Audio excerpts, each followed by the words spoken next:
Hey guys, welcome back to the channel. This is a story about what if Hagoromo sealed Tentails jinchuriki inside the Naruto. Before I start, please support for more amazing content and do consider subscribing to my channel and share this video with your friends. This is written by Itsugas and link in the description and support writer. Let's start the video. 1,000 years ago, a being from another world traveled to Earth in search of the fruit of the god tree. When she arrived however, the being known as Akatsuki Kaguya was greeted by the people of a small village from the land of ancestors. Time passed as Kaguya grew fond of the people, as she was curious of what humans were really capable of. She was also brought before their emperor, Tenji, as he too was curious about the woman that came from another world. However, that changed then Kaguya revealed herself to be the guardian of the god tree, which Tenji didn't believe. He wanted to lock her up, only to have the Akatsuki woman erase his memory, as she saw the error in revealing something like that to the man. The only other option she had was to become the emperor's concubine in order to get closer to the tree. Eventually the two grew closer, which led to Kaguya becoming pregnant. Peace resided in the land of ancestors, and Kaguya found herself to be happy. Yet that all changed the day when the land of that began to threaten the land of ancestors, as they had heard of the woman that came from another world. In order to protect her and to prevent an outbreak of war, Tenji declared that anyone who attacked the larger nation's representatives was to be executed. That was the dawn of war, as the land of that continued to threaten Kaguya. Eventually she had to flee, as the people who threatened her eventually took drastic measures, resulting in her and her assistant Aino becoming hunted as they wanted to execute them. Aino, a small servant girl of Tenji, took Kaguya into hiding, as the girl feared for the life of the older woman. The two of them had become somewhat close, as they often spoke about the god tree and everything they knew about it. Though the only thing Aino could really say was that the god tree was their most sacred tree, as it's been there since the beginning. No one dared to even touch it, for even the power that enveloped it was too much for any human. That however got Kaguya more excited, as she wanted its power. The Akatsuki matriarch and her servant ran for days, fleeing the attack from the land of that. However, that ended when the hunters reacted the hunted, resulting in Aino sacrificing herself when she realized that Kaguya was in the early stages of pregnancy. It also explained why the older woman continued to become weaker, though the younger girl gave her life to protect Kaguya and her unborn children. That day everything changed, as the death of her friend caused the usually stone-faced Kaguya to become visibly horrified. Losing her faith in humanity but still longing for peace to return, Kaguya took drastic measures as she committed taboo by consuming the fruit of god tree. She wanted more power, even with her thinking that she was already godlike. Yet there was one thing that happened when Kaguya consumed the fruit of the god tree, one thing that even she didn't realize of the god tree awoken from its slumber. She didn't take into account that the god tree only had 10 branches, with each branch bearing only one fruit. Using her newfound power, Kaguya single-handedly ended the wars by casting a jinjutsu, known as the infinite Tsukiyomi, on all the people of Earth. She eventually did let some of them go as she didn't want the human race to perish, only to have their memories erased. For her accomplishment of stopping the wars, everyone that she set free from the jinjutsu eventually began to worship her as the rabbit goddess, Usagi no Megami. She later gave birth to her twin sons, Hagoromo and Himura. Time passed and the power that Kaguya consumed began to corrupt her, resulting in her losing her trust in humanity as she began to lose her mind. Her public image also took a turn for the worst, as she changed from a benevolent goddess into a demon. That final act broke her mind, with the being inside her taking control. Kaguya had however began to change some of the remaining human of the infinite Tsukiyomi into an army of white Zetsu, in preparation for the rest of Akatsuki clan to descend from the other world. That however was stopped by the beast within her, as said beast made her lose her mind completely. Kaguya didn't know what happened or how she lost herself. All she knew was that the power she consumed eventually became too much for even her, and that led to her demise. The being then took control of not only Kaguya's mind, but also her body, which led it to turn into a gigantic monster with 10 tails. It was also that event that led Hagoromo and Himura to fight said beast, as they feared for the lives of everyone else. They however thought it to be their mother, who only turned into the beast because of the power she consumed. The two brothers fought their hardest against the mighty beast, but eventually came to realize that while they were fighting with everything they had, that the 10-tailed beast was just toying with them. They were fighting at 100%, while the 10-tailed beast was half asleep while fighting them. Eventually the battle came to an end with Hagoromo and Himura sealing the beast's chakra within the former's body, while using its remaining husk as a core of the 6 paths Shibaku Tensei, creating a celestial body that would become known as the moon. "Don't you know who I am? I'm the Jbai bitch," was its only words before it got sealed into the body of Hagoromo. Though they were also clueless of what they had done, as they only managed to seal their mother into the moon, who also took drastic measures before she too got sealed away. That being her using her last power to manifest her will into the form of an artificial human that looked like a white Zetsu, only for it to be completely black instead of white. Eventually Hamura left for the moon in order to guard the remains of the beast, or at least what they thought was its remains. That left Hagoromo to remain on Earth, who for one didn't like the idea of the Jibai's chakra to remain as one, so he did the only thing he thought was right, and that was to split the chakra into 9 while still inside of him. That was also the day the 9-tailed beasts were born, with every beast having either one tail up to 9 tails. They were also called Bijuu, as they were beasts purely made out of chakra. Each one also had its own unique power, as every single one also had its own strength, with the Ichibi, 1-tailed, being the weakest, to the Kyuubi, 9-tailed, being the strongest. Hagoromo eventually grew close to the tailed beasts, even as much as having them refer to him as father. That also got Hagoromo to place a seal on each of them, for he feared that someone might one day come to try and revive the Jibai, which was possible if the person was strong enough and also had the same eyes as him. For it was only those eyes, the purple-like eyes with the ring-like patterns in it, that could free the Jibai and Otsutsuki Kaguya. He thought that if all the Bijuu resided within one body, that on one could ever get to said person, as he knew the Bijuu within wouldn't allow it. He also had to take drastic measures by telling them exactly that, to which they, surprisingly, accepted. But it also wouldn't just be anyone that would be able to hold all 9 inside of himself or herself. For said person had to be special in a lot of ways, one of them being that the body of the person had to be able to withstand the amount of chakra. Years passed as Hagoromo began to teach the humanity the concept of ninja, Shinobi sect, while he also began to spread chakra among them. He also had a family of his own with his oldest son, Otsutsuki Indora, who inherited the Sharingan, Kapi Lai, and his younger son, Otsutsuki Ashura, who inherited the Mokuton, would release. That action however enraged his eldest son, which also led to the two brothers to go war with each other, all became of Indora wanting to be the head of the Otsutsuki clan. Time flew by and war raged on as the world continued to grow. Indora eventually founded his own clan, the Uchiha clan. Whereas Ashura also not only found the Senju clan, but also the Uzumaki clan. However, it was only the Uchiha clan and the Senju clan that kept fighting, as the Uchiha clan still wanted to make their dream come true, which was only the dream that Indora left behind after his death. Though throughout the war Bijuu stayed quiet, as they didn't want anything to do with the human. They didn't like the humans much, yet they also didn't like them. After the death of the Rikiden Sennin, each and every one of the 9-tailed beasts went their own ways, going either into hiding or watching over a few clans while still hiding. None of that happened as no one was strong enough to even capture the tailed beasts until the day Hashirama Senju, Shodai Hokage of Konoha, offered to capture the Bijuu in exchange for peace. The world knew how strong the man was, as he was also the only Senju after Ashura to be able to use the Mokuton. They eagerly agreed when they thought they could have a stronger source of power for their villages, which was also known as their jinchuriki. There were 3 Shinobi World Wars in total, each one having more casualties as the last. The third Shinobi World War ended with Namikaze Minato, the Yondaime Hokage of Konoha, ending the war in a yellow flash. That also caused for said man to become one of the most respected men in his time, and it was also at the end of the third Shinobi World War that he was given the mantle of Hokage by the Sandaime, Sarutobi Hiruzen. The day was the 10th of October, but it was also one of the worst days that Konoha has ever seen. The reason for that being the loud 9-tailed fox that was currently rampaging on the outside of the village. No one knew how it happened, as it was only a matter of seconds before the monstrous fox got summoned. It also wasn't as if it didn't have a host, because it did. The now previous host of the Kyuubi was currently laying on a bed in the hospital, as the woman known as Uzumaki Kushina had just given birth a few minutes ago. "Please, I want my baby." Kushina cried while laying on her back with her arms out, trying to reach of the red-haired baby in the doctor's arms.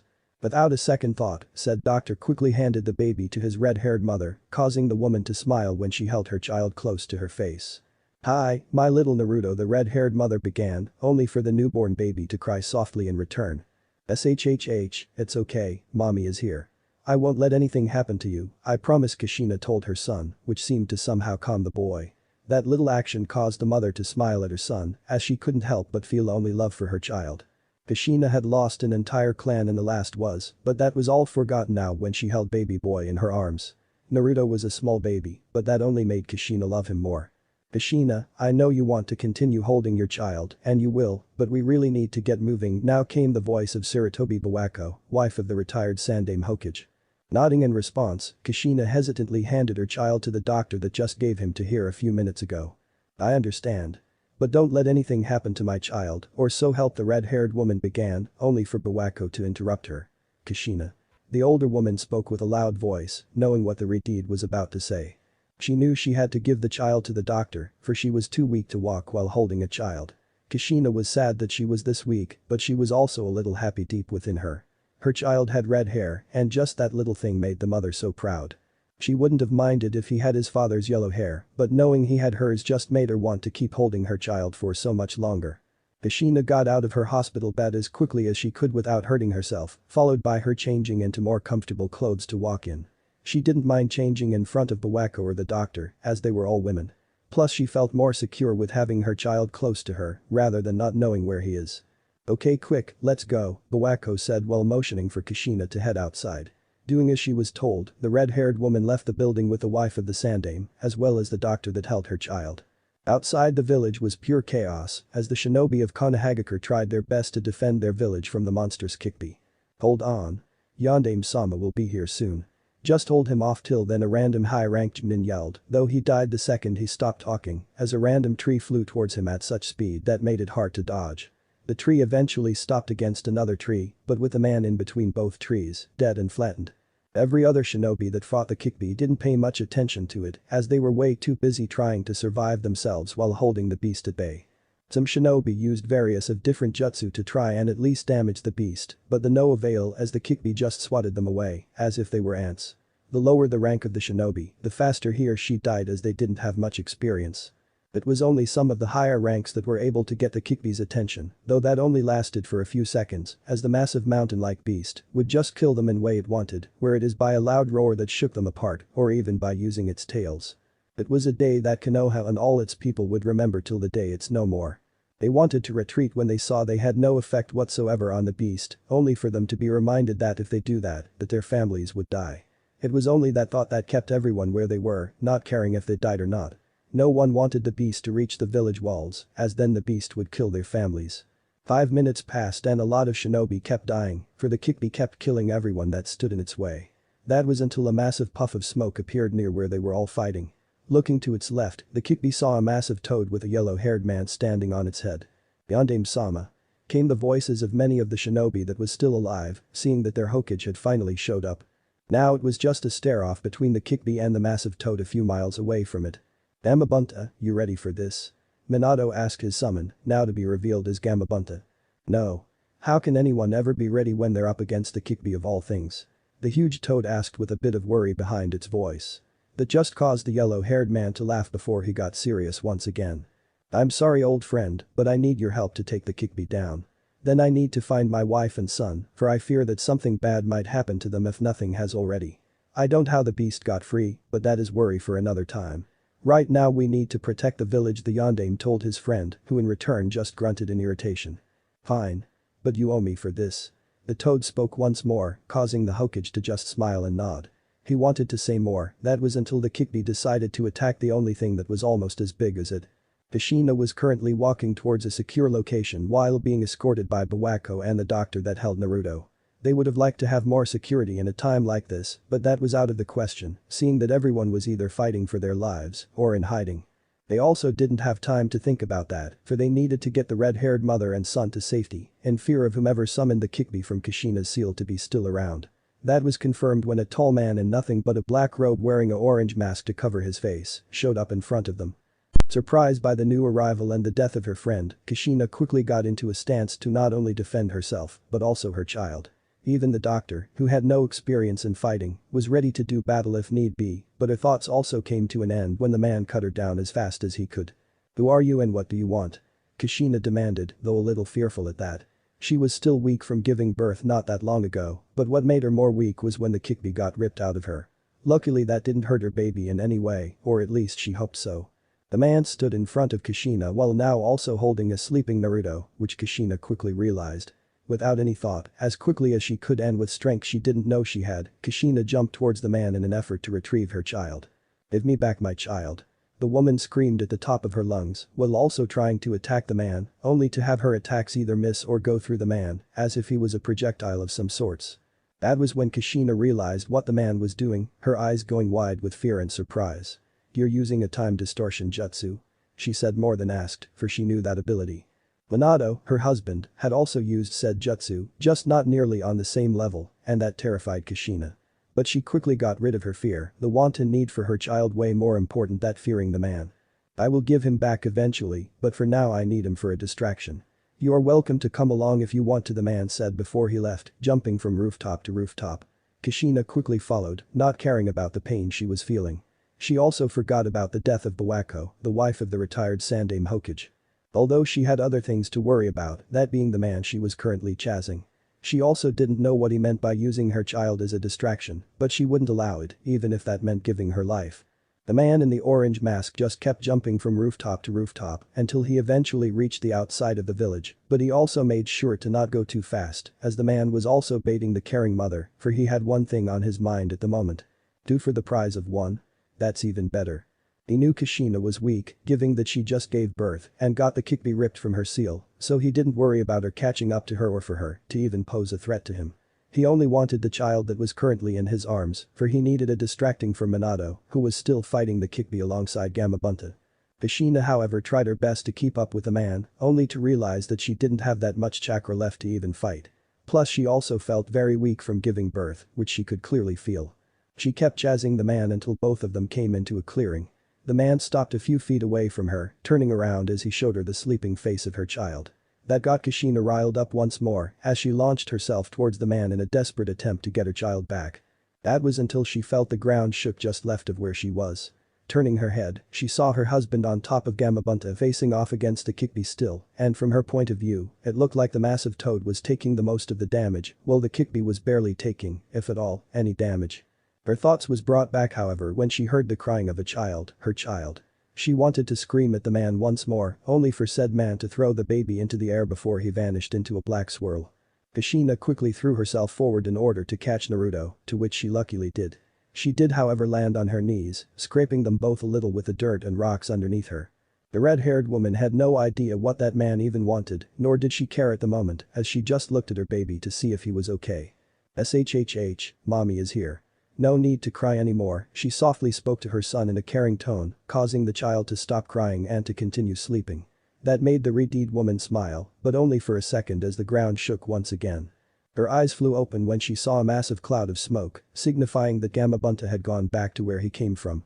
She feared for her husband's life, but she also knew she had to protect her child as she was in a huge clearing, while the Kyuubi was very close by. Suddenly her husband appeared a few feet away from them, not seeing that his family was behind him. "Minato!" The red-haired woman screamed, seeing that her husband was in bad shape as his clothes were also a bit torn.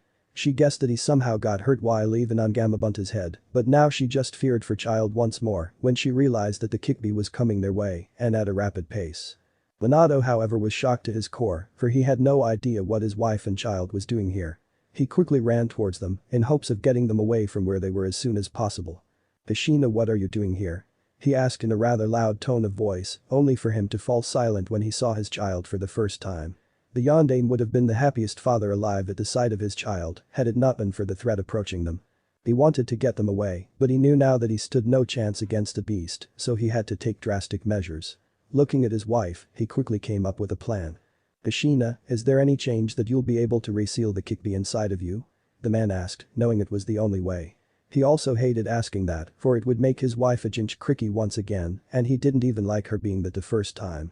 That all fell short when she shook her head before she spoke. "I can't, I'm sorry. My body is too weak.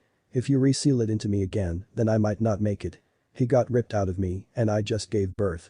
My body won't be able to handle it," she told her husband in a sad tone. Their conversation however got interrupted by a loud roar, causing both of them to turn their head toward the beast that was now facing them once more. The Kyuubi just kept charging the three of them, acting more angry than before however. Minato luckily used his Hiraishin no Jutsu, Flying Thunder God technique, to get him and his family out of the way. That caused the Kyuubi to run past them as they were too fast for the massive beast. Taking the small amount of time to think, Minato came up with yet another plan. Though his one was a lot worse as he looked towards his son. He gave a brief smile towards the sleeping child when he saw her red hair, though a little disappointed because he wanted his son to have his hair color. Minato quickly threw another one of his unique kunai towards the opposite direction when he saw the Kyuubi charging them once more, then again using his Hiraishin no Jutsu to escape. When he, Kushina and Naruto got to the other side, the Kyuubi just roared out towards the sky as if it seemed frustrated.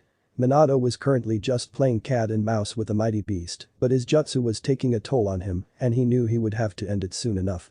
Kushina for her part had no idea what to do, so she just held onto her child while Minato got them out of the way each time the Kyuubi attacked them. That was until her husband spoke, getting her attention in the process. Then we only have one other option, he told her, giving her son one last look before he looked towards the Kyuubi once again. Realizing what he meant, Kushina shook her head. No, you can't mean that. He is just a baby, Minato.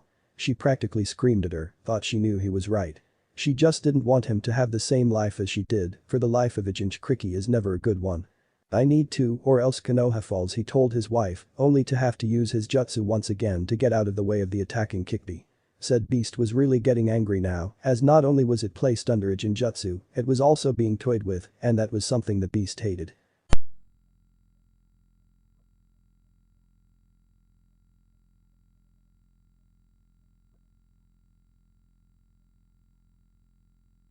You idiot. You're going to die if you use my clan's most effective sealing technique, she thought before she quickly got everything into place.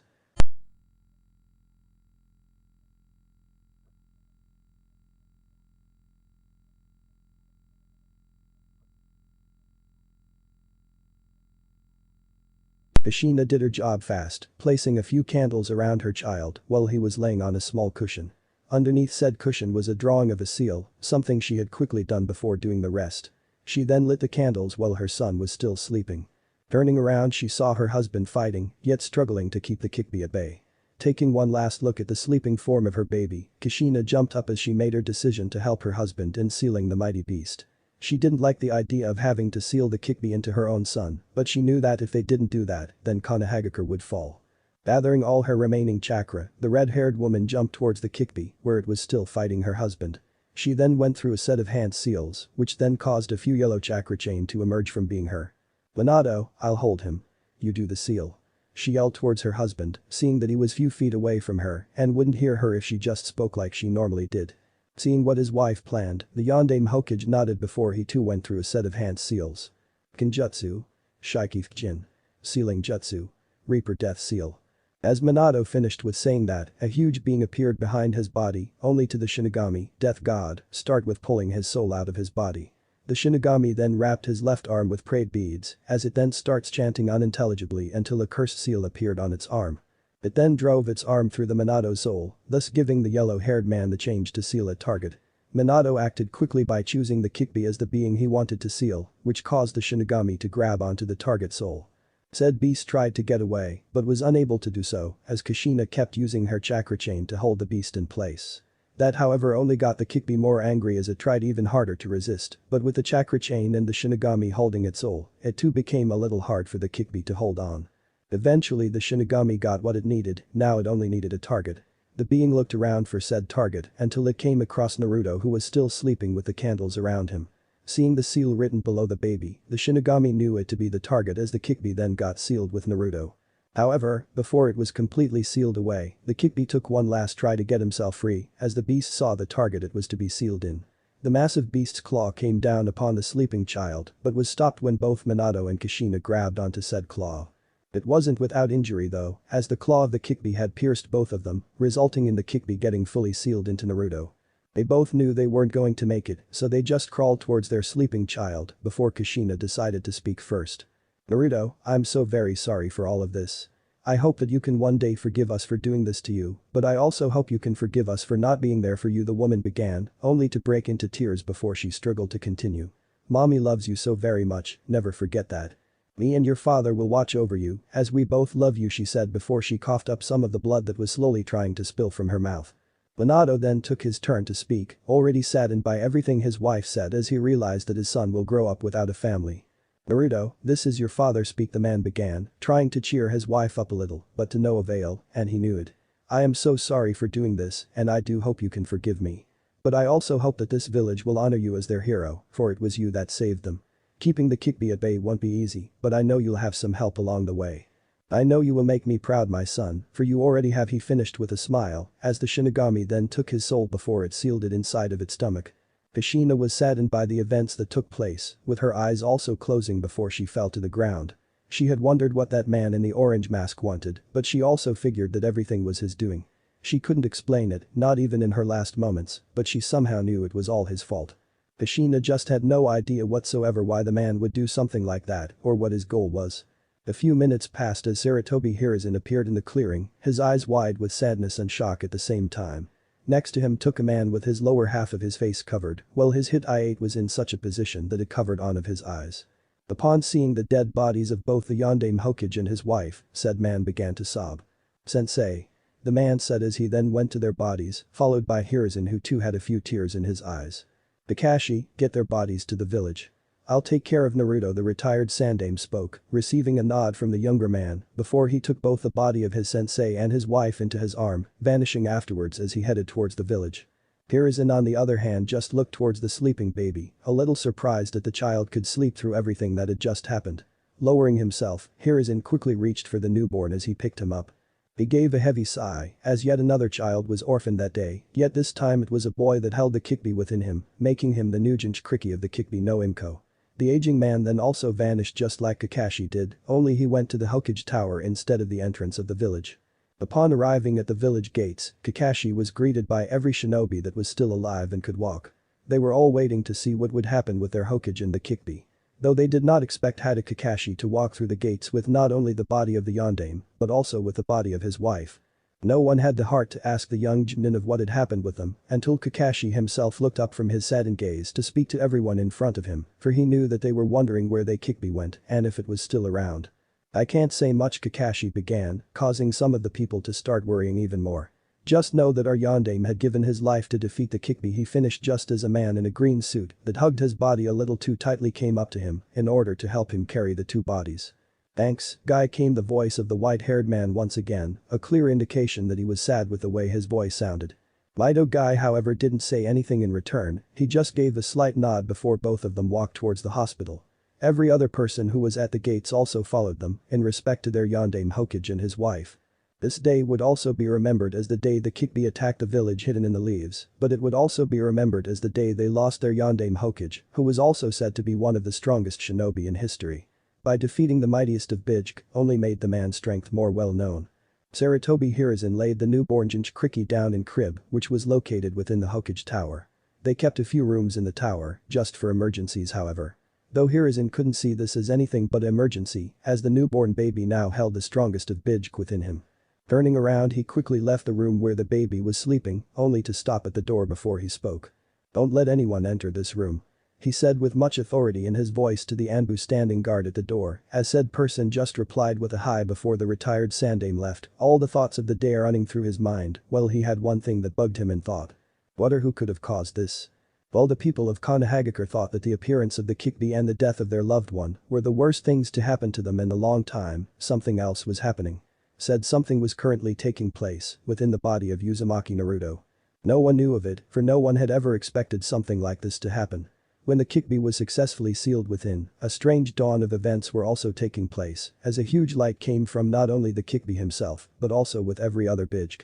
It was also the same light from every tailed beast that awoke them, even the Kyuubi who was actually supposed to be asleep because of what happened to him. Said beast's eyes just widened when he saw his tails lighting up, almost as if the beast itself was to be lit like a candle. "So, this child huh? Now that is something I never expected," the monstrous Kyuubi thought as it just laid down with its head on its paws, awaiting the events that's about to happen which he knew of. At the same time within the walls of Sunagakur no Sato laid a sleeping child, one that also had red hair, though he was a few years older than the newborn Uzumaki. What made this child different than anyone else within Sunagakur was that the child also had a Bijuu within him. The Ichibi, One Tail, was currently trying to torment its container with speech, but was unable to since the second the Kyuubi was sealed within Naruto. It was also that exact same event that led the young boy named Gaara to be able to sleep peacefully for the first time since he was born. Shukaku, which was the name of the Ichibi, just stopped trying to talk to its container the second it saw its tail lifting up, also in the exact same way the Kyuubi's tails lit up. That caused the huge tanuki-like Bijuu to go silent, a small smirk forming on its face before the seal on its tail just lit up so brightly that it lit the entire inside of the seal it was kept in. A few seconds later the Ichibi disappeared from within the sleeping Gaara, who unknown to himself, had just lost a lot of chakra. Fortunately said boy was still alive, something he shouldn't have been if the Bijuu within him got removed the normal way. At another part, though only an hour later and also in Kumagakur, walked a young woman with long, straight blonde hair with taut bandages.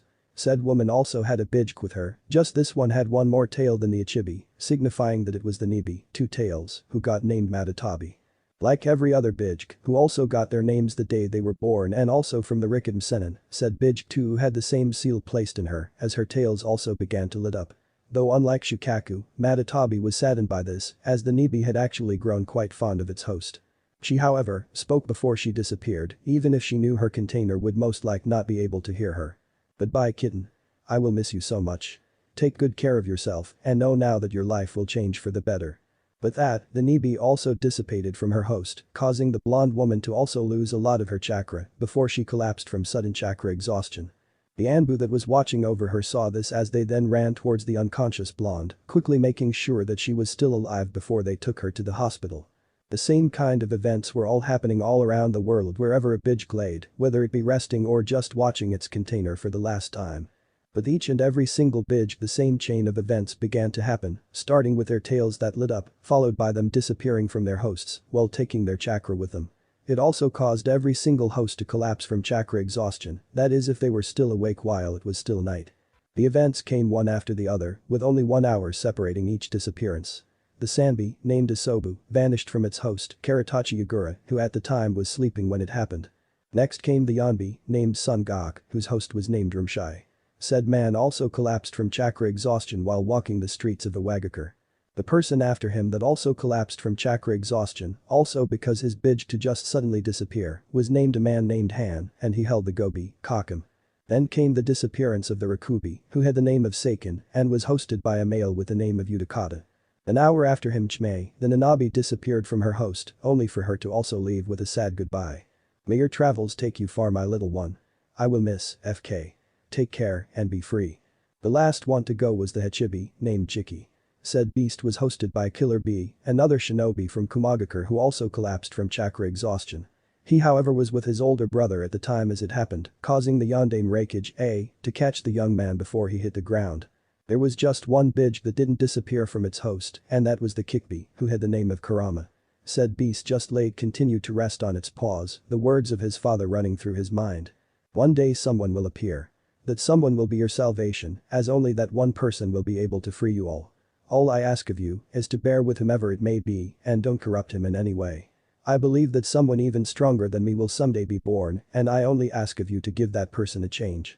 Those words ran through every single Bijuu's mind as they all gladly accepted what their father had told them all those years ago. It was only that none of them expected it to happen like this and also for them all to one by one, an hour after the other, to all reappear within the sleeping newborn red-haired boy. Some of them were sad to leave their previous hosts until they were reminded that eventually all humans die. It was only that little thought that got them all to accept their fate. When they were all within the sleeping baby, they all just stood within the cage and looked towards the Kyuubi, only for the Hachibi to speak up with the same words that was on every other Bijuu's mind. So it finally happened came the voice of the monstrous Jiki, which caused Kurama to look up at its brothers and sisters. They all had genders of course, it was just a little harder to know who was what when a normal human looked at them, as it didn't show in any normal way.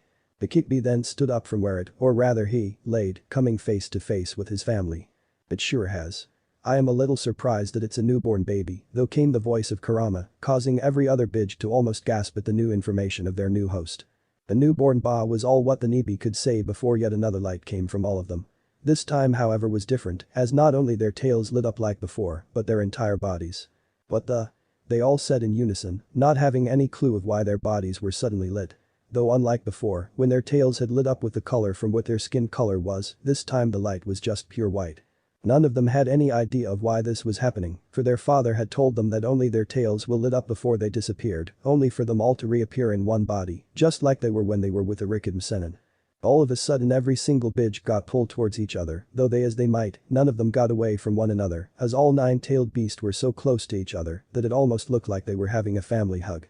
It was all but, as the light that came from them all got so big that it surrounded every tailed beast, causing it to look like one massive light coming from only one spot. They tried with all their might to pull away from each other, but to no avail. It was merely a matter of seconds before they all lost consciousness and got pulled into the light. All of this happened within the body of Uzumaki Naruto, and it also happened while no one else knew of it happening, even with a massive amount of chakra all gathering in one spot. The world did not only of what was currently going on within the newborn baby, because of the seal inside of him that prevented anyone from knowing. The light inside of Naruto was so big that it would have made the entire village of Konoha look small. Every one of the 9-tailed beasts were massive, but even they would have looked small when facing the light from within Naruto. Said light continued to grow however, and it did so for a full hour before it died down. When that happened, the first seal that was ever placed on the tailed beasts got finished, for the one that placed it had returned. The world had lost the 9-tailed beasts that day, but not actually at least. They all just got merged back together, like they were before the Reconnecting split it apart. And now it was it that had returned. It had taken so many years for the seal to activate, but when it did, all of the 9 Bijuu became what it once was. They became their true form, the form that now resided within Uzumaki Naruto. A loud laughter came from with the sleeping boy, dying down after a few seconds before a loud and monstrous voice followed it. "I am back. Let's see if the world even knows about me," said the massive creature, known as the Jinchuriki.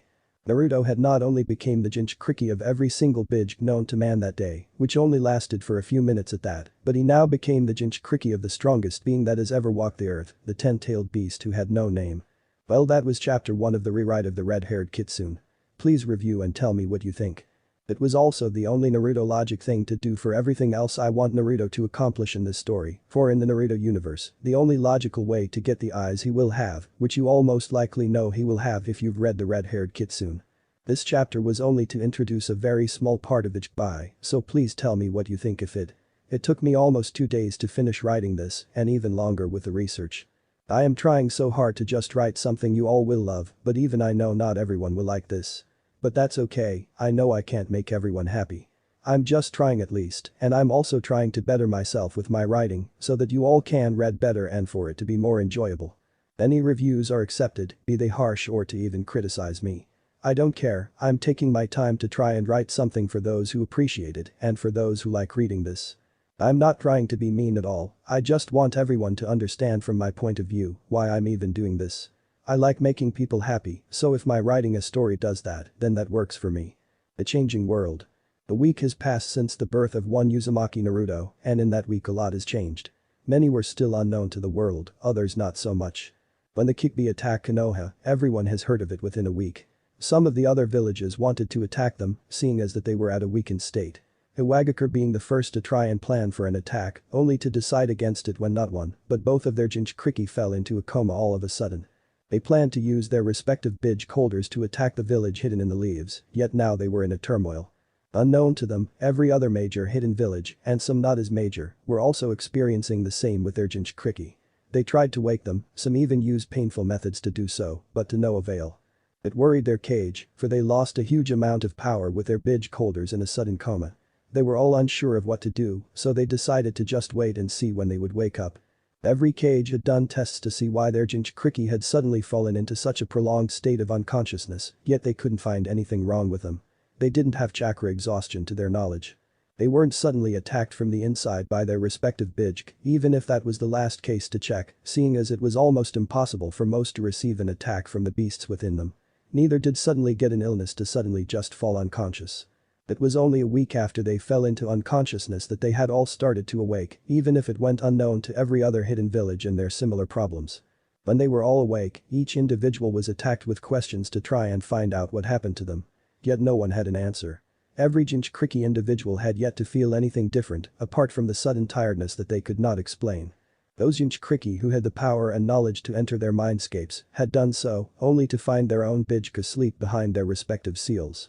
They did try to wake them, yet neither the Hachibi nor the Nibi or even the Gobi and Rikubi had even stirred from their slumbers, which did seem odd to their partners. When every Kage got knowledge of this, they just dropped the cases, seeing it as just something random or weird. Also because their jinchuriki were now awake, they didn't think anything of it and just shrugged it off. They were wary of their Bijuu holders at first, but as another week passed and nothing else happened, they just let it go entirely as just something concerning their Bijuu.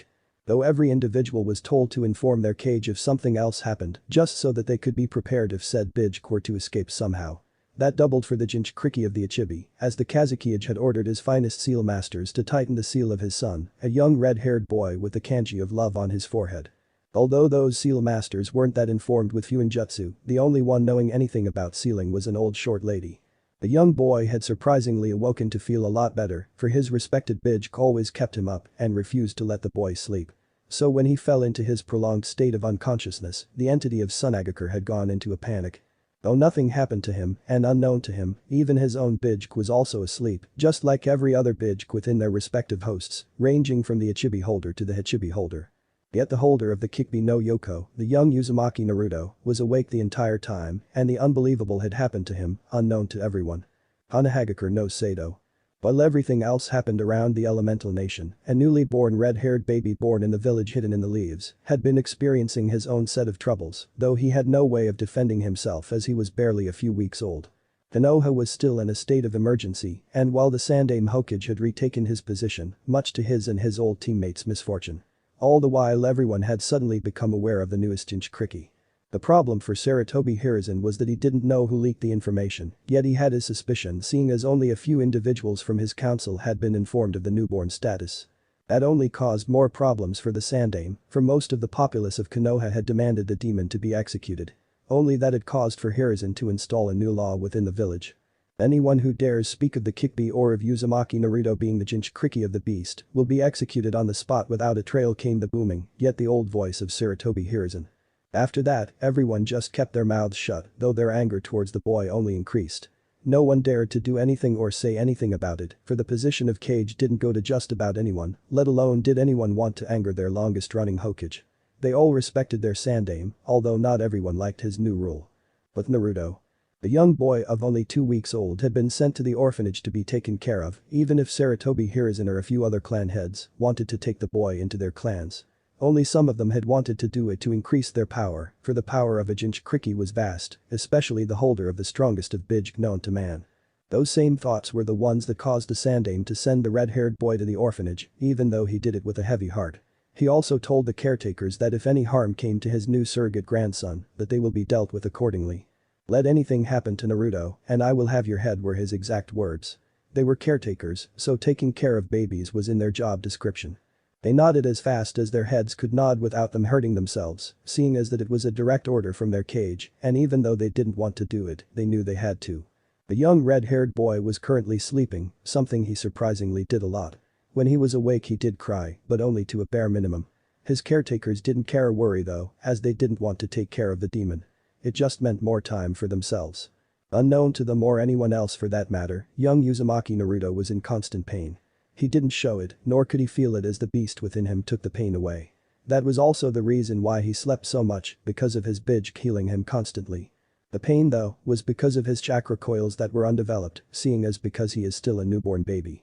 No one knew of it, not even Naruto himself, but every time he went to sleep, his chakra coils were growing. Normally said growth was nothing special, especially for a baby that was born from shinobi parents. Yet for the young red-haired boy, his chakra coils were not only growing, but they were tearing themselves apart, only to heal and grow again. These chakra coils were constantly being destroyed while growing, and it was all happening unknown to anyone. All but one knew of this, the Bijuu within Naruto who was the cause behind everything. Kyuubi wanted his host to be strong, so he constantly fed his own chakra to Naruto, which destroyed his chakra coils because of its growth, only to be healed by said Bijuu each time. The entity fed Naruto's chakra coils its chakra, healed him, and took away the pain that came with everything, all the while said Bijuu only had half of his maximum chakra. When the Kyuubi got separated into the 9 Bijuu, it knew that when it was time for its return, that it would not have all its chakra back, and it would have even less chakra the longer it took for the entity to be reformed. The Kyuubi did at least have a plan for that, and that was to absorb the chakra from around him while within his new host at the moment. The being only took the chakra from the nature that was around him, not wanting to draw any attention to his host, yet said being also knew that it couldn't take chakra from anyone by just resting inside its host, and the only way for it to regain its chakra was to just wait for it to return. The entity figured that it would have to wait only 1 year before it had all its chakra back, which was okay for the Kyuubi. It had nothing but time at the moment, seeing as it was within a host that he wanted to help grow, but also to test when the child came of age. Naruto, on the other hand, did not know any of this or anything for that matter. He got fed daily, though his caretakers only fed him the bare minimum to keep him alive. They also had to bathe him and do everything for him because of his young age. It irked them, though they didn't want to anger their cage as they valued their own lives. While all that was going on, another problem arose. A problem yet to be known to the world. The aforementioned problem appeared within a cave, and inside the cave stood only a few individuals. Some were in holographic states, as they were not in the cave, only their holograms were. Only 2 of the individuals were solid beings, as they formed 2-man teams. Every individual had one thing in common which could be easily seen by anyone that they came across, and that was their clothing.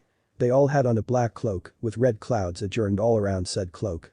They stood in a circle, and while holographic figures couldn't be identified because of the lack of any color to them, the two figures that were the only ones that appeared to be solid could be identified. One had blonde hair that was tied into a ponytail, the other seemed to be a hatchback figure. They also had on straw hats that covered their faces, making it look like they were hiding from the world. The only reason the blonde-haired man's hair could be identified was because of the current situation.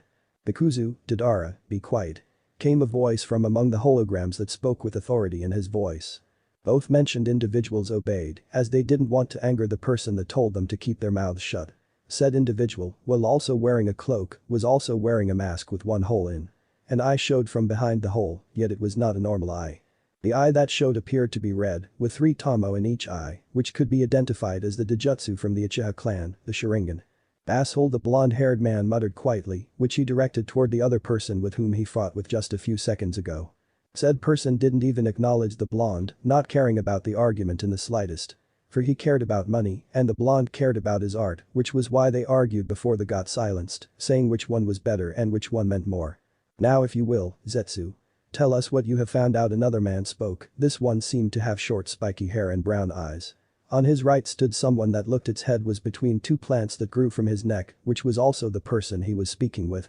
Said individual, while having plants grow from its neck, also only had half a mouth. One half also seemed darker than the other, though both halves seemed to look like they were in thought. "It seems the plan didn't go like we wanted." "Konoha is still standing," spoke the plant figure known as Zetsu, both of its sides taking a turn to talk. "That is okay. They have been crippled and lost their yondaime. The fall of Konoha will come, just not today. We know of it." "New Kikbi Jinchuriki, the child of the yondaime," came the voice of the man with a mask on his face, only to continue speaking after a few seconds. "Our plans will continue as planned, only with a delay of at least 3 years. We will monitor the jinchuriki as much as we can without revealing ourselves to the world. We also need to gather more allies along the way. The most concerning matter at the moment is to find anything we can regarding that which we need to start our end plan.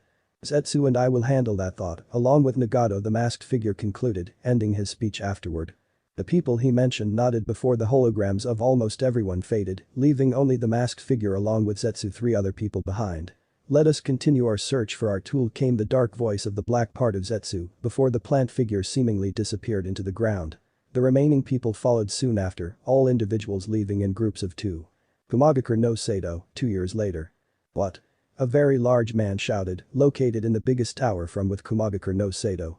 Said man was currently behind his desk, his chair laying on the side on the ground, indicating that he had suddenly jumped out of his seat. The table that he sat behind was also broken, another clear indication that the man was angry. Said man, while huge, was also dark-skinned with a huge muscular build. He also had blonde hair combed backward, along with a small mustache and goatee of the same blonde color. The blonde-haired man was currently wearing a white haori while shirtless with 2 golden vambraces on his wrists, which could be seen clearly. This was the yondaime Raikage of Kumagakure. "What do you mean they're gone? How can that be possible?" The Raikage yelled again at the 2 people standing in front of him. One being another large man with the same skin color as the Raikage, while also having the same hair color as the man in front of him. The man also wore oval-shaped sunglasses with a white-colored hit I-8 forehead protector.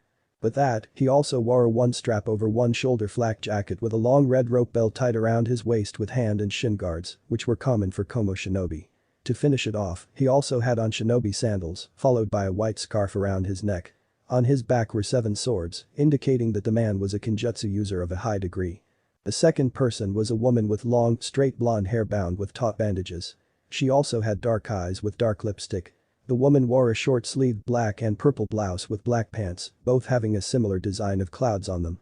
She also had on purple fingerless gloves with white chain-like beads around her left hand. To complete her look, the woman also had on a standard Kumo hit I-8, shinobi sandals and a kunai holster strapped to her right thigh. Yujito, tell me this instant what happened. How can both your bitch just be gone?"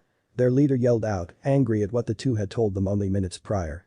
The woman, Nai Yujito, bowed her head slightly to her leader before she spoke up. "It's like we said, Raikage-sama, we don't know what happened. I woke up this morning to try and talk to the Nibi again, only this time she was gone along with my seal. I don't have any explanation of how that can be possible," Yujito said while looking at the muscular cage before she continued. I mean, if she was somehow extracted from me while asleep, then I wouldn't be here at the moment, as we all know that when that happens, the host dies. Yet, I'm still here, just like B-sama. Though I can say that over the last few years, as we reported before, I have been unable to use the Nibi's chakra at all, just like B-sama reported being unable to draw power from the Hachibi. Both our chakra levels have also depleted a lot, as well. The blonde-haired woman finished speaking while glancing at the man next to her whenever she mentioned his name. Pillar B and Naiyujito had been giving reports to their cage for the last 2 years, the reports concerning their respective Bijuu. Now they had reported that both of them were just gone with no trace left behind. Their seals had also vanished into seemingly thin air, something that was supposed to be impossible without their hosts knowing about it. The Raikage rubbed his forehead before he spoke to them. This is a disaster. Losing both the Nibi and the Hachibi to seemingly who knows what. We need to get to the bottom of this while also keeping it under locks. Don't tell anyone else about this, am I understood? Their leader spoke to them in a commanding tone of voice, receiving nods from both Killer B and Naiyujito, all the while not seeing let alone sensing the plant-like figure that was within the room as well. Zetsu was hiding in the shadows of the cage tower while listening on in the conversation, all the while hiding his presence from everyone, before the plant-like figure dissolved back into the ground, with only one thing going through his head. What? How can they just be gone? Zetsu thought as he also tried to sense for both the Nibi and Hachibi from within their hosts, only to find that they were telling the truth. The same incident was currently happening all around the elemental nations. Every village that had a jinchuriki had been going through the same thing as Kumagakure. Their respective Bijuu holders reported to them, after trying themselves yet again for the numerous times to get into contact with their Bijuu, that they had suddenly disappeared. The young red-headed boy from Sunagakure that had been able to go to sleep for the past 2 years had reported to the Kazukiage that his mother, as he used to call her for a very short time, had been asleep after he was able to enter his mindscape. The Ichibi had been unresponsive to the young red-headed boy, no matter what he tried or what his leader had told him to try. To find out that the Bijuu was just gone, enraged the cage from Suna as he then ordered the old woman who had checked up on his seal the previous time to make sure what he was saying was true. She had immediately told him that he was not lying, for the seal that was once visible on his forehead was gone, just like the Ichibi. It happened in Iwagakure as well, where the Tsuchikage had nearly blown his 2 jinchuriki away with his abilities once they informed him of the situation. The old cage had ordered for them to be checked out as well to make sure they were truly gone, for he too didn't want to believe what he was told. In Takigakure no Sato, the same happened, followed by Kurigakure as well. It all happened on the same day at the same time, while no one on the outside knew any wiser. Zetsu knew of Kumagakure because the plant being had to check up on the Hachibi's progress, for Killer B was known for being able to fully control his Bijuu at will, back before he fell into a coma like the other 7 jinchuriki did. The only place that did not know of anything was Konoha. Their jinchuriki, being the youngest one, didn't even know of his status, let alone anything else. The young 2-year-old boy, whose birthday was today as well, only knew of the people around him treating him differently as they rarely fed him, even when he cried for food or anything else. It was 2 months later that word got spread about the disappearance of the Bijuu. That also only happened because of the respective cages that had let their top shinobi know of the sudden loss in power to their villages. No cage wanted to let the news get past their walls, in fear of having their enemies come to their doors because of their power loss. Each cage then found out about it not being just their jinchuriki that lost their power, all because of the spies they had in one another's village. When the word got to the leaders, they had immediately called for a council meeting to discuss the sudden news. It seems like it wasn't just our jinchuriki that lost their Bijuu. Taki, Suna, Kiri, and Iwa had lost their Bijuu, as well came the booming voice of the Raikage as he was speaking to the people of his council.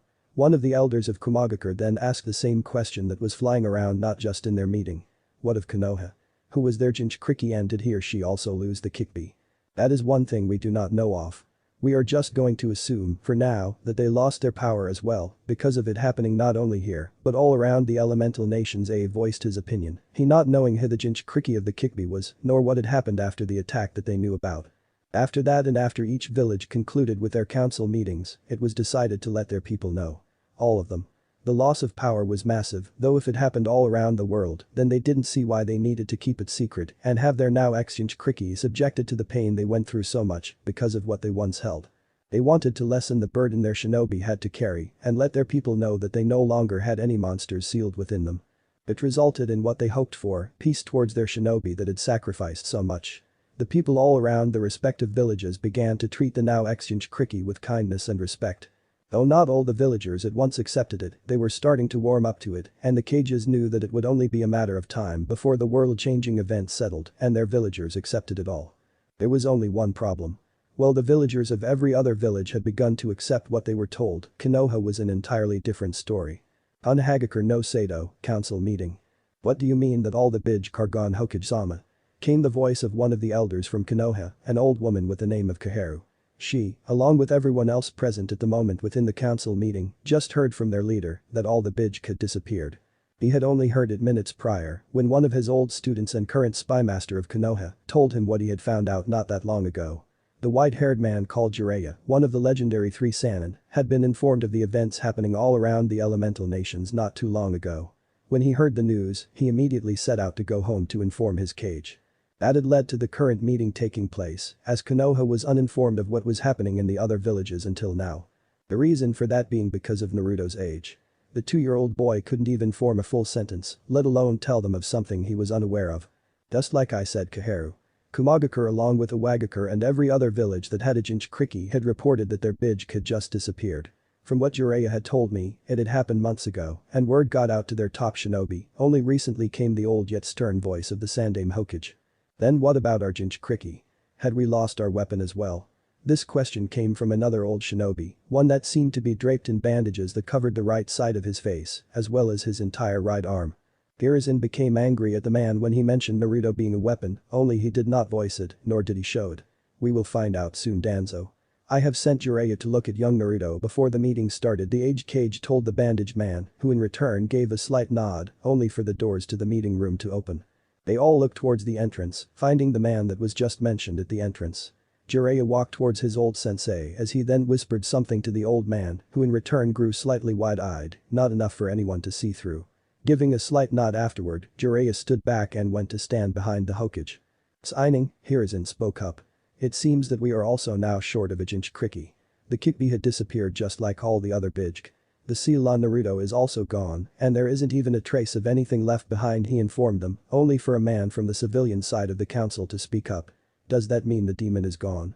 He did not receive his answer as the man who questioned the Hokage fell to the ground, his head rolling to one side while his body fell to the other side. The rest of the civilian council grew shocked at this, while most of the shinobi side of the council had smirks on their faces. My law still stands. Do not forget your place in this village, and he you answer to this time. Hiruzen had anger behind his voice, controlled anger that was backed by not only his killer intent, but also by the white-haired man standing behind him, as he too got angry at the way the man addressed Naruto. Tell the villagers of this, as I'm sure all the other villages have done the same by now. Make sure you tell them the truth, or else you will be held responsible and will find yourself without a head if the message is spread wrongly. Hiruzen ordered his people before he called the meeting adjourned. As they left, Danzo had only one thought before he disappeared himself. How could this have happened? Our weapon is gone. I could have molded him into a fine shinobi. Afterward he left, not knowing the same thought ran through many others' heads, just without them thinking of Naruto as a weapon or molding him into a fine shinobi. Soon after the word got spread, with every village having their villagers accepting what they had been told little by little. The only difference was Konoha, again. While the other ex-jinchuriki's lives became happier, Naruto's life becomes more difficult. The reason for that being the people taking the message they received wrongly. When they got the word exactly as Hiruzen wanted, the unthinkable happened. The people of Konoha had begun asking, why isn't the demon gone? I saw it just yesterday. They told us that the demons from every village that had won disappeared. So then, why is it that we are cursed? We still have our demon among us, as they said, believing Naruto to be the reincarnation of the Kyuubi, and that it would also mean for him to be gone as well, seeing as that every other village was free from their demons. That was also the start of something horrible, something that Hiruzen didn't see coming, as the people of Konoha had started to believe they were cursed, calling Naruto just that. The curse of Konoha. Hiruzen believed that through time, the people's wounds would heal, as he had seen that at least some of his people started to warm up to the idea of the Kyuubi being gone. They could also tell the difference between a container and the contained, though not everyone could. It was because of that which caused the Sandaime Hokage to keep his law up to try and protect Naruto, hoping that with time, everything would be alright. He just knew that if something were to happen to the young red-headed boy, that he would deal with the people accordingly. Unknown location. In the dark cave stood numerous holographic figures, all of which were see-through this time. They all stood in a circle again, as an emergency meeting had been called by a plant-like being. Zetsu, why is it that you have called us so urgently? Came the voice of a man that had long hair, though the color was unknown because of hologram, causing it to show a shade of blue instead of its original color. We have some urgent news to share that I have discovered as of recently. The Bijuu, all of them, seem to have disappeared without a trace. I check everything myself and found it to be true. There aren't any traces of them left from their now previous hosts. I will continue to search for them, though we don't know where to start because of the host still being alive. The plant-like entity spoke out as the black half and the white half took turns to speak, finishing each other's sentences. That caused everyone to grow wide-eyed, not wanting to believe what they had just been told. What? How can that be possible? The masked man with a Sharingan yelled out in anger, not wanting to believe the news. Zetsu said nothing and waited for the man to calm down, which wasn't long as the masked man spoke once more. This changes a lot of things. Now we have to find them before we can do anything else, no matter what it takes. Search this entire planet if you have time. Find the Bijuu. They can't be just gone. He spoke out, still showing a little bit of anger as he wanted to find them as soon as possible. But that said, all the holograms dissipated to do what they were told, leaving a dark cave behind yet again. Naruto. The Jinchuriki reborn and a hidden power. Today marked a great day for Konoha no Sato. It marked the day when their Yondaime Hokage defeated the Kyuubi. Though the beast may have been gone entirely, not everyone accepted that. When Hiruzen had his shinobi spread the news of the disappearance of the mighty fox, some accepted it as they were able to see the difference between the jailer and the prisoner. The rest, however, which were the majority of the civilians and some Chunin and a few Junin, did not accept it at all. It was them that began to spread the word about Konoha that was cursed as their demon didn't seem to want to leave, no matter what they did. While the defeat of the Kyuubi was still celebrated, many chose the day to exact revenge on the curse of Konoha, the demon boy. At first, they did nothing too revealing to the young boy, only being able to get away with a few things such as glaring at him, refusing to give him anything or to even look at him. When he turned 3, however, he got thrown out of the orphanage. Now you're old enough to defend yourself, you monster. You also better not tell Hokage-sama about this, or else you would cause him a lot of trouble. He already has so much to do for us, he can't help you as well, filth. Was what the lady told him that had to take care of him for 3 years. Naruto, being only a 3-year-old boy at the time, accepted what he was told and he decided not to give his Jiji any more trouble than he already had. The old man visited him from time to time, though those visits became less and less as he grew older, all because of him being the Hokage and because of the damage Konoha still had to fix because of the attack 3 years prior. It caused him great sadness not to be able to see the red-headed boy more, yet he didn't have much of a choice. The village came first and no personal feelings were above that. No one ever reported anything to him about Naruto being abused in any way, and when he visited the child when he did, Naruto would tell him that everything was okay. Hiruzen knew the young boy was only saying it to help ease the mind of the old Kage, only he didn't know that it made him worry more about the young boy. He had put 2 Chunin on guard to watch him at all times, not knowing that those 2 Chunin hated the boy. When he ordered Danzo to choose the men to watch over Naruto, he did not know about them hating the boy and seeing him as the curse of Konoha. Danzo on the other hand, because of him now also disliking the boy because of the loss of the Kyuubi, did not care what happened to him. He had also told his leader to not put Junin to watch him because he isn't a Jinchuriki anymore and that they needed manpower to do more missions to help rebuild Konoha to what it once was. Reluctantly, Hiruzen agreed and did what Danzo advised. He was just hoping that no one was hurting the young red-headed boy, seeing as that no one could or wanted to adopt him after the world-changing news spread. The ones who were close to his parents couldn't take him in because they had children of their own, although the ones who could did not want to take him in. Hiruzen himself wanted to adopt the boy, only he knew that he would not be able to take care of the boy because of his status as Hokage and because most of his clan had been killed during the Kyuubi attack. Time passed and eventually, on Naruto's 3rd birthday when he got thrown out of the orphanage, the people who hated the boy began to take more action towards the young boy who began living on the streets. They would refuse to give him anything to eat while throwing him with stones as often as they could. It came to the point where the young boy never went to sleep without crying himself to sleep. He hated what they were doing to him and never understood why they did what they did. I've never hurt anyone. Why do they hurt me then and call me those mean things? Was what he asked himself for over a year every night before he fell asleep in a small box that was located in an alleyway behind a dumpster. He chose to reside there because of the people throwing their old food in that dumpster, food that he then took to eat. Naruto wore rugged clothes that were brown, using a small rope to tie his pants around his malnourished stomach. He had to eat, even if those foods were rotten, and made him throw up a lot. The young boy was just glad that he never seemed to be able to get sick, no matter what. The water he drank was also never clean water, and the only times that he got some okay water was when it rained. It was also only then that he was able to clean himself, because every other time he tried to go clean himself in a river close to where he slept, people would throw him with rocks or whatever they had close by of unimportance. Today, however, things took a turn for the worst, as Naruto was currently being chased by a mob of angry people who had weapons in their hands. "Get the demon. Get the curse of Konoha," were some of the things they yelled while chasing him. Naruto for his part just ran while tears ran down his cheeks, hoping that someone would help him. He hadn't seen his Jiji in over a year, so he didn't bet on him helping him ever again. Taking a turn into an alleyway, Naruto's eyes grew wide when he saw that the alleyway he chose to take had a huge wall at the end, cutting him off completely. He quickly turned around and hoped that he could run back to find someplace to hide, only to be stopped dead in his tracks when saw the mob behind him. They seemed to be playing with him as well as they didn't run full speed after the 4-year-old boy. He was not like a rabbit trapped in a cage, which was what the mob of people wanted. Finally, "Right where we want you, you piece of trash," one man yelled out while they all stepped closer to the red-headed boy, who in return took a step backward because he was very scared. Please, don't hurt me. I didn't do anything to anyone," Naruto pleaded while tears ran down his cheeks as he cried. This however only seemed to make the crowd of people even angrier. "You dare say that, you monster, you're still here, well every other village had their demons disappear on them. They had the luck where we had to be cursed with you. Why couldn't you just disappear like the rest of your kind?" Another man, this one wearing a standard Konoha Chunin flak jacket, yelled at Naruto with such distaste in his mouth that the young red-headed boy could almost taste it. What he said caused him to look at the man with wide eyes, resulting in even more tears to run down his cheeks. He was about to respond, only for it to be cut short when the same man threw a kunai at him which embedded into his stomach, causing Naruto to yell out in pain. After that, everyone joined in where they beat Naruto. They cut him and stabbed him, not caring that he was crying and begging them to stop. The beating lasted till the Chunin got tired, which was well after an hour. Afterward, they left, believing that they had killed the red-headed boy as he was not moving at all. Naruto on his part just kept asking for help before his eyes closed, not knowing or seeing that after the mob left of what was happening to his skin where his wounds were. It was generating at an inhuman pace, and it only took a few seconds for all the wounds that Naruto sustained to be gone, like they were never there. "Don't worry, young one.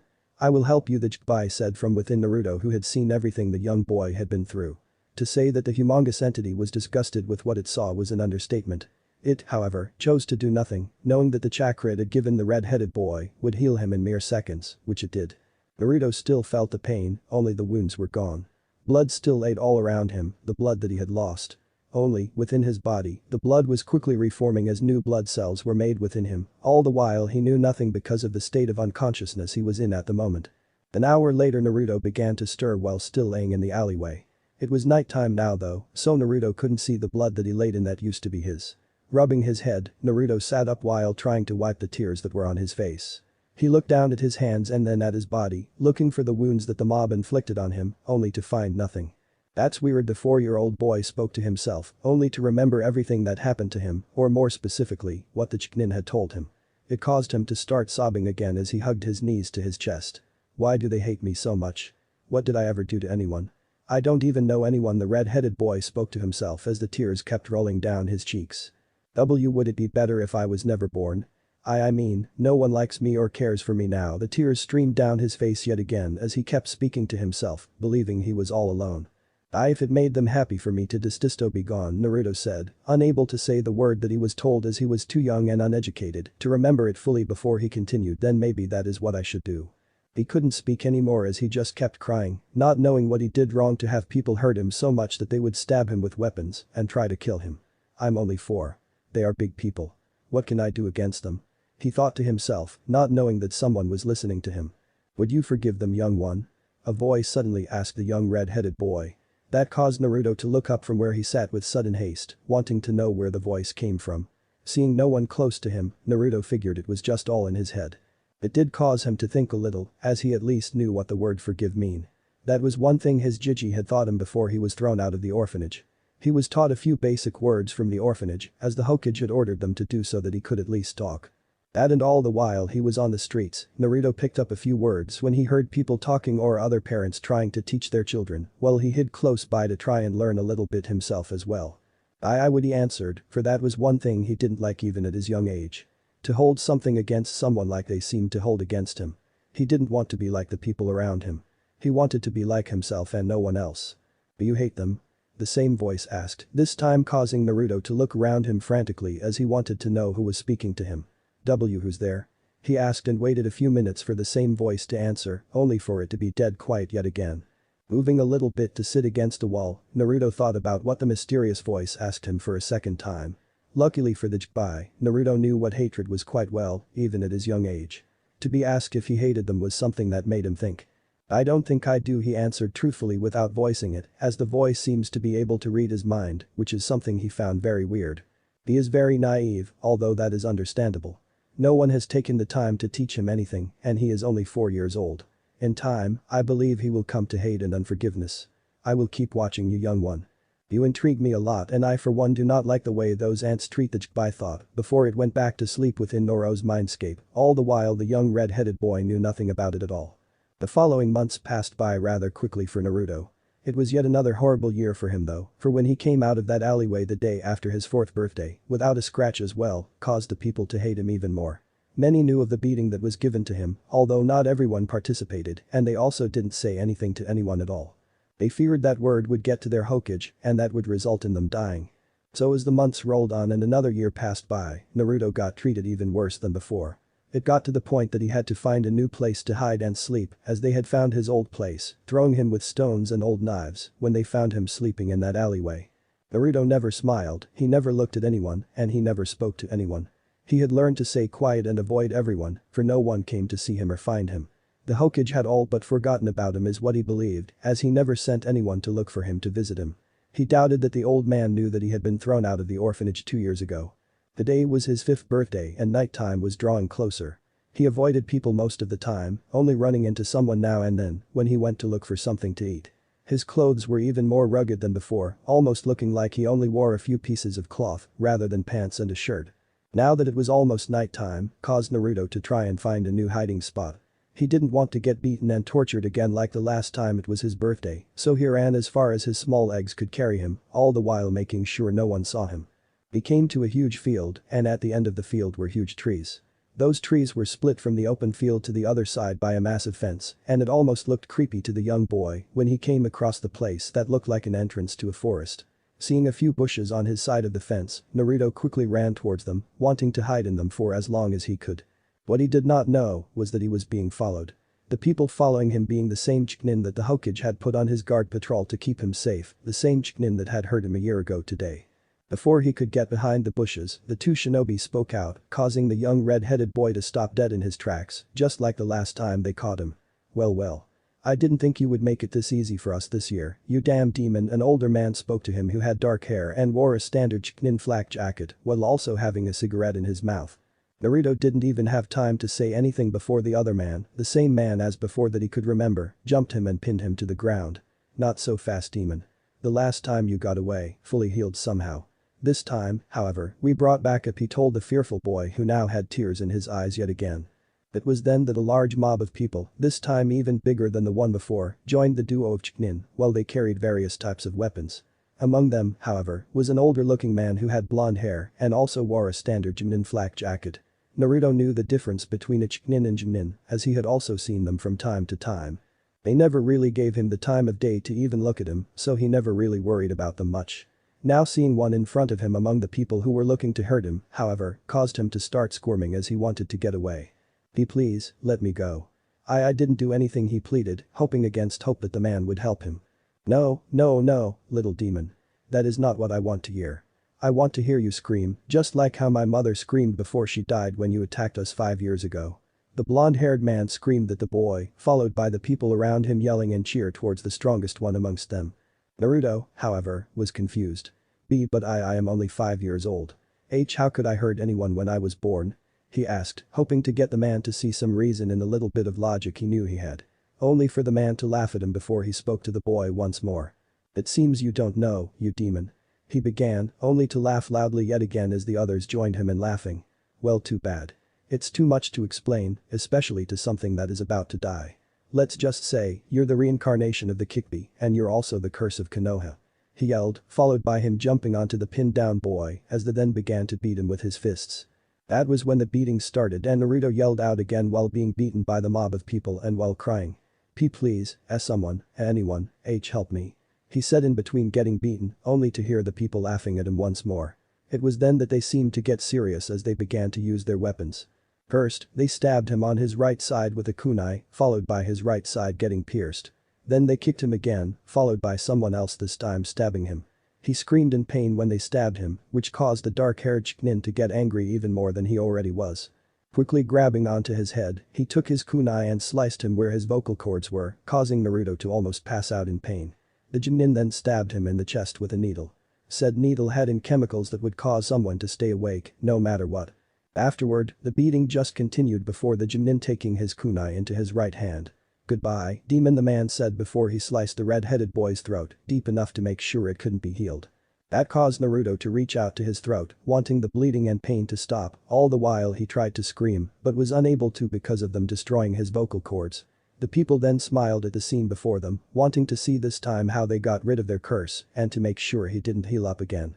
Naruto for his part couldn't think or do anything else, other than trying to stop the bleeding from his throat. He knew he was about to die, yet he still called out for help. Although, no one ever helped him nor cared for him, which was also the thought that caused the young boy to stop trying to call for help, as he knew no one would help him. The red-headed boy opened his eyes, finding only darkness around him. Tears ran down his face still, which he found weird. "I'm dead, I'm going to guess," he spoke to himself while sobbing softly. "No one cared about me." He tried to wipe the tears from his face, only for them to keep coming.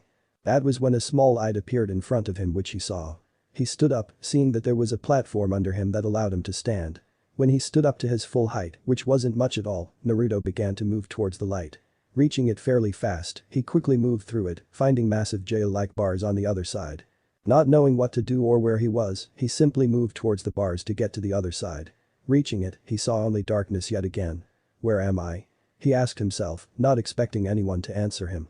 "You're not dead, young one," came the same voice that he recognized as the one that spoke to him a year ago, after the people tortured him. "Who's there?" the young red-headed boy asked, hoping that this time the voice would show itself. When it did, however, Naruto fell on his behind. A massive red eye opened up in front of him. Then, for reasons Naruto didn't know, the light came into where he was that showed the entire Chubai to its full extent. To say that the entity in front of him was massive would be an understatement. He was also quite scary looking to Naruto, though he found that he didn't care one bit. The entity in front of him, which was most likely almost twice the size of Konoha, spoke to Naruto once more. "Like I said, young one, you are not dead, so do not worry," the entity stated again to reassure the young boy before it continued. "I am not going to say much now. Just know, this is inside you. Inside your mind, so to speak. I am real, as much as you are real," it spoke while looking at the very small human in front of him. "At a later time, I will answer all the questions you have. For now, just know that you can trust me.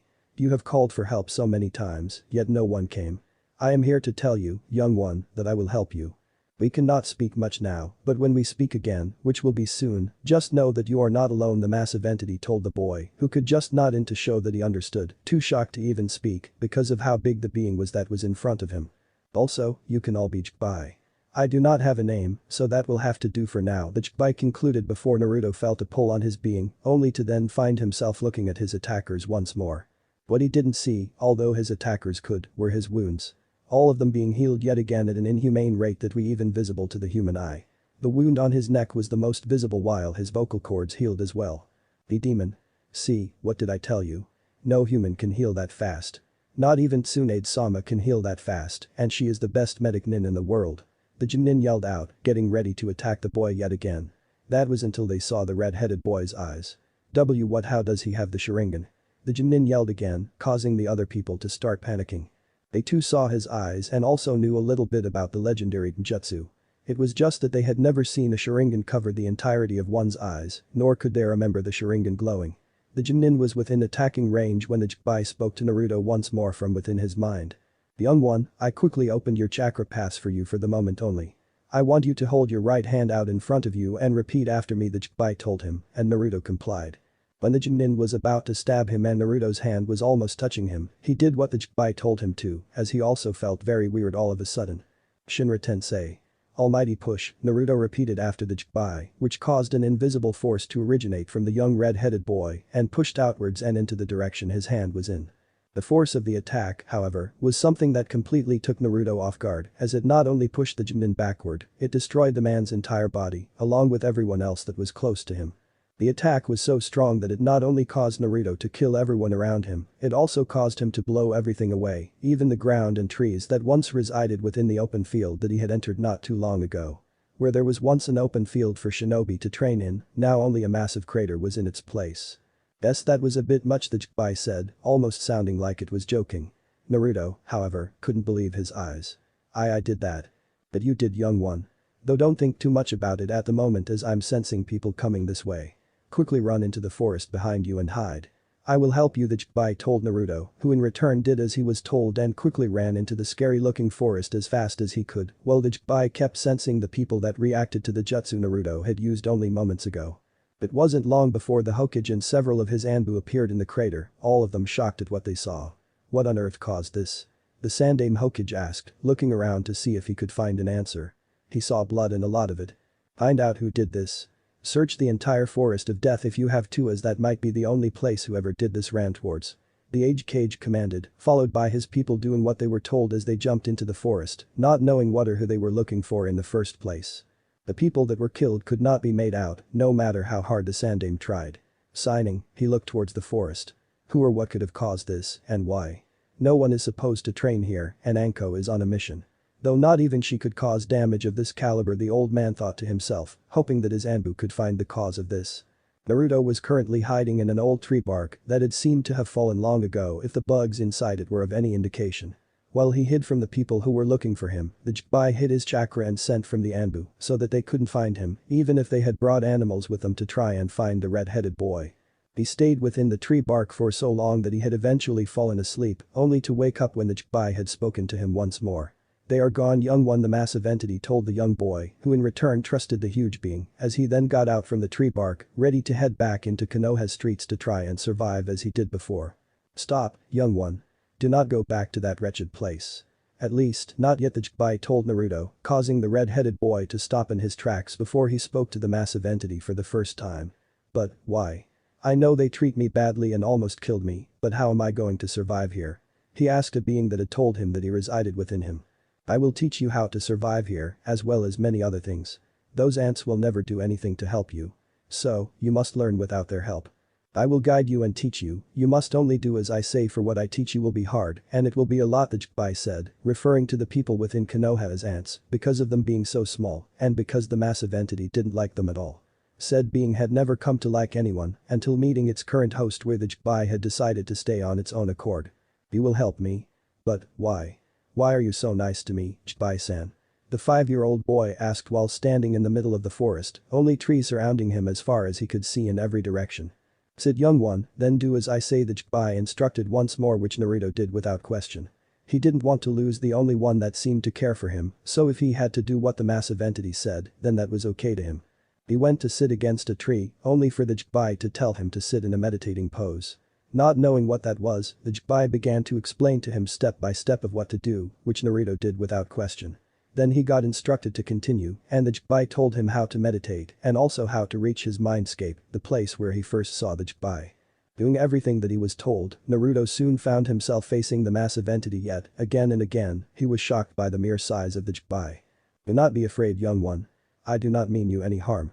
Calm yourself and try to relax. We are going to be here for quite some time as we need to talk about a few things, the Jinchuriki said before it went lay down in front of Naruto. Even while laying down on its arms, the Jinchuriki was still taller than anything Naruto has ever seen. Following his words, Naruto sat down on the ground, only to find it a little bit difficult to keep looking at the massive entity because of its height, as he had to keep looking up to even look into its massive one eye.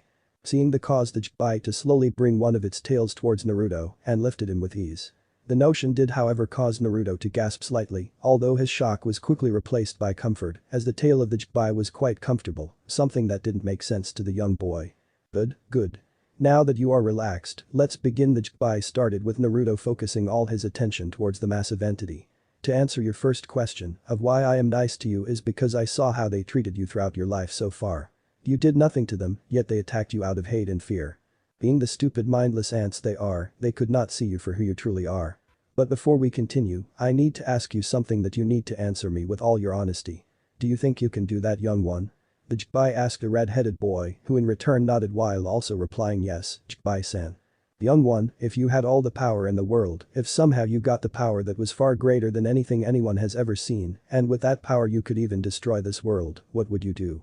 Would you destroy the world and everyone in it, or what? The Chibai asked in the best way it could while talking to a 5-year-old, wanting to make sure that the young boy could understand what he was being asked of. Being caught off guard, Naruto did not know what to do or say. He did understand the question, so he went to think about that for as long as the Chibai gave him time. Surprisingly, the massive being was quite calm and patient with the young red-headed boy. It seemed to be quite a long time for Naruto to think of the answer, which somehow the Chibai did not mind one bit. To be honest, I don't know what I'd do with such power. I wouldn't destroy the world, never. Sure, I have no one that likes me, but that doesn't mean I would destroy anything or anyone just because people hurt me, the young boy began, and the Chibai gave him time to continue talking. If I have to do something with that much power that it could destroy the world, then I would say I would use it to protect who I want to, because it would be my power, right? I might not know a lot, but I know many people don't deserve to be protected because of the things they chose to do, Naruto said, finding it a little hard to continue because of him not knowing that much. He, however, wanted to answer the Chibai's question as truthfully as he could. So, I'd protect who I can. I don't believe there is someone who could protect everyone because no one ever came to protect me, except you, Chibai-san. With that power, I'd probably do everything I could to protect who was precious to me. I'd try to create peace, but I'm not stupid. If true peace was real, then I would not have been hurt the way I have, he answered the Chibai as truthfully as he could with the wording he knew. The Chibai was shocked, to say the least. A young boy of a mere 5 years old gave him an honest answer. He could sense what the boy felt and knew if he lied or not, yet the massive one-eyed being was happy with the answer he got. It was different than what he expected because of how the young boy was treated. The Chibai felt the slight resentment that came from within Naruto that was directed towards the people who hurt him, although that was expected. The red-headed boy is a 5-year-old child, a somewhat mature 5-year-old. Liking the answer he received from Naruto and knowing that it will also change as time passed because of him growing older and more mature, the massive entity spoke up. Good. That was an honest answer, and I am glad that you didn't try to hide anything from me. Although you don't know this, I can sense what you feel and know when you lie, or anyone else for that matter, the Chibai began speaking while looking at the slightly shocked boy. The reason why I asked that is because of 2 reasons. 1, if you gave the wrong answer and said that you would destroy the world, I would have killed you right now, the one-eyes being said, causing Naruto to gulp at what he was told. Don't worry, young one. From everything I saw and felt from you throughout your life so far, you are unique and I have come to like you. Secondly, the Chibai began once more, seemingly getting more serious than it already was before. I am going to give you the power that I have mentioned. It won't be as a gift, however, as you will have to train for it. For where would the fun be if I just gave you it all without you having to achieve it yourself? That caused Naruto to look at the entity in front of him in shock. Why you want to give me such power? Why? He asked, very shocked to hear what he just heard. Tears formed in his eyes also, as he had never gotten anything from anyone. Now to hear that someone was willing to give him sure power seemed very strange to him as he was never one to want power. The Chibai knew that, which is why the huge entity liked the boy even more. Naruto was not power hungry. Although if he got the power to protect someone he loved, then he would do so with his own 2 hands and because he worked for it. I want to give it to you for another 2 more reasons. Firstly, as I said before, I know your heart, young one. I can feel it. You would not just take the power that is given to you. You would want to have your own power and train yourself to where you want to be. Second, I want to see what you can achieve. I'll only act as a teacher, so to speak. Yet, if you want to, as a partner as well. Now that shocked the young Reed to no end. Someone already wants to be not only his teacher, but also his partner. It made him sob in happiness for a little while, not knowing how to respond to that. It is okay to cry, young one. Know that I will never judge you. I am here to help you. It will be the most difficult path anyone has ever taken, but it will be your path. So I'll ask you this. Are you willing to walk this path, Uzumaki Naruto? That was the first time the Chibai used Naruto's name, causing the boy to look up from where he sat while sobbing in happiness, as he then answered as best he could in his current state. Hi, Chibai-sensei. If the huge one-eyed being could smile, then Naruto would have seen it. Good, young one. For now, rest. We will continue talking tomorrow as I know you have many questions. Your mind, however, needs rest. So for now, sleep, the Chibai told Naruto, who in return felt how tired he was all of a sudden, most likely from the few things he had learned today and from everything that he went through as well. It didn't even take a minute for Naruto to fall asleep, which the Chibai also used to lay down completely, as the monstrosity of a being also went to sleep while still being able to sense everything around Naruto up to a very far point. We are sorry, Hokage-san. We found no trace of what could have caused that crater, nor what killed those people. We also could not find out who the victims were or how many people were killed because of all the blood that got mixed during what we assume was an attack. An Anbu wearing a bear mask stood in front of his leader, giving him the report after they had finished searching for over 5 hours, to which he had then called off the hunt. "Thank you, boar. You are all dismissed for now," Hiruzen told them, getting a high and them bowing to their leader in return before all of the Anbu that went looking for whoever it was that destroyed almost an entire training ground earlier to head back home to rest. Knowing he will have a lot to explain the following day, Hiruzen too went home to rest. He didn't want to think of all the paperwork and questions he would receive, as that would give him a headache, so he went to bed rather early for him that night, not knowing of what his village had caused and his actions, to a point. That's a wrap. Before anyone tells me that what I wrote to be too much or too gory or anything like that, then I am sorry. This is an M-rated story, and I do give a warning on top all the time for things like that. If you didn't like that, then you can tell me. I'm not planning to change it, however, as I feel that it wasn't that much. Some people will disagree, but to each their own. This is just the beginning, however, so tell me what you all think. Comments of all kinds are appreciated and please feel free to tell me if I messed up in this chapter somewhere. Anyway, again. Until the next chapter. Good? Then, enjoy. Training with Sensei. Why so much, Red? The following day Naruto woke up with a bit of a startle, something he was used to because of how he had to survive while living on the streets of Konoha. Looking around him, the red-headed boy quickly remembered everything that happened the previous day. Remembering how his throat was slit, he hastily reached for his throat to feel if he had any scars or if what he remembered truly happened. Feeling nothing, he quickly spoke to the entity he hoped would respond to him. "Chibai-sensei, why do I not have any scars and how did I get healed so fast last night?" He didn't have to wait long as the monstrous entity spoke up from within his mindscape. "That would be because of the chakra you have. To make it short and simple, when you were born I fed you my chakra because of how potent and strong it is. So basically, you have my chakra running through you, though it is your own now because I chose to give it to you," the Chibai replied to the red-headed boy, only to continue speaking before the young boy could bombard him with questions. "Before I answer any questions you have, start your day, young one. Search for any source of water within this forest and use it to clean yourself and your clothes. Then I'll start teaching you how to hunt for food," the one-eyed entity told Naruto, who did as he was told once more. He stood up from where he had slept, which was against a tree in the middle of the forest of death. Doing what the Chibai said, Naruto began to look for any form of water that he could find. Luckily for him, that search was not long as he found a small river that seemed to run through the massive forest he was in. Taking off the rags he had on, Naruto got into the small river and started cleaning himself from all the dried up blood that he then remembered was not all only his. That caused him to run towards the ground as fast as he possibly could while running in water, only to throw up what little he had in his stomach when he remembered that he killed people yesterday. "Let us out, young one," came the voice of the Chibai as Naruto began to cry, believing himself to be a monster for what he did and even more so for how little he saw was left of the people he had killed with that unknown attack. I'm a monster," he said while crying softly, only for the Chibai to speak to him once more. "No, young one, you are not. Those ants that you killed were the monsters," he told the young boy, finding it ironic to call humans that he saw as ants monsters when the Chibai himself knew that he most likely looks like a monster rather. "They wanted to kill you when you did nothing to them. They attacked you when you don't even talk to anyone, let alone hurt anyone. You also did so in self-defense. Remember, young one, it was kill or be killed in a situation where those ants chose to attack a 5-year-old boy. Do not think of yourself as a monster. You're human and you have emotions just like the rest of your kind," the Chibai concluded, glad to see that Naruto started to sob a little less as he tried to progress what the one-eyes entity just told him.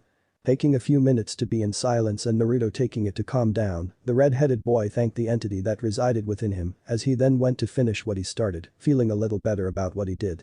After he was done, Naruto washed what he called his clothes in the water as well, putting it back on afterward. "Good. Now comes the fun part," the Chibai said, causing Naruto to smile a little when he heard the tone of voice the Chibai said that in, almost sounding a little happy and excited. "This forest has a lot of creatures that could hurt you, so for one, be careful of them for now. I can sense them, so worry not as they are not close by. There is, however, a small animal behind the bush in front of you. This is what you'll have to do with that." The Chibai began to instruct Naruto on how to start hunting for food. That was the start of something Naruto found not only very hard but also fun. He had to get a sharp object, then he had to be very sneaky to try and surprise the rabbit that hid behind the bush to try and kill it. Unfortunately for Naruto, the rabbit jumped away from him the second he got too close for the rabbit's comfort and it ran away. Naruto gave chase, wanting to kill the rabbit to eat it. He chased a rabbit for almost 30 minutes before the small creature got attacked by a huge snake, who then devoured the fluffy animal before setting its eyes on Naruto. That, however, did not last even a second as the snake slithered away as fast as it could, seemingly in fear. Confused, Naruto spoke to the Jinchuriki. What just happened? Why did that thing run away when it was so big? He asked, not knowing what a snake was, nor why it ran away like that. It was then that the Jinchuriki began to explain to him what a snake was, for starters, then the entity explained that it slithered away in fear because the Jinchuriki had made itself known to the snake, only a little though. The one-eyed being did not want Naruto to have to fight a snake now as well, for the boy was over-malnourished and he needed food as he was still human. The Jinchuriki then directed Naruto back towards the lake, telling him that he will have to fish now. The one-eyed being instructed Naruto to get a strong enough stick, a big one as well, so that he could then start using a rock to sharpen it to make a sort of spear. Doing what he was told, Naruto set out to find everything he needed. When he got what he needed, Naruto then proceeded to make a spear using a thick stick and a stone by cutting the end of the stick in a way that would sharpen it. He had trouble at first, although the Jinchuriki instructed him on how to do it properly. When he got the result that he needed, Naruto went back to the lake he had been in before. Only this time he went in deeper and then also went upstream, as the lake seemed to be originating from most likely a small waterfall. Eventually, he spotted what he needed, fish, and a lot of them. That was then he began trying to stab them using the spear-like stick he had made. It took him nearly half of the day to finally be able to catch what he needed. It became a little easier after that as he was able to catch 3 big fish after 6 hours. By then the red-headed boy was feeling tired, only for the Jinchuriki to then tell him how to make a fire and how to cook the fish he had caught. Following what he was being taught word by word, Naruto eventually had some fish that he could eat. When it was time for him to eat however, he began to sob slightly. "Thank you so much, Jinchuriki-sensei," the young boy told the only one he felt that cared for him, even though the massive entity had yet to say those exact words. The Jinchuriki, however, understood why Naruto thanked him. The boy was used to eating rotten food or going without food for long periods of time. Now he was able to eat something he not only caught but also something that he cooked himself. All that was possible because of the enormous entity that told him he resided within his mindscape. Digging in, Naruto had his first taste of food that was not rotten. He couldn't stop sobbing while he ate, as it was the best food he had ever tasted. The Jinchuriki, however, just looked at its host from within him, being able to feel what he truly felt. "I made the right choice. You will become great, young one," the one-eyed entity thought to himself, because he could feel how grateful Naruto was, all because of some fish that the entity had taught him to catch and cook. When Naruto was done eating, the Jinchuriki spoke to him. "Do you wish to talk now, young one?" The red-headed boy immediately nodded as he had many questions. He also felt a lot better after eating all 3 fish, although the Jinchuriki knew that it would take some time for him to put on some weight and not be malnourished anymore. Doing what he did the previous day, Naruto began to meditate, only to find him sitting on one of the Jinchuriki's tails once more. "Well then, before we begin and before you bombard me with questions, how about we do something instead? You ask one question, I'll answer it. Then you can ask another and we do the same." "Good?" the Jinchuriki asked and Naruto nodded while smiling. The entity then waited for the red-headed boy to ask his first question. Naruto, however, asked something he had been wanting to know for a very long time and hoped the Jinchuriki could tell him. "Jinchuriki-sensei, why did those people hurt me so much? I never did anything to anyone, so why do they treat me like that?" The Jinchuriki saw and felt the sadness coming from Naruto and could also hear it in his tone of voice. It did not expect the young boy to start with that question, though the entity figured that he would want to know about that at some point. Might as well be now. "What I'm about to tell you, young one, you must promise me to never tell anyone else. I'm going to tell you a lot and I'm going to do so with a story so that you can understand. Do you promise to never tell anyone of any of what I'm about to tell you?" the Jinchuriki asked, and it didn't have to wait long for Naruto to respond for he at least knew what a promise was, or more so, a broken promise. "I promise, Jinchuriki-sensei," was all that Naruto said before the Jinchuriki then began to tell him the story of how everything began. First, the entity told him about the alien lady and her children, followed by the 9 creatures that came to be known as the Bijuu. The Jinchuriki told him that it had planned everything because not only was he bored, he also wanted to see what humanity would do with the power it was given. It was a very long story, one Naruto loved everything about as the Jinchuriki almost told it like some children's book that Naruto had seen some mothers reading for their children. The Jinchuriki knew that it was the only way to tell Naruto of everything so that he could understand it, never using any big words that the young boy could not understand. Not once did Naruto interrupt the Jinchuriki while it spoke to him, hanging on to the story it was telling him. The Jinchuriki then told him the part he wanted to know. Why he was so hated by seemingly everyone. It hurt Naruto to know that the Yondaime Hokage had used him to seal the Kyuubi in, as he had to endure a lot of pain because of that. His eyes, however, almost fell out of his eyes when the Jikbai told him of how he came to be within him and also how the Jikbai had helped him throughout his life. Naruto believed the Hokage to be strong, only now to hear that the entity within him could kill everything and everyone on the planet with ease. It just never did, simply because it didn't want to, and because the Jikbai would be bored then if he did that. That is why they hate you, young one. They fear you because they think you are the reincarnation of the Kyuubi. Something that is not true as I've just told you. To answer another question you might have while we're at it, I want you to know what Kekkei Genkai is as well as what Ninjutsu is. So just bear with me, can you do that? The entity asked his host and Naruto nodded, only feeling a little overwhelmed by everything he had just learned. Firstly, I'm not going to mention everything just yet. Only the basics because I have given you a Ninjutsu and Kekkei Genkai. You will not be able to use your Ninjutsu for some time though, yet your one Kekkei Genkai has been in effect since you were born. That is where the Jikbai began to tell Naruto of what Ninjutsu and Kekkei Genkai are and that he was the one that created most of them. The only one he did not create was the Byakugan as that came from the alien lady. The Jikbai told him of his Ninjutsu called the Ren Sharingan and it was the eye the Jikbai had but also different. The Kekkei Genkai that has been in effect since he was born, however, was a body one. It was what caused him to heal so fast. It was also the first of its kind as the other body healing Kekkei Genkai wasn't even close in comparison to his. The Kekkei Genkai didn't need chakra to heal small wounds or some big ones. It only needed chakra to heal fatal wounds. That shocked the young boy, only for the Jikbai to tell him that he would need to train in it more to use it better as at the moment, it only worked that way because of the Jikbai being able to manipulate it to do just that. Now that he was old enough to start training, the Jikbai would not help him anymore like that as he needed to learn, something Naruto was eager to do and agreed with the Jikbai. After he finished explaining to Naruto everything that he needed to, the Jikbai told him that it was time for him to sleep as they had a busy day the following day. Naruto, however, wanted to ask more questions. Only to feel how truly tired he was once he was out of his mindscape. Learning everything he did was a bit much for the 5-year-old boy, so he just laid down where he sat and fell asleep within seconds of his head touching the ground. Life changed for Naruto after that day, and although it became more difficult, it did so in a good way as the Jikbai began training Naruto. First, he had to unlock his chakra, which he did rather easily. The Jikbai did, however, from his part, hide Naruto's chakra so that no one could track him. The entity also told Naruto that he needed to do it at the moment, though he would be taught how to do so when the time comes. After unlocking his chakra, the Jikbai had him more focused on learning how to hunt better. The reason for that being his body as his sensei told him that he needed to eat more for his Kekkei Genkai to start healing his body with the nutrition he needed. It was something he needed to do before he could train in anything else because of his body at that time would not have been able it, even with his body healing Kekkei Genkai. Naruto did just that. He focused on hunting more, eating more and learning more about everything that his body needed to grow. That also meant learning about plants and its capabilities, the same with berries and everything else that came out of the ground that he could eat. The Jikbai taught him everything. When asked how he knew all of the things he knew, the Jikbai told him that it was not only because of him being the oldest entity ever, but also because of all the memories the massive creature had gotten when he got reformed from the previous 9 Bijuu.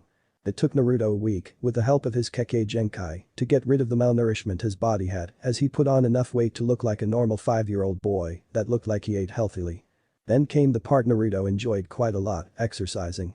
He was told to build up his stamina, something he already had quite a lot of because of all the running he did and because of another Kekkei Genkai he was born with.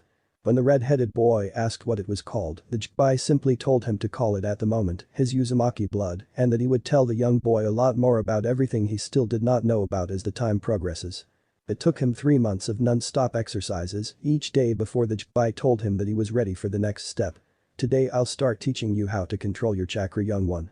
At the moment, you need this, and it's going to take you a long time most likely, the reason for that being your chakra being as potent and strong as it currently is. There is one catch though. The Jikbai began speaking to Naruto, who was listening and paying as much attention as possible to be able to learn more. What catch, Jikbai-sensei? The young red-headed boy asked before the Jikbai continued speaking. You will need to do 2 things. Firstly is training in chakra control to such a point that you'll be able to unlock your Ren Sharingan. Normally one does not need that much chakra control to use a ninjutsu. Yours, however, needs a large amount of chakra control for you to use or in your case, unlock yours. The massive entity spoke, giving Naruto a few seconds before he continued once again. The catch is not that, however. You will need to do so before your 6th birthday or else you will never be able to unlock your ninjutsu because of your chakra that is growing more and more each day. If you do not have good enough mastery over your chakra by then, and you can't unlock your ninjutsu, then you also won't be able to become a shinobi. That shocked the young red-headed boy into him almost falling over his own feet while standing still. What, but how? Why? He asked in a state of emergency, sounding quite distressed for the Jbai at that moment. You will have too much chakra by then, that no matter how many hours of training you put into chakra control exercises, it would never be enough. The reason why you need to unlock your ninjutsu by then is because it grants complete chakra control to the part, no matter how much chakra one has. That is why you will train every single day for the next year in chakra control, the massive one-eyed entity told the 5-year-old boy, whose eyes were almost falling out of his head at what he was told. Shaking himself from his thoughts, Naruto smiled and told the Jbai that he will do it no matter what. He was also excited at not only learning so much, but also at unlocking his very own ninjutsu. The Ren Sharingan. The eye that the Jbai told him had no equal. Naruto was also surprised to hear that he would have that much chakra at his age. It confused him slightly because the Jbai had yet to tell him everything. The one-eyed entity had, however, promised to tell him when he turned 6 and that by then, he would help Naruto in learning something the young boy had always wanted to learn. Reading and writing. At the moment it was a little impossible, even with all the knowledge the Jbai had. Said being had told him that on his next birthday, that he will have to start going back into Konoha to be able to learn even more from the books they had. Naruto just didn't know how that was going to be possible because of how he got treated. The only response he got was "Don't worry, I'll show you once we get there," which was good enough for him. For the next few months, Naruto improved in his hunting skills and learned more each month about everything that he needed to eat to continue growing. He also got into his training for his chakra control, something that started completely different than what he had thought at first. After unlocking his chakra, Naruto had to mold it onto his feet to be able to climb a tree without using his hands. At first, that seemed impossible for Naruto until he began doing it. It took him a month just to get stuck on the tree while yet taking a step. 3 months later, Naruto finally reached the middle of the tree that he used to practice his chakra control. Another month passed when the red-headed boy was finally able to get to the top of the tree, using only his chakra. He was excited and happy about what he had achieved, only to hear that it was the easy part that he completed. What followed was even harder and took Naruto even longer to get a hold of. Water walking. The first 3 weeks he was unable to even stand on the water, no matter how little chakra he used. It was only a week after when he was making a little bit of progress by being able to stand on the water with one foot. That only lasted a few seconds before he lost control and fell into the water once more. 3 months later was when he finally got enough control over his chakra that he was able to stand on the water and even walk on it for a few minutes. Anything more than that, he was unable to do, and the Jbai told him that it was good enough. Any more control would be impossible for him no matter how long he trained. He was very lucky as well, for his 6th birthday was drawing very close. Almost a little too close for comfort for both of them. Good, young one. Now comes the part where you need to be very careful, or else you will lose your eyes, the Jbai said, causing Naruto to gulp in nervousness. He knew that if he messed this up, it was all over. Kekkei Genkai or not. One mistake and he would lose his ninjutsu forever, then it was all over for him. The Jbai told him that he would not be able to do anything after that because of his chakra and how much he had. If the massive entity tried anything, Naruto could die. That was something that confused the young boy at one point, only for the Jbai to tell him that even though the one-eyed being could do almost anything, he could not help Naruto in that regard. He was also told that it was the Jbai's fault then because the chakra that ran through him was the same chakra the Jbai had, just a lot less. The Jbai was also unable to do anything because Naruto's body would not be able to handle it, healing Kekkei Genkai or not. That is what drove Naruto to train as much as he could, for he had accepted everything the Jbai had given him, even though he had to train to get it and make it his own. Sitting down on the ground next to the small lake Naruto had used for almost an entire year, he quickly calmed himself and did what the Jbai told him. Control your chakra, young one, as much as you can and use as little as you possibly can. Then all you have to do is to direct your chakra towards your eyes. He did just that, only for the Jbai to speak to him once more. There is something that I forgot to mention. Your eyes, they won't look entirely like mine at first. You'll have a weaker version, one that also looks different in color. Also, once you achieve your eyes, which I know you'll be able to do, you will never be able to turn them off. Don't worry though, as once it's unlocked it doesn't keep taking chakra. In fact, it never requires chakra again unless you start using the abilities that come with the eyes or the abilities that I know you'll be able to make in the future yourself. That shocked Naruto a little. I'm about to lose my current eyes then? He asked and the Jbai was quick to answer. So to speak, yes was all the one-eyed entity said. Naruto liked his eyes as had come to like purple, although he did not care for that because, for one, other than the Jbai, he had no one. But that aside, Naruto went back into concentrating on using his chakra. He used as little as possible with as much control he had, then directed the flow of chakra towards his eyes. When the chakra reached his eyes, Naruto fell on his knees and began to yell in pain while holding eyes. Oh, shit.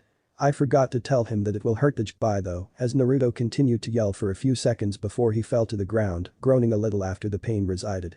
What happened, Jpai-sensei? Why did it hurt so much? It felt like my eyes were going to explode, Naruto said, and the Jpai took a little too long to reply for Naruto's taste. Jpai-sensei? Yeah.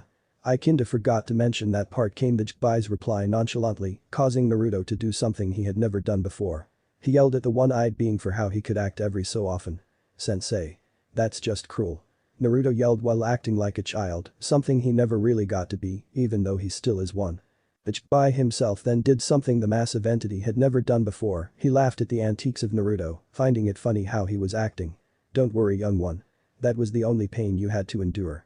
Now, go look at your reflection in the water, the massive entity told the young boy, who just gruffed a little while muttering something about his stupid sensei. That was something the Jpai smiled at, even though he could not show it. Naruto still acted like a child now and then, when it was taken away from him. It was a painful thing to do, yet the Jpai knew that Naruto would be able to handle it and even complete what he needed to do. Reaching the water, which was only a few steps away from where Naruto was when he unlocked his eyes, the young boy looked into the water to see his reflection. What he saw shocked him and even made him forget about the little bit of anger he had at his sensei. Staring back at him was not his old violet eyes, although they were still purple. Now his entire eyeballs were purple with a small pupil in the middle, followed by a ripple pattern that spread throughout in both eyes. There were also one tomo in both eyes, something the Jpai had told him about. Naruto also saw that his eyes gave off a slight glow, though one would have to be extremely close to see it. Wow. They are beautiful, the Redeed commended, allowing the Jpai to speak one more. That they are, young one.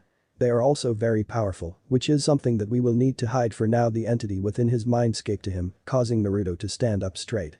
He did not have time to ask what he wanted to as the Jpai continued to talk. There are forces within this world that would do anything to have your eyes, young one. They would try to kill you just because of everything those eyes are capable of. I'm going to teach you a very simple jutsu that you will use for now to hide your eyes, showing your normal eyes. In time, you will need to learn a different technique to hide them, which you will have to do until you're strong enough to defend yourself. At the moment, the jutsu I will teach will only be able to hide your eyes in their current form. I will get into the forms you have a bit later though. For now, do as I say. Also know that you have excellent chakra control now. Not perfect, yet. You just have a way to get perfect chakra control now, as your eyes will be able to help you in more than one way. The Jpai finished talking, showing him and teaching him the simple jinjutsu that he needed to use that will be able to hide his eyes, even from the Byakugan and the Sharingan. It was only temporary however and would not last long, nor would it be able to hide them from the advanced Sharingan or Master Byakugan user. Doing what he saw through images the Jpai sent to him via thoughts, Naruto got it on the first try, which made him happy. He looked back into the water to see his reflection, being greeted by his normal violet eyes, as if nothing had ever happened. Wow, that's so cool, Jpai-sensei. What are we doing next? Naruto asked, willing and eager to learn whatever he could. Naruto had seen that his vision was completely different than what it normally was, but decided to ask about that later, as he knew that eventually he will be taught everything about his eyes. He didn't need to use them or their power now. He only needed to unlock it so that he could continue training using his chakra, something he couldn't wait to do. Now, before anything else, send a little amount of chakra to your eyes again to return your vision to what it normally was. I'll tell you what the vision is you're currently experiencing another time, the entity within Naruto said, and he happily obliged, resulting in his normal vision returning. Good. For your next part in learning, you'll have to sneak into that book place that every city seems to have if my memory is correct. It's called the library. We won't take any chances, so make sure that you are not spotted. When you're inside, you're going to borrow the books I tell you to get, was what the Jpai told his student, refraining from using the word steal and instead made it seem like Naruto will borrow the books without asking anyone for them. They had stolen so much from the young boy already that the Jpai saw it was okay for him to do the same, especially if it contributed to his learning, something that was supposed to be given to him for free. Okay, Jpai-sensei, Naruto replied shortly, taking off in a run afterward as he went to the library. Luckily for both of them, Naruto knew where the place was. He used to hide behind it many times when he got chased by a mob of people until they found him there after a few times. It took him the entire day to get there, as the Jpai had told him to only run towards the place, while the entity also directed him out of the forest, while also sensing to make sure no one was close to Naruto to spot him. Truth be told, the Jikbai could sense the entirety of the elemental nations if he wanted to, although the entity knew that if he did that, he would attract unwanted people to Naruto because of how potent his chakra is. The Jikbai also wanted Naruto to sneak into the library when it was nighttime, something the one-eyed entity knew he would have to direct Naruto to do, as the place would then most likely be closed. Hiding close to the place of interest they wanted to be in, the red-headed boy waited for the sun to go down. When the time came, however, Naruto couldn't see in front of him. It wasn't a full moon night, and the place where the library was located was dark. Not knowing how he was to do this, let alone look for books in the dark, Naruto calmed himself to talk to his friend. Only, said friend had already thought of everything as the Jikbai spoke up first. Young one, use a small amount of chakra for your ninjutsu. Again confused, Naruto did what he was told, only to become more confused when he saw that everything suddenly become brighter. Almost like the sun never went down in the first place. Now he wanted to know even more about his eyes and what they could do, only for the Jikbai to remind him of why they were here and that they needed to hurry. Being as quiet as possible and using the stealth he had at his young age from all the hiding and running he was used to, Naruto quickly got into the library with the Jikbai's help. He had to break a window to get in and was lucky that he was able to do it without drawing attention to himself. After that, he waited for a few minutes while the Jikbai made sure no one was close to him or coming towards the library at the sound of glass breaking. When he knew that he was in the clear, Naruto went to work in finding everything the Jikbai told him to get. They didn't know what kind of books the library had, so they had to search for what they needed. Naruto was amazed that with his eyes he could see in the dark, as it would have been impossible to see where he was going and not knock a bookshelf over. The Jikbai looked through Naruto's eyes to see what the young boy would need, as Naruto himself didn't just know what he needed, he couldn't read anything from what he saw. It was completely new to him, something that also made him sad because of how old he already was and he couldn't even read, let alone write. Don't worry young one, that will change soon. Think about this as well. Not only will you learn how to read and write now, but you'll also learn how to do advanced writing with what I'm going to show you, the Jikbai told Naruto, who in return stopped dead in his tracks in confusion. He knew what the word advanced meant, as the Jikbai had told him. What do you mean Jikbai-sensei? The Redeed asked his tenant, wanting to clear the confusion from his head. I'll tell you, though don't ask any questions after that, okay? We don't have a lot of time before someone could come in here once they see the broken window. This is a shinobi village, remember, and they most likely have those ants patrolling the village, came the Jikbai's answer, referring to the other humans as ants yet again, something Naruto had gotten used to. He agreed, which had the Jikbai continue talking once more. What you learn, and I believe what you love, is an art called Kenjutsu. To use the art, one needs to be very good at writing. That's all I can say at the moment. For now, keep looking at the books, and I'll tell you which ones you need to take, doing what the big guy told him to do, as Naruto could refer him as he quickly went through the shelves while looking at the books. It didn't take long before they found their first one that they Jikbai called Children's Book. A-to-Z. The second book they got was called Children's Book. Writing. They got 2 more books after that, one called Dictionary and the other one being a simple, yet small reading book for children as well. Naruto was unable to carry any more than 4 books, so he quickly went to the exit. Using his chakra control, Naruto was able to simply walk up the wall before climbing through the window he had broken that was located high on the wall at the back of the library. It took him a little longer to climb through the window with books in his arms, as the window itself was not a big one. He could fit through it comfortably, only with books that became slightly more difficult. Naruto landed on the ground and the Jikbai kept its senses up to make sure they were alone, which they luckily were. When the Redeed knew that he was in the clear once more, he headed towards the forest he came from, while still doing his best to hide away from anyone that could see him. The time being close to midnight was how they were able to miss all civilians, although the shinobi populace that was patrolling the village was still wide awake. Only, they did not see Naruto, which the young boy was glad about. After a few more minutes of running, Naruto got to the forest he came from and went into it, going back to the place he used to train near the lake. When he finally arrived at the place, the Jikbai spoke up. Young one, do not put your books down just yet. I want you to find a place where you can sleep better than you have for the past few months.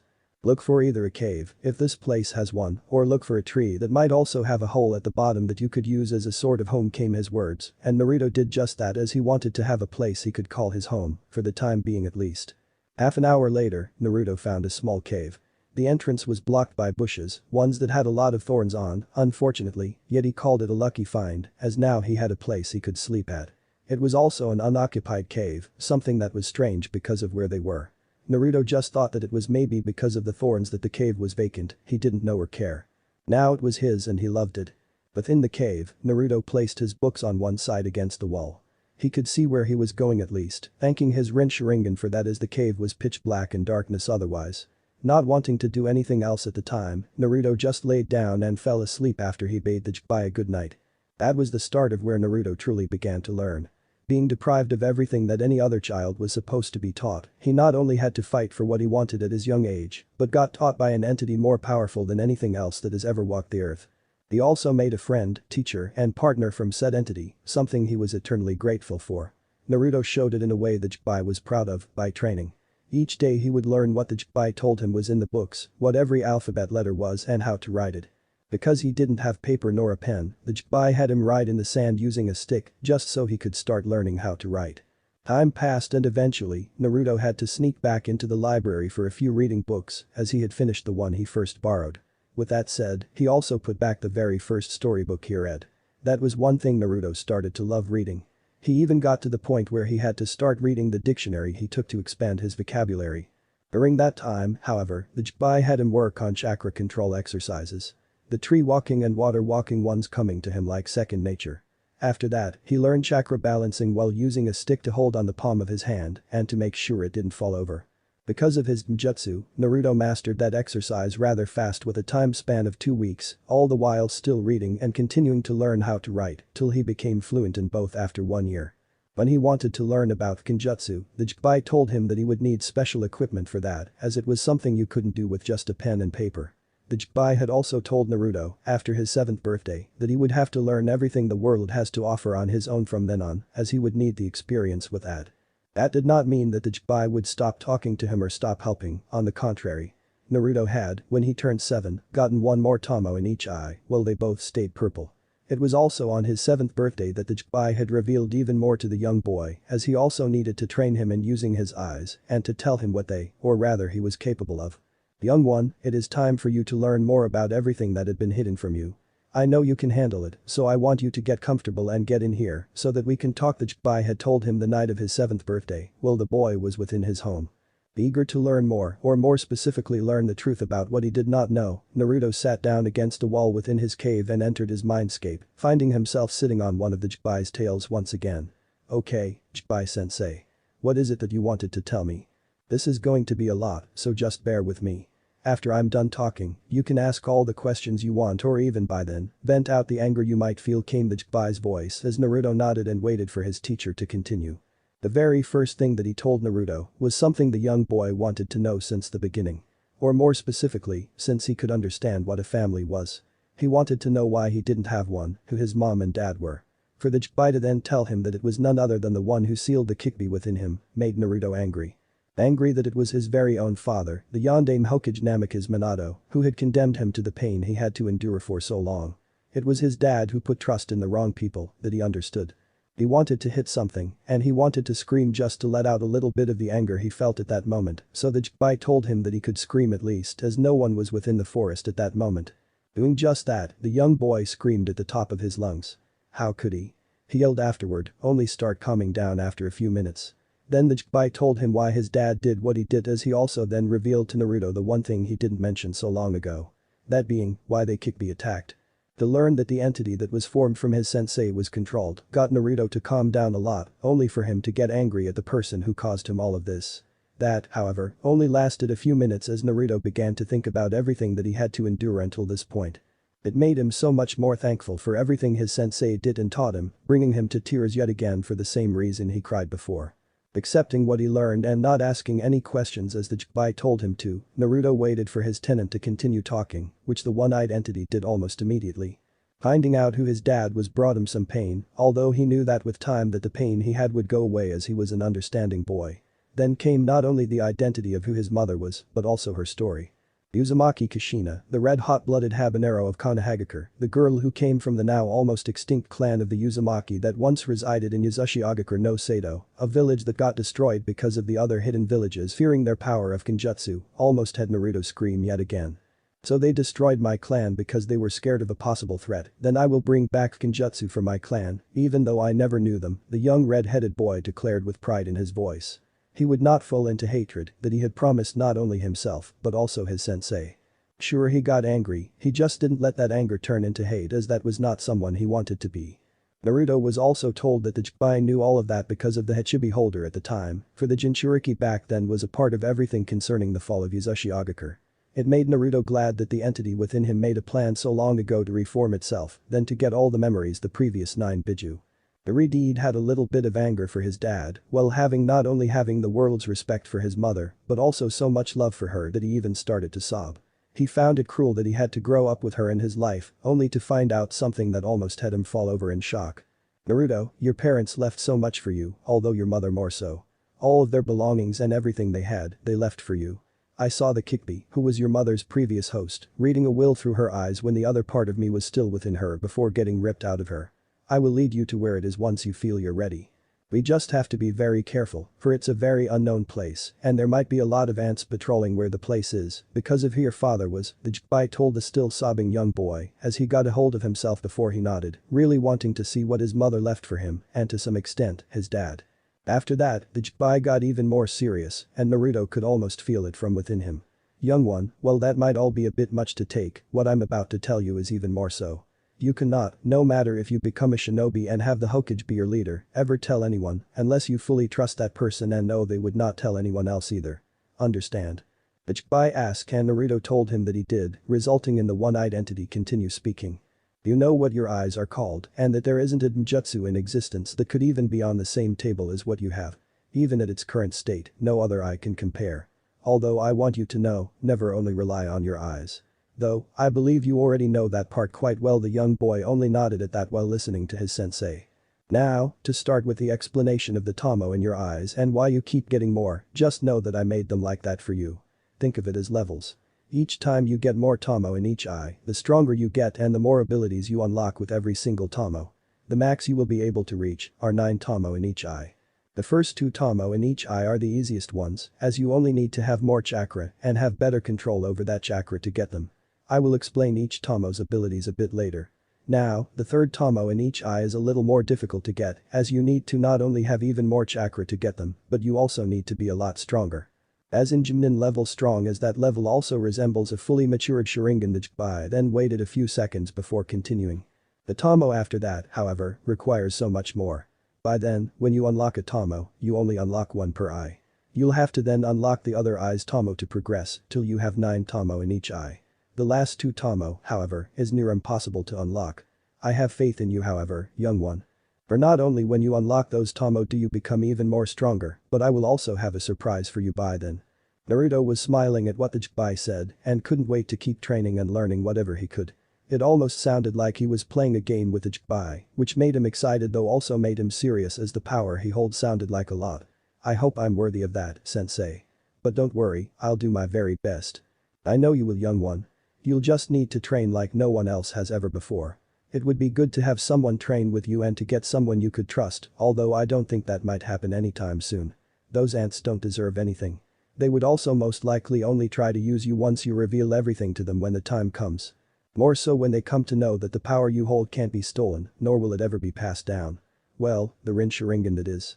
That confused Aritide, so he voiced his thoughts. What do you mean by that, Jinchuriki-sensei? Figuring that Naruto would ask just that, the Jinchuriki elaborated. It means that one day and if you have children, they won't have your eyes or your chakra. However, that's not something we should be talking about now, as you're way too young for that, or anything related to that. Naruto, however, the eager boy he was to learn, wanted to know more, although those thoughts stopped when the Jinchuriki told him to not ask about that just yet, because of his age. Accepting that, Naruto left his mindscape as his sensei told him that it was time for him to continue learning, while he also had a few other things that he wanted to teach the young Redeed. The day was Naruto's 8th birthday, and the young boy was extremely happy. After his talk with his sensei, the young boy dove even more into his training that the huge entity provided. Each day he would work himself till he dropped to the ground in exhaustion from what the Jinchuriki had him do. Naruto learned to better control his already excellent chakra control. He had to improve in that aspect as each day his chakra would grow more and more, all because of the exercises he did, while also hunting for various food sources. The young boy also only once visited the place his parents lived in, although he did not enter, is because of how many shinobi he saw that roamed the place every few hours or so. It did look, however, that no one was able to enter it as no one ever tried. He did not know why that was but figured that they respected the house of the yondaime and his wife and did not want to touch anything of theirs without permission. That was when the Jbai told him that he was most likely the only person on Earth that was allowed to enter the place, as he was their child, and they most likely placed a genjutsu on the place that required his blood to enter it. While in the Forest of Death, Naruto had also started to learn how to fight. It got to the point where he would search for anything to fight that lived in the massive forest, which he was quite lucky because of how many beasts and insects lived within the woods that were big enough to eat him. He began training against them, learning how to fight them without using his eyes or his chakra. The point of that being that he needed to become faster and needed to learn how to hit harder without the use of chakra to enhance himself, something the Jbai told him he could do because of how excellent chakra control, though he should not try it just yet because he was inexperienced in it. After a while, the Jbai gave something to Naruto via the shared mindscape. It was a unique fighting style, a style the Jbai created with all the knowledge the entity had. While he only created it within his mind, the Jbai did say that he would give the credit of the style being created by his student, something Naruto did not want until the Jbai told him that it was another gift the entity had for the boy. Accepting it after some time, Naruto began training in his very own taijutsu style. While not having someone to spar against, he did, however, have the creatures of the Forest of Death to fight against. Although, that only got him so far as the Jbai told him that for him to advance, he would need to fight against someone. Be that sparring or an actual fight. He accepted that he would need someone in his life again at one point, someone that wasn't the Jbai as the entity would be with him forever. The young boy, however, was reluctant to try and find a friend as he didn't trust anyone other than his sensei. The Jbai then trained him in something that came from his once upon a time Kyuubi part, something that would allow him to sense negativity from people. He also began teaching Naruto how to sense, something that the young boy took to like a fish takes to water, like he did most things the Jbai taught him. Another thing he revealed to Naruto was that he would one day have all the power and abilities the previous Bijuu had, and so much more.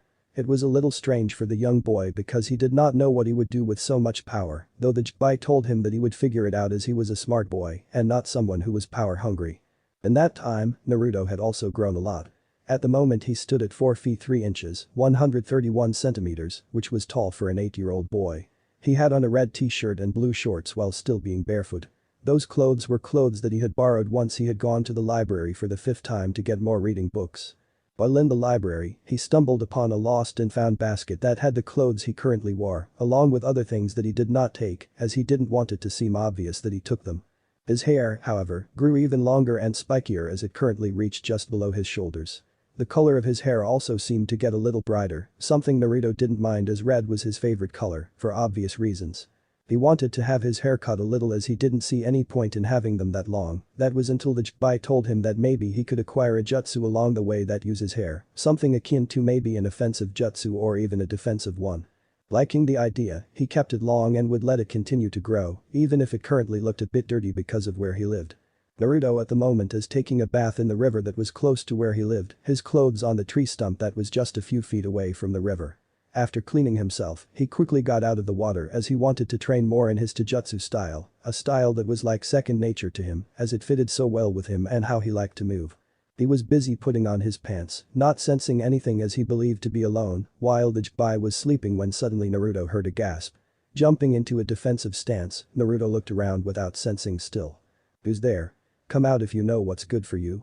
He spoke in a serious tone of voice, only to get a burst of laughter in response, as an older woman with purple hair tied in a funny way came out from behind a tree. He was about to speak again when another woman came out from behind the tree and stood next to the purple-haired woman. The second woman had unkempt black hair, wore clothes almost similar to the first woman, and had red eyes. When Naruto saw her, he almost fell over in shock at how beautiful her eyes were. He dropped his stance slightly while looking at the woman with red eyes, all the while his mouth opened up slightly as well. This caught both women's attention, and it got them both to scoff at how such a young boy was already looking at one of them. Great, another pervert, and one so young. What is becoming of this world? The red-eyed woman thought as she was about to speak, not liking how the young boy in front of her was looking at her. That was until Naruto spoke first while still looking at the red-eyed lady. "Wow, you have beautiful eyes," was all he said, only so smile slightly afterward, then getting into his fighting stance again with a serious look in his eyes. What he said shocked not only the red-eyed woman, but also the purple-haired one as they could only look at the young boy with curiosity. "He complimented my eyes. He did not look at me like everyone else did," she thought while looking at the boy, seeing that he now had a serious look in his eyes that got them both to be on guard. Who is this boy and what on earth is he doing in here of all places? Were the thoughts of the red-eyed woman, not knowing that similar thoughts were running through the purple-haired woman's mind. "Hey kid, what are you doing here? The purple-haired woman asked, already forgetting the threat the young boy had spoke not even 2 minutes ago. Betting an even more serious look on his face while also seemingly looking angry, Naruto spoke up. I live here. What about you two? Are you here to kill me? He asked, shocking both of them. Impossible. No one lives here and no one can. This place kills people just for entering it unless you're strong enough to enter this forest, which I doubt this boy is, the purple-haired woman thought, while the same thoughts ran through the red-eyed woman's mind, then both of them grew even more wide-eyed when their brains registered the last part the boy asked. Why on earth would we want to kill you, kid? And how can you live here? Do you know where you are at all and what this place is called? The purple-haired woman asked, which the red-eyed woman also wanted to know. Well, because you won't be the first ones from that place that wants to kill me, and I live here because I can and because I was driven into this forest. It was either that or get killed because those people in that place are blind and full of hatred. Lastly, no, I do not know what this place is called nor do I care. I know what's in this forest and they don't scare me. You could say, however, that I scare them. Naruto spoke in a serious tone of voice, while keeping his eyes on them, all the while his senses were on high alert as he didn't want to get any surprises. The Jibai, however, was still asleep, not that Naruto minded. His answer shocked the two women even more as they couldn't believe something like that happened, yet here was the boy in front of him, well he sure looked like he lived here if his clothes and hair gave away any indication. He still hadn't put on his shirt because he just finished bathing not that long ago, and both women could see that for someone so young, he sure seemed to be able to take care of himself as his muscles showed, albeit slightly. Let's all just calm down, okay? We're not here to fight. I and my friend here were just looking for a place to train as we also know what lurks within this forest. I am sorry if we gave off the wrong impression, we aren't here to harm you, I promise. The red-eyed woman spoke up for the first time, and Naruto had to say that he liked her voice as it was pretty. He quickly used his skills that his sensei taught him, the skill to see if they had any ill intent towards him. Not finding any, he nodded and stood straight while still being shirtless. Well, okay then, I believe you, for now. If you want any creatures to fight, I suggest going into that direction as there are many there, Naruto said while pointing west, something that shocked both women yet again. Wait, don't tell me you fight them, those monsters are bigger than you. The purple-haired woman almost yelled out in shock as she truly was stunned at what the boy was saying and even giving them directions, not that they needed any though. Well yeah, I fight them as often as I can. It's a little hard to train by yourself, the boy said, something that yet again shocked both women as they couldn't believe what they were hearing. They were about to retort to what he said, only for him to move to where his shirt still laid. Picking it up, he put it on and was about to leave. Wait. Why don't you come with us? It's not safe in this forest, even if you say that you fight the beasts that live here. We can help you and I know that our Hokage would want to know about all of this as well. The red-eyed woman spoke as Naruto stopped dead in his tracks. Turning towards the women slightly once more, Naruto locked eyes with the red-eyed woman.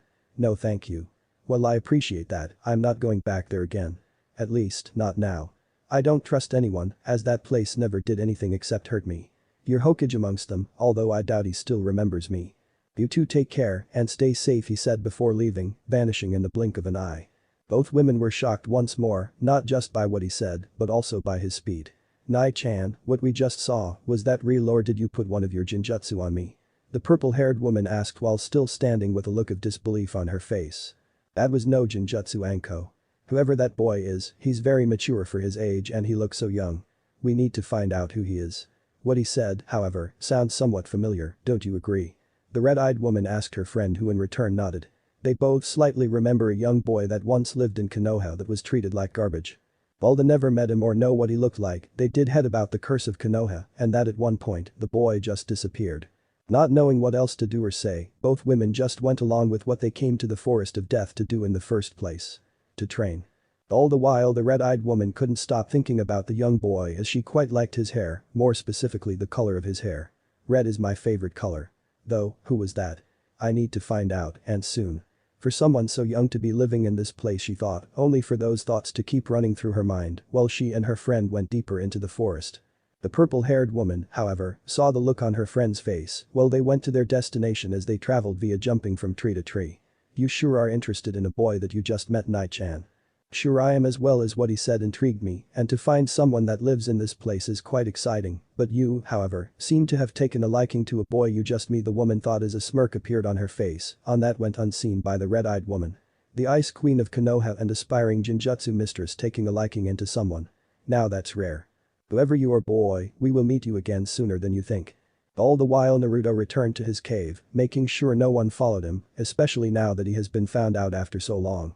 He knew that one day people would find him most likely, as the forest was a part of Konoha's property after all.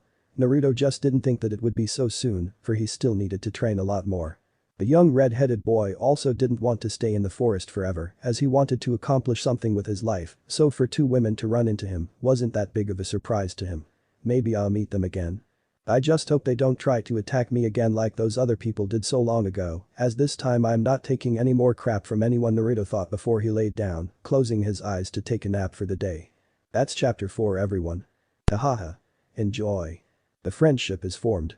A month has passed since Naruto met the two women in the Forest of Death. True to his word, he didn't know what the forest was called, nor did he know that sometimes Shinobi entered the forest to train in, as he had never met anyone within the forest before then. He had thought that maybe they stayed away from the forest because of how dark it can get and with the creatures that lived with the forest. Sure, he could sense people from time to time, although then it was only because those people were close to the forest. They never entered it and it was a good thing for him as he was never bothered. During the month that passed, however, Naruto began to train more in his sensing abilities as he wanted to make sure no one could surprise him all of a sudden. He would meditate for hours, then he would practice his taijutsu style once more after doing some exercises. After that Naruto would normally go hunting in order to eat and fight against whatever creature he came across that would want to try and attack him, which were quite a lot. The day was yet another warm day in Konoha, yet that was never a problem for Naruto because of all the trees and the shade they gave. He was currently walking towards the waterfall that he knew was within the forest as well, as said waterfall supplied the water the river had that he used, as well as the streams that came from the very same river. It was a secluded waterfall, and one had to climb the mountain to get there. Then there were lots of boulders and bushes at the entrance, where the stream of water came from that flowed down the mountain towards the river. The only problem was that the bushes had a lot of thorns on them as well. Normally that would mean nothing for a shinobi, but Naruto came to care for nature and tried to preserve it as best as he could. He felt at peace with nature, whether it was beautiful or dangerous, he liked it. While walking towards the waterfall, Naruto also chose the time to improve on his sensing abilities, as he was currently able to sense everything with the forest. He could if he wanted to expand his sensing to be able to sense almost all of Konoha with how good he had gotten with it. The only problem with that was the people of the village, as he did not want to sense anything from the place that only brought him bad memories. He was also able to sense the presence that had been following him for the past few minutes and know exactly who it was because of said person's distinct chakra signature. Naruto chose to walk towards the waterfall instead of jumping towards it like he normally would because of the person who was following him. Deciding that he had enough, Naruto stopped dead in his tracks and turned around. Looking up at one of the many large trees that surrounded him, he spoke in a calm voice while also crossing his arms. "Lady, you can stop with whatever you're doing. I don't know why you're following me, but I don't like it. It gives off the impression that you want to attack me unless that is what you want to do." What he said caused him to hear a slight gasp, something the woman who followed him did not think he would be able to hear. Coming out from behind the tree and jumping down to the ground, the red-eyed woman that Naruto had met before revealing herself. "That was unexpected. How did you know that I was following you?" She asked in a slightly surprised tone of voice, only to suppress her surprised look as soon as it came. "You don't have sense or shinobi in your village?" Naruto asked as he cocked his head slightly to the right while looking into the woman's red eyes. The woman in front of her would have smiled as she did find his actions a little funny, if not for how surprised she looked. "Why, you're a sensor? How? Who trained you?" She immediately asked, jumping to the conclusion that someone trained him if he was able to sense her of all people so easily. "Firstly, yes, I am a sensor. Secondly, I do not need to answer those questions as I don't even know your name or the reason you followed me. I am going to assume it's not just to talk to me, so mind to tell me why you followed me for the past few minutes." Naruto asked in a serious tone of voice, something that caused the woman in front of him to become slightly uncomfortable yet also sad. He's so young and he's already acting way more mature than he should. Something horrible must have happened to him, the red-eyed woman thought before she spoke to him in a calm tone of voice. "I am sorry about that. I was honestly just following you to make sure that you're okay since you told me and my friend the last time that you live in this place. I did not mean anything bad by it and I certainly didn't and still don't intend to attack you." She smiled at him while still standing where she first landed after she jumped down from the tree. "My name is Iki Kurenai and it's nice to officially meet you," the now named Kurenai spoke while still smiling, something Naruto could sense was not a fake smile as he knew what that looked like from experience and from him being able to sense negative feelings. Seeing that she was honest and that she had introduced herself to him while having no ill intentions towards him, Naruto bowed slightly as it was something his sensei had taught him along the way. "It's nice to meet you Kurenai-san," he began, speaking in his normal tone of voice now before he continued after standing straight again. "I'm Uzumaki Naruto." The Redeed introduced himself to the woman in front of him. Kurenai for one, after hearing his name, could not speak as her eyes grew wide. She knew that name, more specifically the Uzumaki part. She cupped her mouth while struggling so stand, something that caused Naruto to be on the defense as he did not know what was going on. "And Naruto? Uzumaki Naruto?" she asked, more rhetorically than wanting a confirmation, although Naruto just nodded slightly at that. That was when tears began to form in her eyes while she still looked at the boy in front of her in shock. She began sobbing, unable to say anything as she was not able to contain the feelings she had within her. Naruto did not know what to think of this, nor what to do as he had never been in a situation like this before. So he just stood there, albeit not in his defensive stance anymore, as he waited for her to say something. He did not have to wait long as she smiled at him as little as she could, while trying to get herself under control. "Why, you don't know me, and I know this must be strange for you," she began while wiping the tears from her face, while still smiling at the boy in front of her, "but I knew your mother," she finally told him, something that shocked him a little, but not much. "You knew my Kachan?" "How, if you don't mind me asking?" Naruto questioned, curious in all honesty as he also wanted to hear the connection this woman in front of him had with his mother. Finally getting herself fully under control again, Kurenai spoke. "She used to be very precious to me when I was younger. While she was not my sensei, she did teach me so much and I grew close to her, along with my other friend you've seen before and another friend you have yet to meet. You might not know this, but her name was Uzumaki Kushina and she was one of the strongest women of her time when she was still with us," she told him, only to continue speaking. "This must be a lot for you, and I'm sorry to be the one to tell," she began yet again, only to be cut off from the boy in front of her. "You don't need to be sorry Kurenai-san. I know who my parents were. As to how I found out, that is something I can't say," he told her, shocking the normally stoic woman in front of him. Like her friend said before, she was known as the Ice Queen of Konoha, and Naruto did not know what that meant. "I see. Well, don't worry, I won't ask you to tell me anything you don't want me to. I'm just surprised," is all she told him as she then looked a little sad all of a sudden. "We thought you were dead Naruto. I and my friends looked for you a long time ago, but we never found anything. Even Hokage-sama looked for you after your disappearance. We just never found any traces of you, so we thought that you were killed by someone," Kurenai revealed to him, causing him to raise his right eyebrow. "People looked for me? You're joking, right? Why would anyone look for me when no one ever showed they cared? I don't believe that you and your friends you mentioned looked for me, even more so your Hokage. Do you even know when I was thrown out of the orphanage and what happened to me afterward? Because I remember were people trying to kill me. I got jazzed into this forest because of those people in that village. So don't act that you all suddenly cared." Naruto was angry and it showed, albeit a little as he was trying to keep himself calm as his sensei taught him. Although, he was just an 8-year-old boy and still had a lot to learn. Kurenai for her part was shocked beyond belief. She did now know what happened to him or that the orphanage threw him out onto the streets. All that she knew at that moment was that she had failed the one she cared so much for. "I'm sorry Kushina-sama. I failed you," so much she thought as tears were forming in her eyes yet again, only for Naruto to continue talking. "What was it those people called me?" he began yet again, now only a little calmer than before. "Oh yeah. The curse of Konoha or the demon brat. I believe that you knew my Kachan Kurenai-san, I just don't believe that anyone ever cared for me." "I don't blame anyone anymore as it was a long time ago," Naruto said, knowing that the only one that truly cared for him was the one that resided within his mindscape, although he could not mention the goodbye to anyone as he trusted no one except the gigantic entity.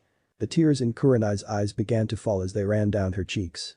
She began sobbing, while also trying to speak and while trying to get a hold of herself yet again. "I am so sorry Naruto. I am truly sorry that I never went to look for you or made sure that you were okay. I just got sent onto missions constantly, never even having much time for myself. I won't use that as an excuse, however, as I'm not trying to justify my actions for not being able to see you," she spoke while sobbing slightly, getting control of herself for the second time that day after crying. "I also know that we do not know each other and that you do not trust anyone, but I have to ask you this. I don't deserve it and I know one day your mother will most likely kill me when I get to the afterlife," she began, causing Naruto to smile slightly at what she said as she was able to lighten the mood, albeit slightly before she continued. "If it's okay with you Naruto, can we be friends?" she finally asked him with a small smile on her face. Naruto for his part, however, was shocked. She did not justify her actions or the lack of being in his life when he was younger, and he was also prepared to take responsibility for not being in his life from his mother when she passed one day, something that was a little funny to the read. Now she asked him something that he had wanted for a very long time, something that Bai even told him to seek out one day.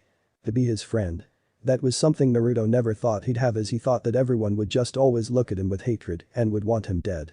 Now, because of what the Bai taught him, or more so only began to teach him, he could sense that what Kurenai asked was not a misguided question, something to lure him into a trap.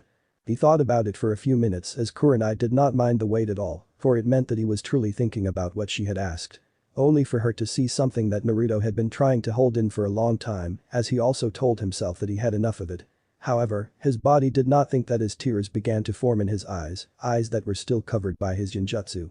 Kurenai saw this and did something Naruto expected even less, and he was not focused enough to react upon it until it already happened. She moved towards him as fast as she could, only to kneel slightly and pulled him into a hug. Naruto did not know what to do as the tears were now rolling down his cheeks, while he also grew stiff from the contact, something that did not go unnoticed from the red-eyed woman. She, however, did not stop there and did not release him from her embrace. "Please Naruto-kun, please give me a chance to be your friend. I don't know the pain you've suffered, but I want to assure you that this is not a trap." Kurenai spoke as tears formed in her eyes for the third time in less than an hour, something she was not used to. She was able to hold them back, however, while still holding Naruto in a hug. It seemed like an eternity passed before Naruto hugged the woman back, while he sobbed slightly at the affection this woman was giving him, and that after they just introduced themselves to one another. "Oh okay, Kurenai-san. We can be friends," he told her, causing the red-eyed woman to hug him a little tighter, while still making sure she did not hurt him. "Thank you," she replied while they hugged, after which they separated from the embrace. She did not know that not only did she just become Naruto's very first friend, but she was also the first person to have ever hugged him that he could remember off. Standing back a little and standing straight again, Kurenai looked at the young boy in front of her. "Do you mind if I stay with you for the day? I'd like to get to know you a little better if that is okay with you," she questioned, hoping that she wasn't being too pushy or tried to advance their just formed friendship too fast. Smiling slightly, Naruto nodded. "Sure, I don't mind. Though I was on my way to clean myself before you arrived, although that can wait for now," he told her, feeling a little weird at the moment as he did not know how friendships worked. He was also slightly on edge, making sure that she didn't attack him all of a sudden as he still didn't trust her. Kurenai saw this and became a little sad at first, only to remind herself that he had been alone for who knows how long and didn't trust anyone. She knew that she would have to work to gain his trust, something that she didn't mind doing at all. Looking at him for the first time in more detail, she could see that he was dirty and his clothes were torn a little. "Are you sure? I don't mind to wait if you want to go clean yourself first," she told him, wondering where he cleaned himself as the direction he was walking in was away from the river she knew about. Thinking about it for a second, Naruto smiled a little while looking at the older lady. "Then okay, if you don't mind it. I'll be fast," he told her, not knowing why he was feeling the way he did, as if he actually wanted to spend time with her and get to know her. Maybe that's what friendship is. He thought to himself, only to hear his sensei speaking for the first time that day. "She sure is an interesting one. I am glad that you finally have someone you can call your friend, young one, other than me. I can sense that she holds no ill intention towards you, which is good. Maybe she can train with you as you need a sparring partner. You also need to go to Uzushi Agakur soon, young one, although we'll talk about that later," the Bai told him, confusing the young boy when he told him that he needed to go where his mother was born. Putting it aside for now, as the Bai said, Naruto began walking towards his destination he first intended to go. Kurenai saw him walk towards the wall, only to be shocked yet again when she saw him walk up the mountain using chakra. Either someone taught him that, or he is a genius to be able to teach himself how to use chakra like that, she thought to herself, only to run after him as she was curious to where he was headed. Kurenai also knew that she should not have been surprised to see him use chakra like that, as he already showed that he knew how to use chakra when he was able to sense her, yet that little reminder slipped her mind with all the shocking news that she had been receiving today. "Mind if I tag along?" she asked him, and he nodded, not minding it at all. Soon after they reached the waterfall, and Kurenai could only look at the place in wonder. Sure, they had a tough time getting to where they are now because of the entry point having a lot of bushes with thorns, as Naruto had told her not to destroy said bushes because he not only loved nature, he also wanted to keep this place a secret. That caused the red-eyed woman to smile as he had shared something with her, even though it was just a location of a beautiful waterfall. She wanted to ask him so many questions, yet she also knew that if she asked too many too fast, that he could pull back from her and become distant. That was something Kurenai did not want, especially after just forming a friendship with the red-headed boy. Heading to where the ground was dry, Naruto took off his clothes and put them on the dry ground, all the while Kurenai had her back turned towards the young boy to give him his privacy, something he has yet to learn. Doing what he said before, Naruto quickly got to cleaning himself with the water only. When he got out, he used his chakra to dry himself, something he had taught himself. Because of her back being turned the entire time, Kurenai did not see what he did and only heard him speaking after 5 minutes. "I'm done, Kurenai-san," he told her, knowing that she must have turned around to give him privacy, something he didn't mind because he was so young. He didn't want to make her uncomfortable, so he refrained from mentioning it. Turning around when he spoke, Kurenai saw the now clothed Redeed boy looked a little cleaner than he did before, although not a lot, and she guessed it was because of the lack of soap for him to use. Thinking about it again, she didn't know where to start as she didn't really have any male friends, let alone someone as young as the boy in front of her.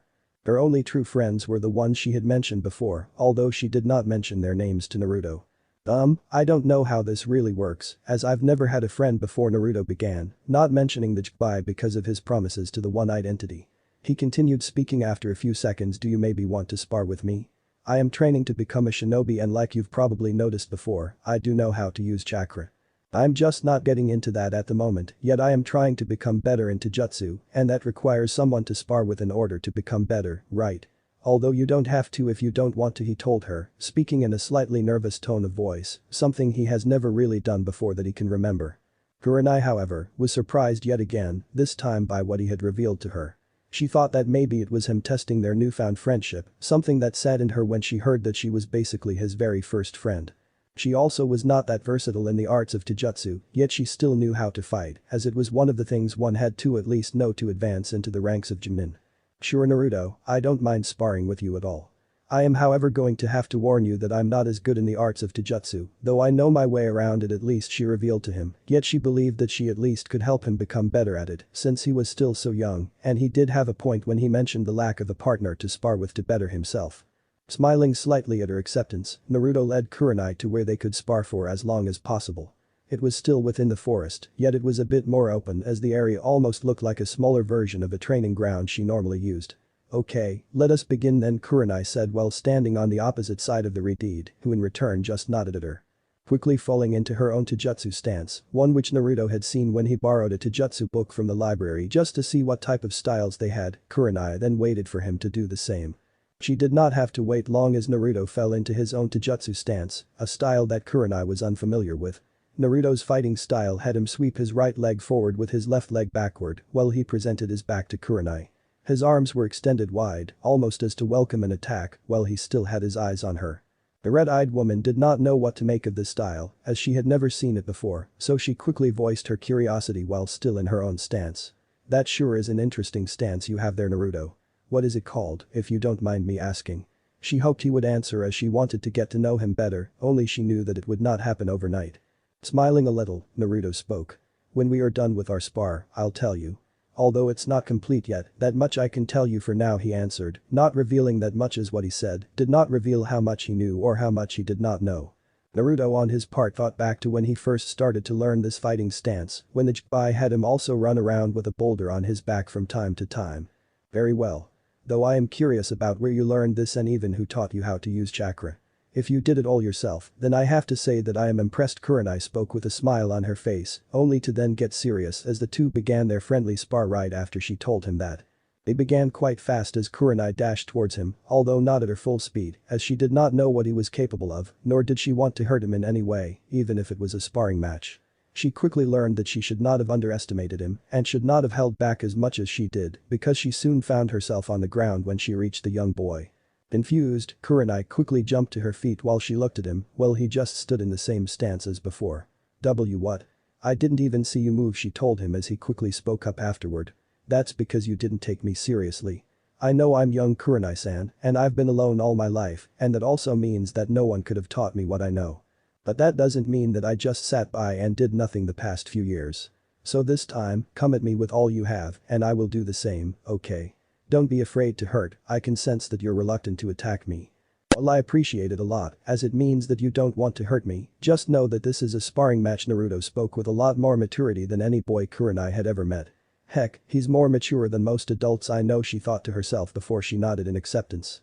That was when the real sparring match between the two new formed friends began, and Kurenai quickly found out that the boy in front of her was a lot stronger than she had thought he'd be.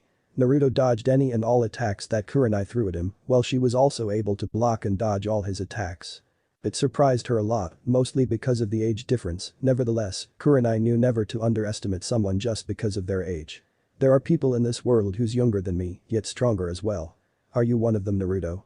If so, how's that possible? Who trained you? She thought to herself while she still kept her focus on Naruto, being able to multitask quite easily. Soon they found that the sun was beginning to go under, not realizing that they had been sparring for most of the day. Normally Kurenai would not be able to spar that long, yet she did it this time to not only spend time with the boy she thought to be dead, but also to train herself a little, which she was able to do because of the young boy and how much stamina he seemed to have. When she called for the fight to stop, Kurenai began to breathe heavily as she finally felt how tired she truly was by just sparring as long as she had today. She then looked at Naruto and saw that he wasn't even seating, causing her to smile a little. He truly is your son, Kushina-sensei. He even has as much stamina as you had, if not more, she thought to herself before she spoke up for the first time in hours. That was quite the sparring match, Naruto. I can see that you're quite strong and I am happy about that since you live here. Thank you for today, this was really something as I've never been this tired before, she said while trying to catch her breath, seeing Naruto smile at her slightly. I had a great time as well, Kurenai-san. Thank you for sparring with me and thank you for everything. This might sound weird and I was not planning on telling it to you for some time, but I feel that I can now. Naruto began speaking while smiling slightly, as throughout the time they were sparring, he could sense only good intentions coming from her. He could not feel or sense what she was feeling as he could only do so with negative feelings, yet he could sense that she truly did not want to hurt him even if they were sparring to their fullest.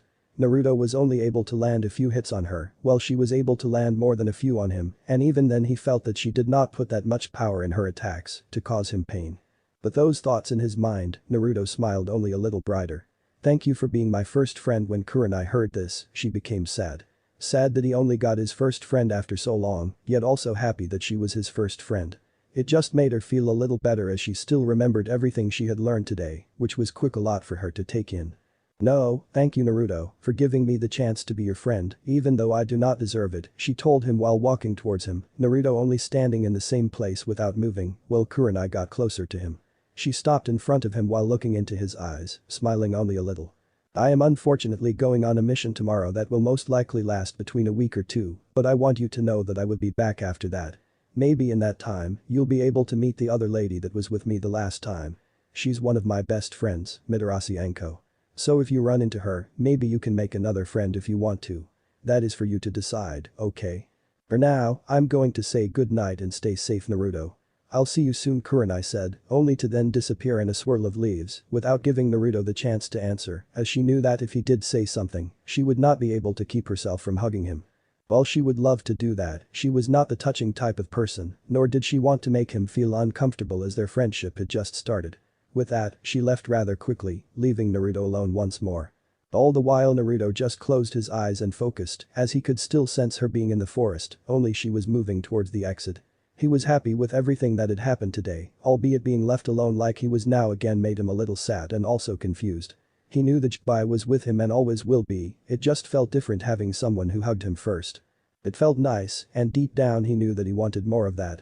He just didn't want to let someone in so fast, yet he knew that he would give her a chance to become good friends if that was something she wanted. Naruto also remembered that she forgot to ask him about his taijutsu style, so he just figured that she might ask him about it the next time they see each other. After a while, Naruto just went deeper into the forest as he went hunting for something to eat again, this time finding a large boar and an even larger snake to eat. He would first skin them like he always does, then he would take out their intestines. Followed by him cooking his meat over his own handmade fire, which would result in him having yet another cooked meal to eat, something he was very grateful for. Naruto then went to bed, all the while he thought of his new friend that he hoped to see again. He also thought about the other woman Kurenai had mentioned. Not knowing what to think of that, he quickly closed his eyes and fell asleep, having had a really good day. While his body rested, Naruto decided to quickly enter his mindscape as he wanted to talk to his sensei about what he told him earlier. He found himself on his usual spot, sitting on top of one of the Jibai's tails while looking into the eye of the massive entity. Jibai-sensei, you mentioned earlier that I needed to go to Uzushiogakure. Why's that? Naruto asked his teacher, who in return kept quiet for a few seconds before speaking. Well, your training has been going good, young one. I believe that you're ready to learn more about your eyes and what they can do. That is if you want. The reason I also suggested your mother's homeland is because of its seclusion from the rest of the world. It's a very isolated island and you need a place where you can train your taijutsu without anyone finding out at the moment. Another reason for choosing that place is because I saw that when they got invaded, afterward their enemies tried to get into a vault of theirs, which they were very successful in. You, however, might be able to get into the vault because you're in Uzumaki. It's a gamble at the moment, yet you can try. Maybe you'll find something worthwhile there, the Jikbai concluded, revealing what he wanted Naruto to do if he chose to do so, which the young boy eagerly agreed to because he not only loves to learn, he would also get the chance to see what his clan's homeland looked like, even though it's completely in ruins. When do you think I should go? Naruto asked while looking excited, something the Jikbai always found funny about the young energetic boy. As soon as possible, young one. I would advise telling your new friend about you leaving for Uzushiogakure first though, as she does seem to care about you, and it would be bad for your friendship if she came back here and found that you were gone. Also, you've stated that you wish to become a shinobi, so ask your friend about that as well. The memories I got when I became me again showed that there's something called a school, and you would need to go to this school to become a shinobi. I don't know when it starts though, so ask your friend about that one. The Jikbai spoke quite a lot today, the young boy thought, yet he did not mind as he now had a lot to think about. He did want to become a shinobi, so it meant that he would have to come out of the forest at some point and reveal to more than just two women that he was still alive. Another thought crossed his mind as he did not know if the two women reported finding him to their Hokage. The only conclusion he came to that indicates that they did not tell the old Kage about him was the lack of people still entering the forest, especially to search for him. Agreeing with the Jikbai after a while of thinking, Naruto said good night to the Jikbai before his mind also went to sleep, having a lot on it as well that he knew he needed to do. The following morning came faster than what Ikki Kurenai would have wanted, as she was still a bit sore about what had happened yesterday. She got out of her bed and began her day rather slowly, knowing that she only needed to report for her mission at 10 am and it was currently just past 8 am. She first went to shower, followed by getting herself something to eat while still only draped in a towel. After eating her cereal, Kurenai got up from where she sat as she began walking towards her room to change, only to be stopped when she heard a knock on her window of all places. Having no idea who would bother her this early in the morning, especially with her knowing that both her friends would not come to her home this early unless it was for an emergency, Kurenai quickly went to the window that was covered by curtains. She was now feeling a little angry at whoever chose to disturb her this early in the morning, especially while she only had a towel around her. Opening the curtains, she was about to give the person who chose to disturb her this early a piece of her mind, only for her eyes to grow wide when she saw who it was. Not thinking about it too much, Kurenai quickly opened the window to let the person in. Naruto? What are you doing here? And how did you find me? She asked, as it was too early in the morning for her to remember that he was a censor, only for her to remember that a few seconds later, as she was now fully awake from the shock of her new friend, deciding to visit her this early in the morning. I'm sorry to disturb you so early, Kurenai-san. I just wanted to let you know that I was leaving Konoha for some time. You told me yesterday that you're going on a mission today, so I don't think I'll be back when you've returned, as such I thought it would be better if I let you know so that you don't think that I've disappeared when you come back, he told her while standing in front of her. One of his hands rubbing the back of his head as he spoke to her. Being taken off guard, Kurenai did not know what to think. Where are you going? And for how long? The red-eyed woman asked after a few minutes, looking a bit worried while she spoke, something that Naruto felt was a warming side as he never had anyone who worried about him, not counting his sensei that is. I'm going to my mother's homeland. As for how long I'll be gone, I don't know. I'm going there to train because I know if I chose to train here in what I have planned, then I might be discovered, he revealed to her, something that made her happy a little if not also more curious. Happy because he came to tell her that he was leaving instead of just disappearing, curious because she wanted to know what he was going to train in and even more so, train in such a place that he did not want anyone else to know of. Nodding her head, she decided to voice her thoughts.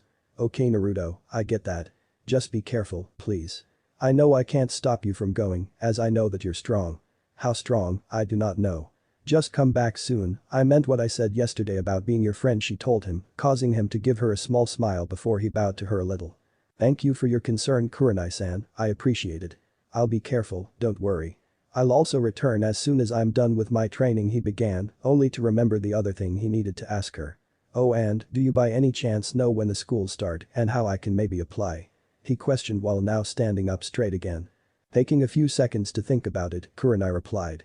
Well, it's advisable to enter the Shinobi Academy when you turn 8, yet you can also enter when you're 9. Any older and you might have a slight problem, as it could stunt your knowledge because of the things they teach you the first 2 years. Or, so I've heard, to be honest. You, however, I don't really know. You're going to have to talk to Hokage-sama to enroll as you don't have any parents. That caused Naruto to frown a little, as he didn't want to talk to the old man that was once upon a time his Jiji. Nevertheless, he figured that he would have to do so at one point. No use in staying hidden just because the old Kage failed to take care of him like he once said he would as best he could. Alright. Thank you again Kurenai-san. I'll let you get back to whatever you were going. And he began, not knowing how to continue, and the red-eyed woman saw this, only for him to continue speaking after a few seconds. Stay safe and be careful on your mission, he finally said before he disappeared, leaving a slightly stunned Kurenai behind. She then smiled after a few seconds before closing the windows and her curtains yet again, only to finish with what she needed to do to get ready for her mission. Don't worry Naruto, I'll be careful. Thank you though was what she thought before she left to meet her team, all the while wondering what the red-headed boy was going to learn and even how. After Naruto left, he quickly made it to the wall that he knew he would need to get over to leave Konoha. With the help of his sensei, Naruto quickly jumped over the wall without anyone or anything being able to detect him, as the Jibai had told him that the entire village walls were surrounded by a genjutsu that allowed specific people to know who enters and exits the village. Because of Naruto's chakra and with how fast he truly was, he jumped over the wall without triggering the seal, and while making sure that no one saw him leaving, as he kept his sensing on high alert and would do so for as long as he could to make sure no one was watching him or following him. After that, Naruto began making his way towards Uzashigakure no Sate at high speeds, jumping from tree to tree, all the while being excited at what he was about to learn. That's chapter 5 everyone. I hope you like it. Also, I know that I'm taking this slow, but that's just me cause I ain't gonna rush nothing and don't want Naruto to be OP as heck so soon. If anyone guessed what Naruto's Taijutsu style is called, then tell me and we'll see if you're correct or not. I'm trying to keep it a secret for now as I have so much planned for him. There are a few things that are going to change from the canon which I'm also going to show in the next chapter, you'll just have to wait and see what it is thought. Anyway. God bless you all and have an amazing new year. With that said. Enjoy. The Heir of the Jibai. It took Naruto 4 days to reach the ocean, where he was about to start looking for a way to get to Uzashigakure via boat. That was until the Jibai told him that he didn't need a boat, for he could just run towards the place for the massive entity would continue guiding him towards it. Normally that would be impossible for anyone, for even a Kage would struggle as the Jibai had told him how far away the island was from the shore they were at or any other form of land. One could not just simply run towards it, even if water walking was possible because of chakra. It was because way before anyone could even reach the island, their chakra would be depleted. That and the waves of the ocean would require tremendous chakra control to stay on top of the water without the wave, causing the person to fall into the water because of how strong the currents got. Then came the other part, the reason why Yuzu had the name in the first place. The entire island was surrounded by whirlpools that could destroy any boat that tried to even come close to it. For any person to get there by just running towards the place, it would be impossible. Naruto thought that as well, although he knew he had a lot of chakra and excellent chakra control because of his ninjutsu. Young one, I do not think you understand or even know how much chakra you have. That and because it's my chakra that I gave you that now just keeps growing, means that your chakra is more dense and powerful than any other ant that has ever walked this planet. To put it into shinobi terms, you have more chakra than the entirety of the fire country put together, the Jibai began to explain, causing Naruto to only stand where he was with an open mouth at what he just heard. He knew what his sensei was telling him was the truth, as the entity would also never lie or make a joke about something like that. Wow, that's a lot Jibai sensei, Naruto finally replied while he looked at his hands, being able to see the chakra that flowed through him. He could only hope that he would be able to learn more about his eyes and about everything that Jibai was willing to teach him at the moment. But that aside, Naruto began with something no person has ever tried before because they knew they would not be able to make it. He ran onto the water and began running towards the island that used to house his clan, all the while making sure no one followed him as he kept his senses up at all times, something that Jibai was proud of. Unknown location. 12 figures all stood in a circle, all of them being holograms and each figure looking different than the other. Amongst them was the masked man with the Sharingan in his one visible eye, standing next to the plant-like man known as Zetsu. Unlike the previous times this group had a meeting, this time the masked individual along with 2 spiky-haired people all looked quite angry by their facial expressions and the masked man clenching his fists for all to see. Why has no one been able to find the Bijuu? If they were killed someone, then some of them should have reformed by now. Has anyone find out anything useful regarding that and regarding the weapon we need? The masked man asked, clearly angry by the tone of his voice. He also knew that it was not everyone that had to specifically look out for what he is talking about, yet anyone with intel could help at the moment is what was running through his mind. The one to speak up was one of the spiky-haired people, one standing next to a woman with long hair and a man with almost equally long hair. We have found nothing. No Bijuu forming, no traces of them or their chakra in any place. Even the leftover chakra that other individuals had taken over time to keep for themselves had disappeared. The man spoke in a serious tone of voice, yet the people around him could hear that he was also frustrated. For the weapon we need, no one has shown any signs of having it, nor does anyone from your clansmen seem to have the ability to unlock it. I also tried again to make it with the cells I've managed to get, only for it to result in the same way as before. Nothing. Zetsu spoke, both white and black half taking turns to speak, while the white half seemed a little too excited and the black half showing no emotion at all. What of my fellow clansmen? Are they willing to side with me in the coup, or are there still individuals that refuse to see reason with the current clan head? The masked man asked, putting everything he had learned aside, for now. There is a problem with that. The Hokage knows about the coup and has Uchiha Itachi as his double agent. We will not be able to inform Fugaku about this, as he would not believe us since Itachi is his firstborn. The other problem is Itachi, as he is growing very strong and could pose a threat to us.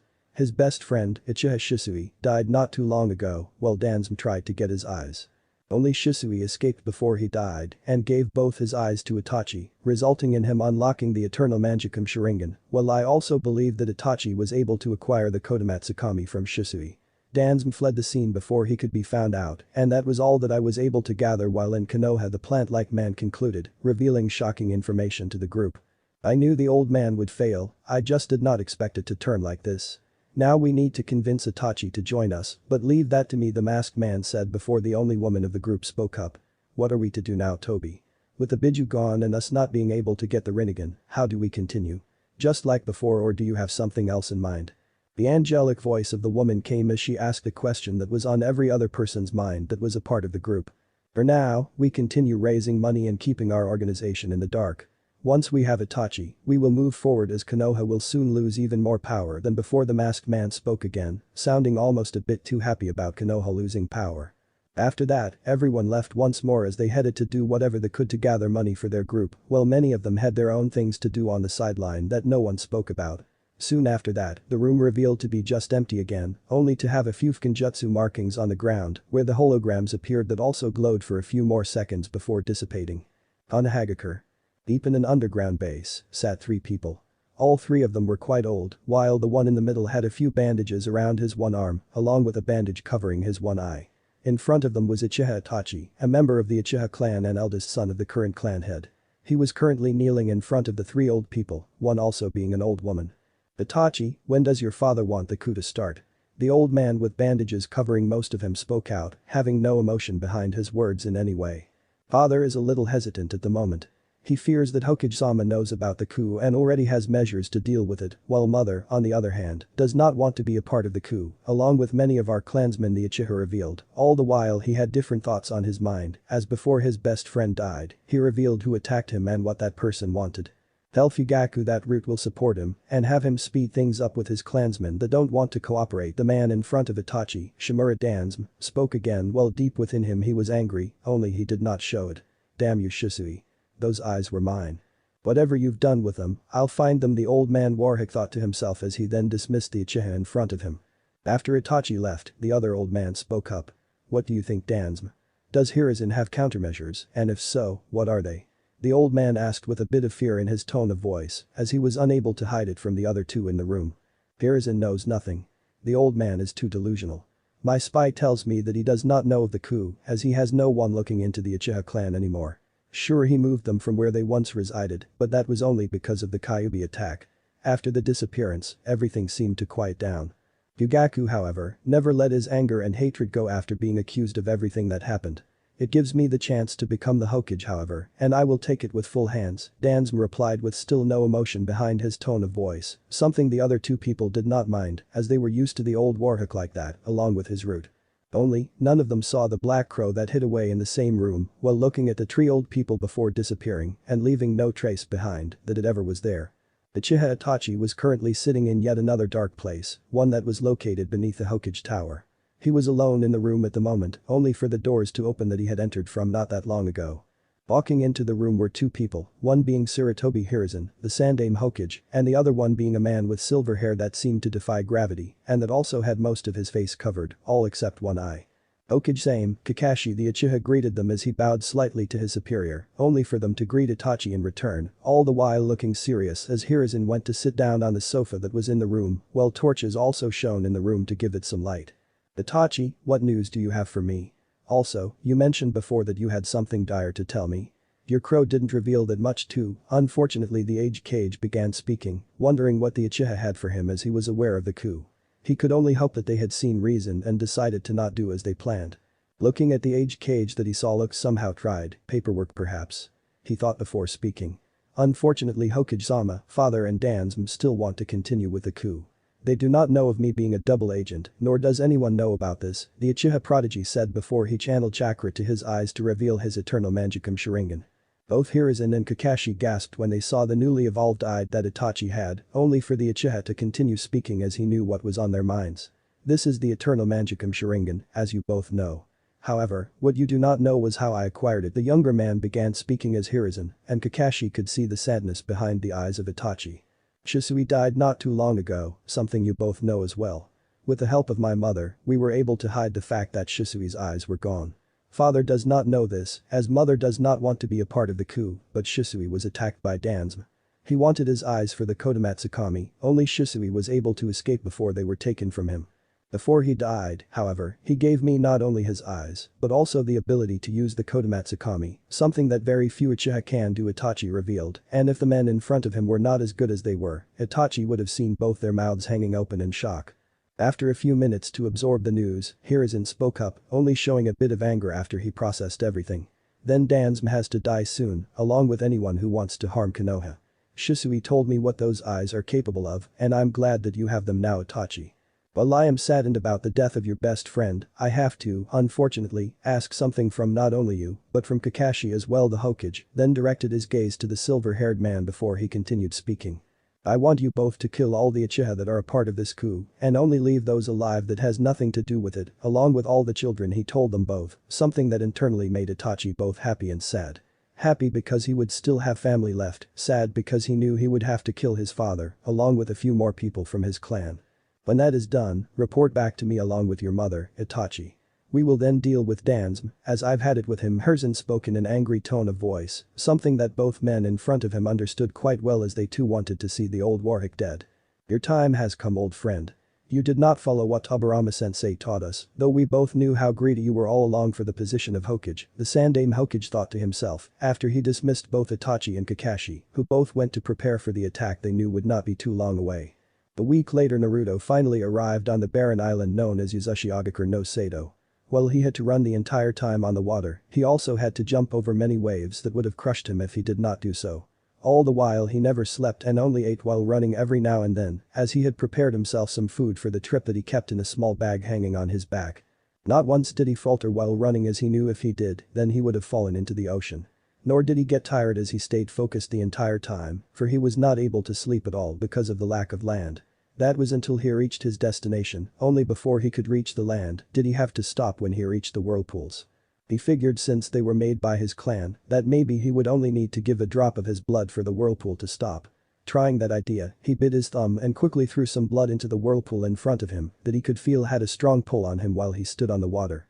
After a few seconds of nothing happening, Naruto began thinking of another idea that he could use to get across, only for the whirlpool in front of him to dissipate.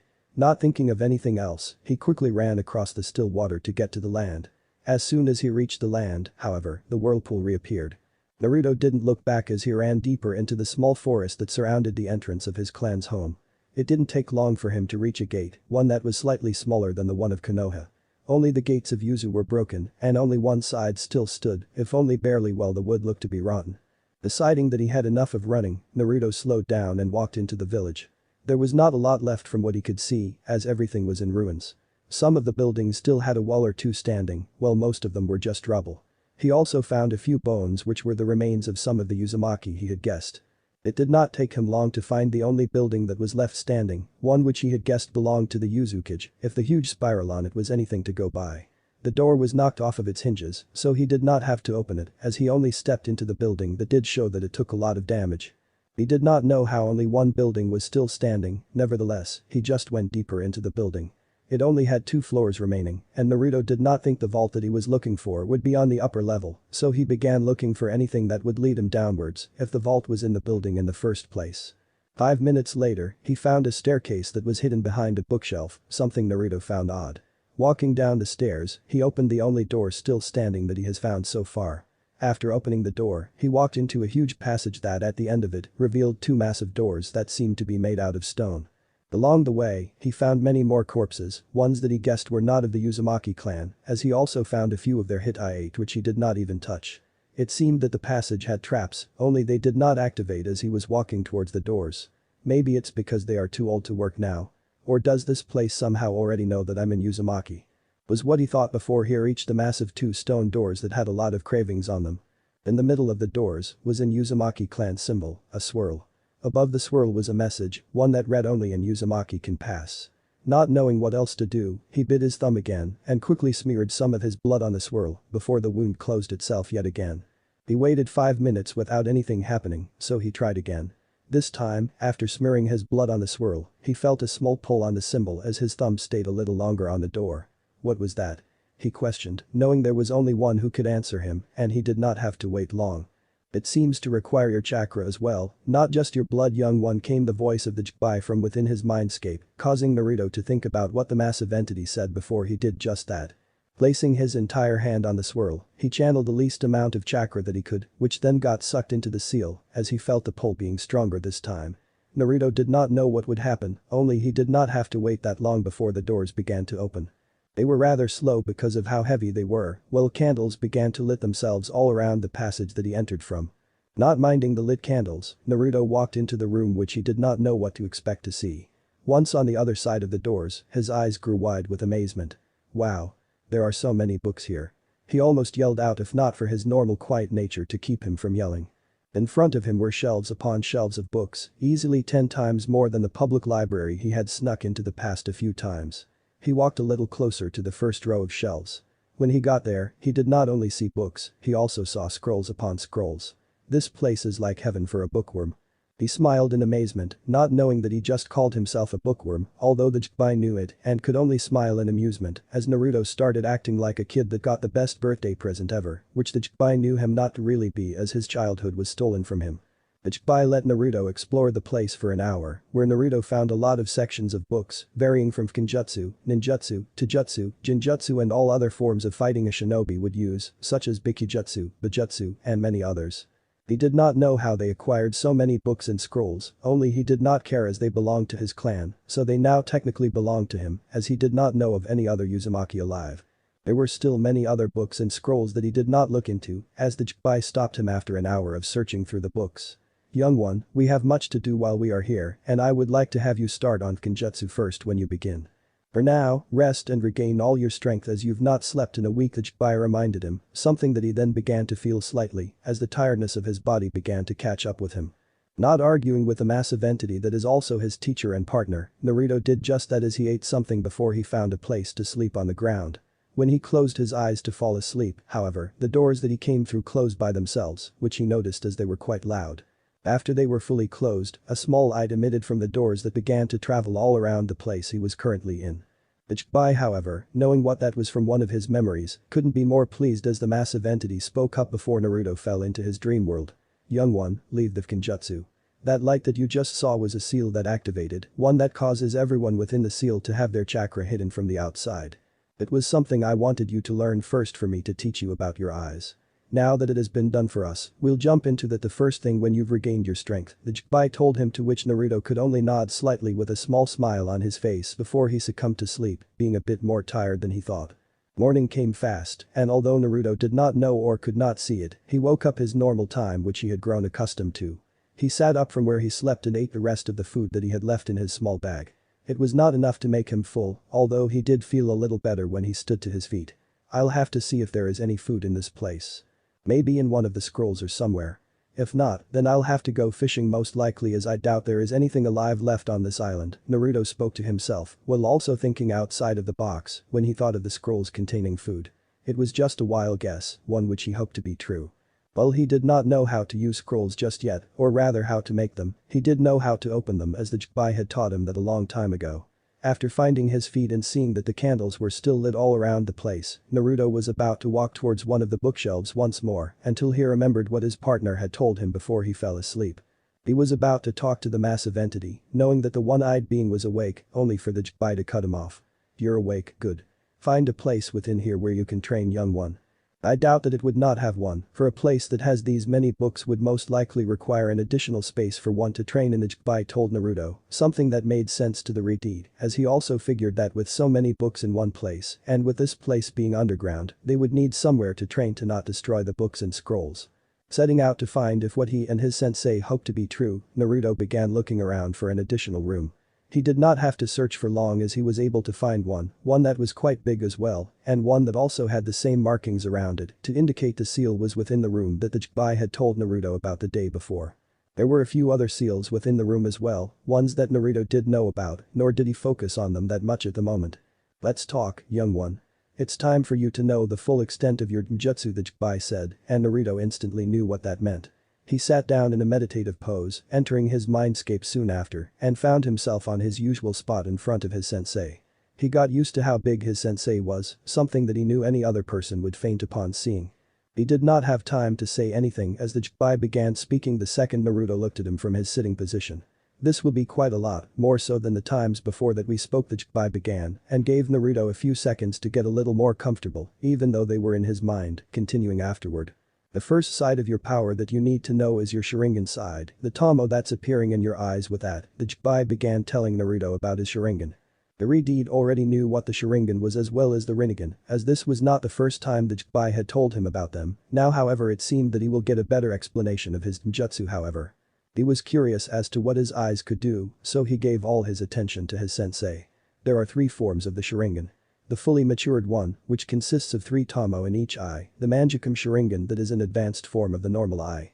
Then the eternal Mangekyou Sharingan that is the last form of the eye. The explanation began of the fabled eyes that were known only to the Uchiha, only they along with the Rakuto Sennin did not know that their eyes were weak and pathetic as the Jibai called them, well his is the only true one to ever come into existence because of the Jibai. Naruto learned that the Uchiha Sharingan eventually caused the user to become blind until the user was able to unlock the eternal Mangekyou Sharingan, and that was only gainable when another Uchiha gave someone his eyes that had already unlocked the normal Mangekyou Sharingan. He also learned that when a user of the Sharingan unlocks the Mangekyou form, they also unlock different abilities, while each Sharingan also gives its user one other ability usable only to that person, unless where an Uchiha give his eyes willingly to another, while also allowing the other one to have his special ability, causing the user to then have 2 unique abilities different from any other Sharingan. Naruto did not know where this was going, yet he gave his undivided attention to the entity he called his sensei. Only for him to then learn that he did not only have one unique ability while also having all the other abilities the Sharingan gives, he had every unique ability and so much more. The Jibai stopped at that, however, telling him that he did not need to teach him about the Sharingan at the moment, as there were Uchiha in Konoha that could help him. While they did not know everything and their version of the Sharingan was nothing compared to Naruto's, they did know quite a few of what their eyes were capable of. "Then I'm going to take a guess that I'm going to learn of what the Rinnegan can do?" Naruto asked, already concluding as much when he put the pieces together as he knew that the only one ever to have the Rinnegan was the Sage of 6 Paths, and he also only had a weaker version than what Naruto has. No one else was ever able to unlock the Rinnegan because the Jibai did not want it to be in just anyone's hands, for while it's a weakened version of his eyes, they were still extremely powerful. "You guessed right, young one. Well, the Sharingan may be a lot to learn, the Rinnegan is even more," the one-eyed entity began, starting off with the paths of the Rinnegan. The first being called Ten, Diva Path, followed by Shurim, Asura Path, Ninjan, Human Path, Chikishim, Animal Path, Gakidm, Preta Path, Jigakidm, Naraka Path, and lastly Jedm, Outer Path. However, the Jibai told Naruto that he only gave the Sage of 6 Paths access to the first 6. He did not allow the man to have access to the outer path because then his eyes would have stayed with him once he died, and it would then have been made possible for anyone to unlock the eyes by accessing the blood of the sage or his direct descendants. He did, however, give Naruto not only access to that path, but also 2 others. The first one being Jikin, Time Path, and the second one being Jikryakidm, Gravity Path. The Jibai told him that he did not allow the sage, or as he liked to call him as well, and to have the last 3 paths as they were too powerful for him to just give it to someone he did not trust let alone know.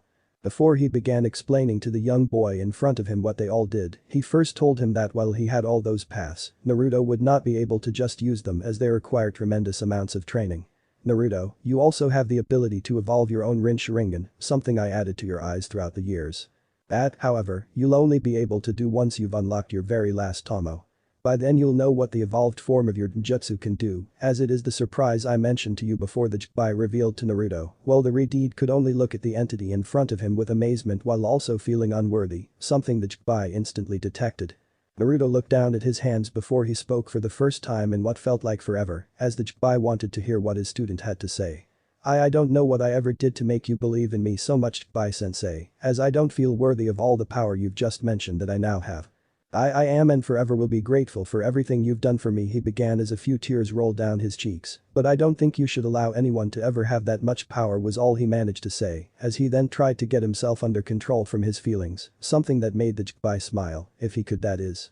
I know how you feel, young one, and that is exactly who I chose you. The power within you is your own now. I trust you, Naruto. This world stole so much from you, and you never asked for anything in return. I know that I should not give my power anyone, that is why I gave it to you, because young one, you're not just anyone. You're worthy, Uzumaki Naruto. As such, I name you my heir, the Jinchuriki said, while now standing tall for the first time in a very long time, all the while the entity kept Naruto on one of its tails. Naruto for his part could only look at the massive entity with tears streaming down his cheeks, not knowing what to say. The Jinchuriki, however, could only feel pride for the young boy in front of him, as he sure was the only person ever to be acknowledged by the Tentails.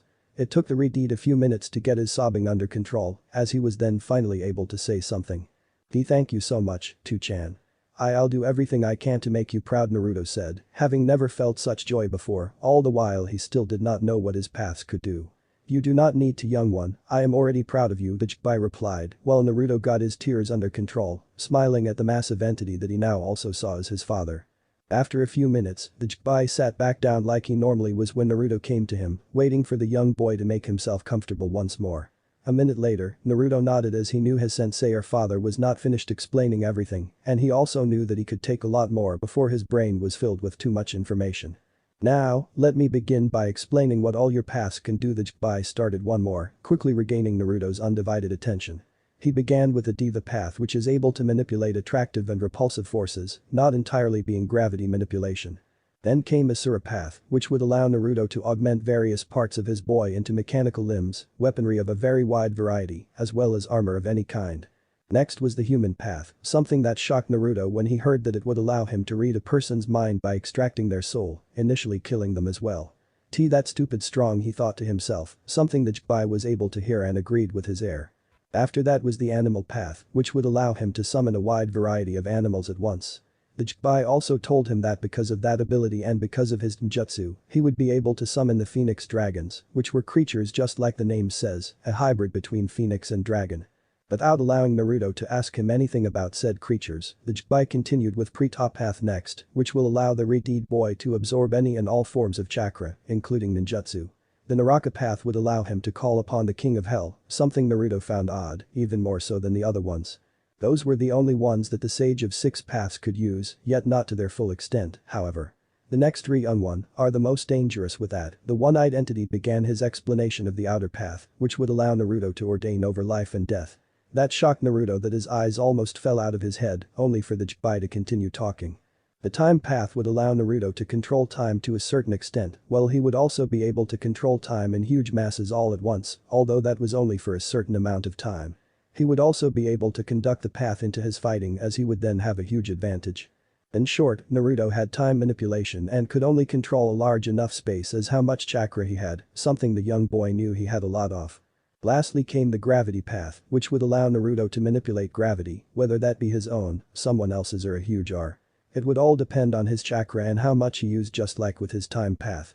He did not reveal any more to Naruto about that, as he wanted the boy to get used to them first before explaining to him what his evolved ninjutsu would be able to do and how it would affect his paths, something the entity was eager to see how Naruto would use it.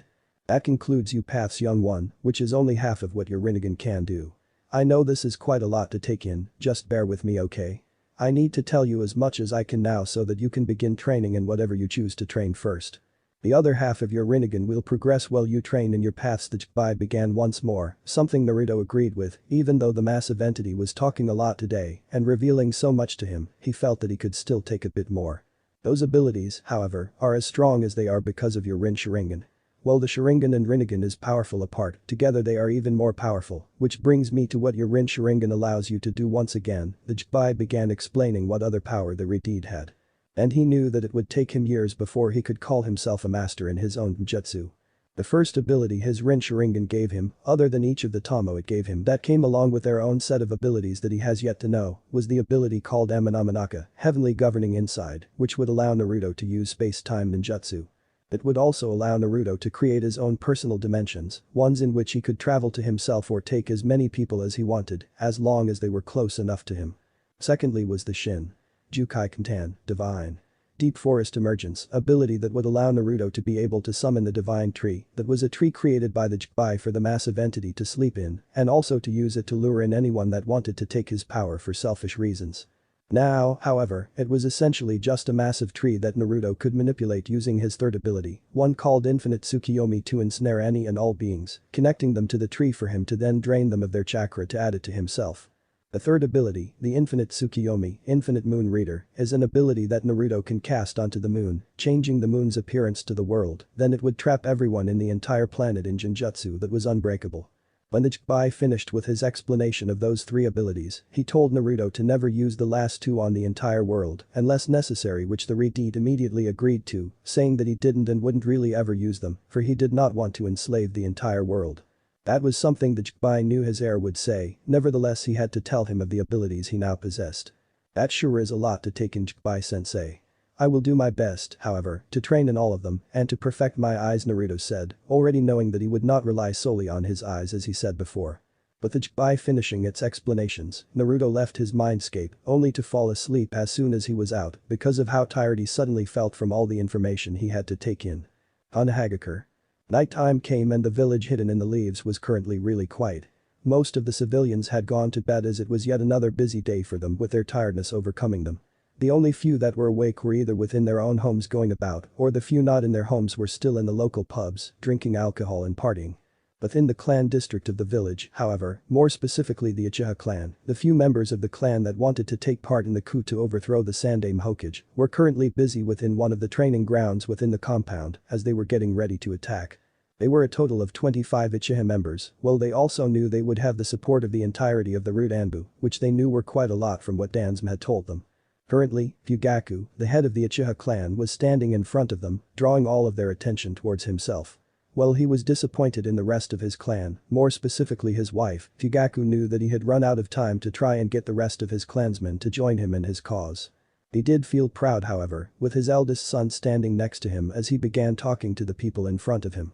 My fellow brethren, I know not all of us are here like I had hoped, but fear not, as Dansum had promised to have all his Root Anbu join us, which consists of well over 200 shinobi.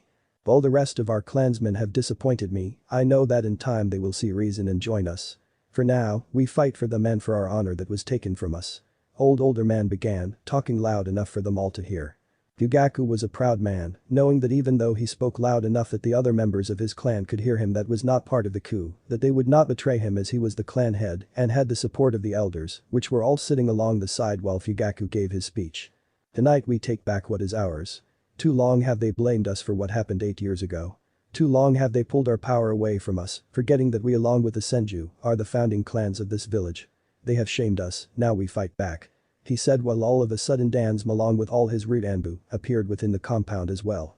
Taken aback by the sudden appearance of so many Anbu members, Fugaku could only look on in surprise until the old warhawk spoke.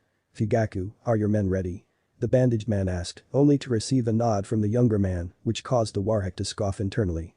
Disrespecting child. You will learn your place tonight, he thought as he was about to talk again, only for his well-trained eye to catch on to someone he did not expect to be here, and it also caused him to panic internally. Hada Kakashi, what are you doing here? The old man asked, causing everyone to turn towards the man as fast as their bodies allowed them to, while they could only look on in shock for a second, turning dead serious the next moment as the silver-haired man replied in a serious tone of voice. Well Dansum, we're here to kill you all, he replied, shocking everyone as they did not know that the Hokage knew about what they planned. Dansum, however, wondered what he meant by that, only to find out a second later when Itachi drove his sword through his own father's heart, catching the Uchiha clan head off guard completely. Itachi. Why you too? Was all the older man was able to say before his son decapitated him without remorse. That caused everyone to jump into action, after which Kakashi killed 2 rude Anbu before an Uchiha drove his kunai through Kakashi, believing him to have killed one of the insane 2 who would attack a group of well over 200 shinobi. That was until the Kakashi in front of him disappeared into a puff of smoke. Kage Bunshin. They all thought until they heard the familiar sounds of what sounded like 1,000 birds chirping. Chidori. Came the voice of the original Kakashi as he drove his lighting-covered hand through another root member's heart. Dansum could not believe what had happened in the span of mere seconds as he regained himself quickly and ordered every member to attack and kill the 2. He then had to jump away as he was attacked by the Uchiha prodigy, causing him to look at the younger man in anger. Itachi, I should have known that you would betray me. He said, dodging another kunai that the Sharingan user threw at him, while the Uchiha then had to dodge an incoming attack from one of his fellow clansmen, only to kill said clansman the second he missed. That is where you're wrong, Dansum. I've never been on your side to begin with, he said before putting a little more chakra behind his eyes, which then formed into his Manjikam Sharingan, something that caused the old warhick to slight gasp. You kill Shisui, so now you die. Kodamatsukami. Came Itachi's voice, yet at the last second a rude Anbu member had jumped in front of his leader as he wanted to protect him from whatever Itachi would do, only he and the old warhick never expected Itachi to have that technique, which the root member was now under the influence of until Itachi simply threw a lighting-enhanced kunai at the man that went through his head, killing him instantly. Those eyes are mine. The old man warhick yelled out in anger, finally knowing what had happened to Shisui's eyes, and it made him angry. No, Dansum, they are not, came a voice that caused everyone in the battle to stop in shock, all of them knowing who that voice belonged to, while Kakashi took the chance to kill another Uchiha.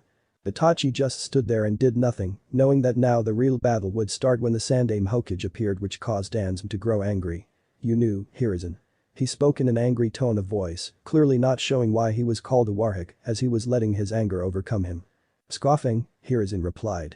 This is my village, old friend. You truly believe me senile and blind. Look at you now, pathetic. With that, Hiruzen, Kakashi and Itachi jumped into action, this time showing everyone else why they were the most feared people in all of Konoha, with 3 people going against well over 200. Dansum wanted to flee, only for the man to appear that he was in contact with. Dansum, you appear to have failed, came the voice of orange masked man wearing a black coat, something that shocked Hiruzen slightly. Itachi betrayed us, Madara the bandaged man replied, shocking those who were not fighting at the moment as they heard who they now had on the small battlefield. Madara, as Dansum had revealed, was about to attack to assist the old man, only for him to stop when Itachi came at him with high speeds, while Kakashi and Hiruzen kept fighting the overwhelming amount of people, Hiruzen with adamantine staff in his hands, and Kakashi with his Chidori in his one hand, along with his Sharingan revealed. Come, boy. Let's see what you can do, Madara replied as he and Itachi began to battle, Dansum, on the other hand, slipping into the darkness of the night, unseen by everyone fighting as they were too focused on their fights. I do not believe that you're Madara. If you are, then show me, Itachi spoke stoically as he and Madara clashed kunai against one another. It doesn't matter what you believe, boy, show me, he began, only to have to use his distortion ability when a sword coming from behind him went straight through him, revealing to be an Anbu wearing a cat mask. Hiruzen himself was not fighting alongside another 2 Anbu, one wearing a boar mask and the other wearing a wolf mask. Alongside Kakashi was an Anbu wearing a dragon mask and one wearing an eagle mask. He did not have time to react as he along with everyone else was taken off guard when Itachi said something that shocked everyone but the orange masked man. Susanoo. When looking back at the Uchiha prodigy, he scoffed as he along with everyone else knew about this ability, for it was one of the Uchiha's Manjikam Sharingan abilities. Itachi was now surrounded by a red skeletal-like figure that was luckily just the upper body, meaning that it was not fully completed just yet. It did however also have a red tantman in its right hand, one that quickly cut down 3 of his attacking clansmen and 2 rude Anbu, only for Itachi to face the orange masked man once more. He did not have to wait long as he was attacked yet again by the cat mask Anbu, with Itachi following up with his tantman swinging towards the man, only for both attacks to go through him as every other attack did before. That ability you have, it proves that you're not Madara, as he could never do that, came Itachi's voice once more, followed by a few people crying out in pain when the Sandaime, Kakashi and the newly arrived Anbu continued to kill off the Uchiha members, along with maybe of the remaining root. The now revealed fake Madara scoffed, not having anticipated that this would happen. That along with Dansum now having fled, caused him to rethink his plans as the forces he was fighting alongside were getting smaller and smaller. The battle in total only lasted about 10 minutes, with Hiruzen and his Anbu still standing, while the enemy all but got destroyed till only the fake Madara was left. They were about to attack the man as a group, only for him to disappear into a swirl that started at this revealed eye which sucked him in, until it was only the Sandaime Hokage left alongside the Sanbu.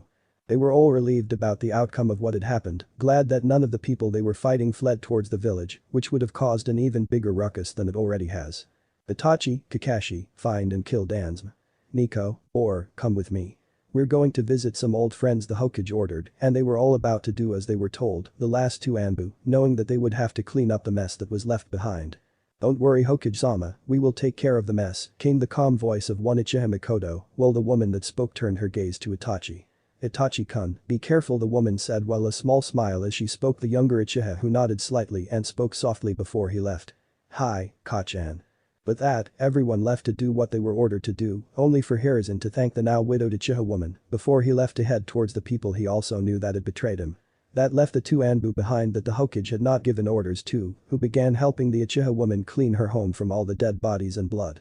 Hiruzen and his two Anbu arrived where he had sensed his two old friends were, the cat-masked individual quickly cutting the door to pieces with her swords before her leader entered, and the two Anbu members followed. Midokado Himura, you detain Kaheru, my old teammates, the Sandaime Hokage spoke with authority behind his voice, something that caused the two older people to stiffen slightly as they saw their leader with two Anbu in front of them. Knowing that they could not escape, they just sat back into the chair they were already occupying before Kaheru spoke. Hiruzen, we can explain. She was cut off by Hiruzen's angry gaze, followed by his killer intent that was released, which were directed towards the two old people. Silence. I have had it with you too. I should have done this a long time ago before he got killed. But because of my negligence and failure, I now have to live with that. I know you two betrayed me, he began, and all of them knew exactly who he was that the Hokage revered as, too ashamed to even say his name. It also caused the purple-haired Anbu wearing the cat mask to stiffen slightly, only for different reasons, as she felt pain overtake her heart again, pain that she had so long tried to bury. Naruto-kun was all she thought before regaining her focus. She was then overtaken by anger slightly, for she along with many others, knew that while Hiruzen was too busy with the repairs of their village and trying to get it back to power like it used to be, the two people in front of them misused their power to have everyone that cared for the boy being sent on missions constantly, never once having the time to see the young boy. When they found out about it, they were too late as the boy had already been missing for a very long time. They later found out that he was kicked out of the orphanage when he turned 3, which resulted in a lot of people getting angry as they were told that the boy was always safe and well fed, such were the reports from the two Chunin at the time that was looking over him. Finding out that he was gone and that the Chunin in question were also gone, well then finding out about them lying to their superiors, caused everyone to become angry. The purple-haired woman being one of them, along with Hiruzen, Kurenai and Anko. Although none of them got as angry as Kakashi and when he found out, the legendary Sannin of Konoha known as Jiraiya. The white-haired Sannin found out a bit too late to do anything about it, as when Kakashi found out he went to the orphanage along with Hiruzen, who first questioned the then scared woman, after which she revealed everything she knew. In his anger, Kakashi rammed his Chidori through her skull, something the Hokage knew he could do as he too wanted to do it, only he refrained himself from doing so. That day Hiruzen charged everyone who had been working in the orphanage and who also know about Naruto being thrown out to be killed as they went against a leader's law that later then taken away when they could not find Naruto at all. On one question the Hokages what he said was law, as they also did not want to anger the man, nor did they want to anger Kakashi any more than he already was along with Jiraiya of the Sannin when he found out. They were all angry at the Hokage at the time as well, for his lack of doing anything until it was too late. After that, Kakashi became more reserved than he already was, and Jiraiya was rarely seen inside the village anymore. Kurenai became increasingly sad over time, causing her to stay at Chunin, while Anko got promoted to Takebetsu Junin after she kept training. The one that went the furthest of the three women was the purple-haired Anbu wearing the cat mask, as she fell into training so much that she eventually became an Anbu working alongside Kakashi, where she still was now, and hoped to soon be an Anbu captain herself, as she wanted to be one, while Kurenai had her Junin tests coming up soon. That was the pain that Hiruzen had to endure for so long, now he finally had enough as he stood in front of his old teammates. I do not care what any of you have to say. You do not deserve it was all he said before he nodded, causing the two Anbu with them to move quickly, decapitating both Himura and Kaheru in one go. Not saying anything else, the Hokage left to head back towards his office, hoping that Itachi and Kakashi were able to find the old Warhawk, while the two Anbu that remained behind quickly cleaned up the place.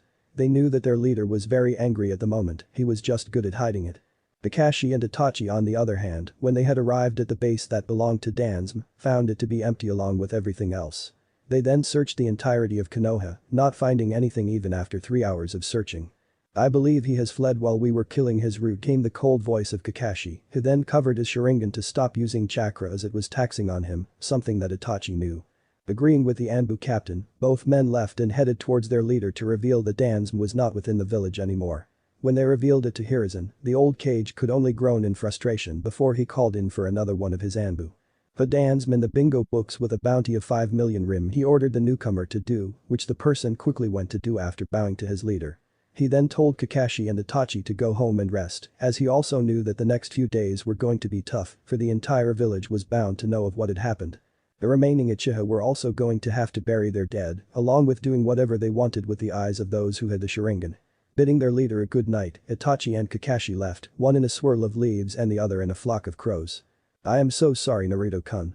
I should have acted sooner, then you might still be alive," the aged Kage thought before he went to bed, signing about the upcoming events that he knew would cause him a headache. That is chapter 6 everyone. This chapter was so fun to type and I loved it, I hope you all do too. Tell me what you think if any of you want to. Also, I know some things might not be spelled right, especially with the Japanese wording, so feel free to tell me if I did something wrong, so that I can fix it. I also wanted to let everyone know that I might just make Kurenai her canon age so far, as most of you seem to want that, so I don't mind doing it. But that said, God bless you all and have an amazing day. Until chapter 7, here is the next chapter everyone. I'm going to try and make it a long chapter again like the previous one as I loved that. If some of you don't like it or don't like me explaining so much, just know I'm writing this in a perspective where I'm not taking the entity of the canon into account. I know most people who are reading this, if not all, have already watched the anime or read the manga. That does not mean that I have to leave things out because you already know about it. What's the use if I only write a half-assed story? Haha anyway, again. Disclaimer, I do not own any of the content that belongs to Naruto. If I did, he would have had red hair and would have had the Rinnegan. Warning, again, M-rated for adult reasons. Enjoy my sexy reader. The Konoha curse returns. Naruto awoke only well past midday the following day, his body still tired from him not sleeping an entire week while running across the water as he had. Then to receive all the information the day before was a bit taxing for his mind, which caused him to sleep well past his normal time of waking up. Groaning, Naruto sat up from where he slept. He did not know if the place he was currently in had anything that he could use to clean himself, so with him still waking up Naruto slowly began to search the rest of the place he was in. An hour later he was feeling much better as he had not only discovered a bathroom and a bedroom, but he had also discovered another room filled with scrolls. Within all the scrolls were the food that was stored, so that no matter when it was opened, it would still be fresh because of the seals placed on them. It caused the 8-year-old boy to sob a little once more, something he had been trying to do less over the past few years. Only this time, he had tears of joy because he would finally be able to sleep on a bed and use a shower. On top of all that, he now had so much food that he knew would not only help him grow more because of the nutrition his body needed, but would also make him full. Something he rarely was, even with all the hunting he had done in the past. He had struggled a few times with a shower as he was not used to it, not knowing that you can make it hot and cold. Sure he reads a lot, he just never read much about things like bathrooms or kitchens and such, mostly because he believed it would be a very long time before he was able to use one, so he did not see the need to learn things like that. At first, he opened the wrong side of the water, causing him to yell out in pain when the water that hit him was steaming hot, causing him to close it as quickly as possible. Opening the other tap caused the water to be very cold, although he was used to that. He did however quickly figure out when you opened them both, that the water would still be hot, only much more bearable. It was the first time in years that he also got really cleaned, using the soap that he had found as well. After that, he quickly went to find books about everything he needed to know about bathrooms, which were mostly a few children's books yet again, something he found odd to be in a place like this. Maybe it was to preserve them as well. He thought to himself while he read the book. He learned to brush his teeth that day, while also flossing it to get it extra clean, since he had never brushed his teeth before. Afterward, he went into the room, finding a huge closet full of clothes, all varying from children's clothes to adult clothes. Naruto also noticed that every single shirt or top or jacket he found had the Uzumaki swirl on, something he loved as he had learned that it was something clansmen used to represent their clans. Not being one for honor that much, Naruto decided to wear it because he believed himself to be the last Uzumaki alive. It took him 30 minutes to finally get a shirt that he liked and what fitted him, a white one with a Uzumaki swirl on the back, followed by what he believed to be Shinobi trousers and Shinobi sandals. Wow, the Uzumaki clan must have been rich to have this many clothes, books, and scrolls. I wonder what else I'll find in this place, he thought to himself before he went to get something to eat. Opening a scroll and putting a little bit of his chakra in it, the table he was at is then filled with food of all kinds. He had never seen so much food, and it caused him to drool slightly, only to jump into it as he began eating, not caring what it was as he was too hungry to look up every single thing he ate from the books he would need to find. And that is only if the place he was in had books about food. After another 30 minutes, Naruto finished everything that came out of the scroll. Normally it would be enough food for an entire family, and more than one day, only he knew why he ate so much as he was a jinchuriki, and his body required quite a lot of food to grow. And he mostly only had meat till this point in his life, something that caused him to eat with tears in his eyes at how good everything tasted. When he was done, but burped, indicating that he was truly full. Young one, time to train the Kaguya reminded him, something he was now much more eager to do as he jumped up from where he sat and ran towards the room he now called the training room, which it essentially was. After entering the room and closing the doors behind him, which had a lot of seals engraved in them, Naruto went to stand in the middle of the huge room as the Kaguya then began to explain to him what he needed to do. Firstly, remove the jinjutsu from your eyes, the massive entity began, and Naruto did just that, channeling a little bit of chakra towards the jinjutsu that had been on this entire time, revealing his purple Ren Sharingan with 2 tamo in each eye. Good, now your real training begins with that. Naruto began his training and understanding his ninjutsu even more and how to use his power. On Hagakure. The day after the fight in the Uchiha compound, Hiruzen woke up quite early to deal with the paperwork that he still needed to finish before the meeting he would call for at midday. He got out of his bed and did his morning routine that he has been doing for the past 8 years after his wife was killed. When he was done, the Sandaime decided to take a stroll towards his office, being greeted by the few people who were awake, which mostly consists of shop owners getting their shops ready for the day they hope to be busy. The only shops that only opened a little later were the shinobi shops, as many of the shinobi liked to rather buy a little later in the day, as they slept in as little as they could when they weren't on any mission. It didn't take Hiruzen that long to get to his office, going directly to his desk to start on his paperwork, something he hated with a passion, as the paper never seemed to lessen, no matter how much he did.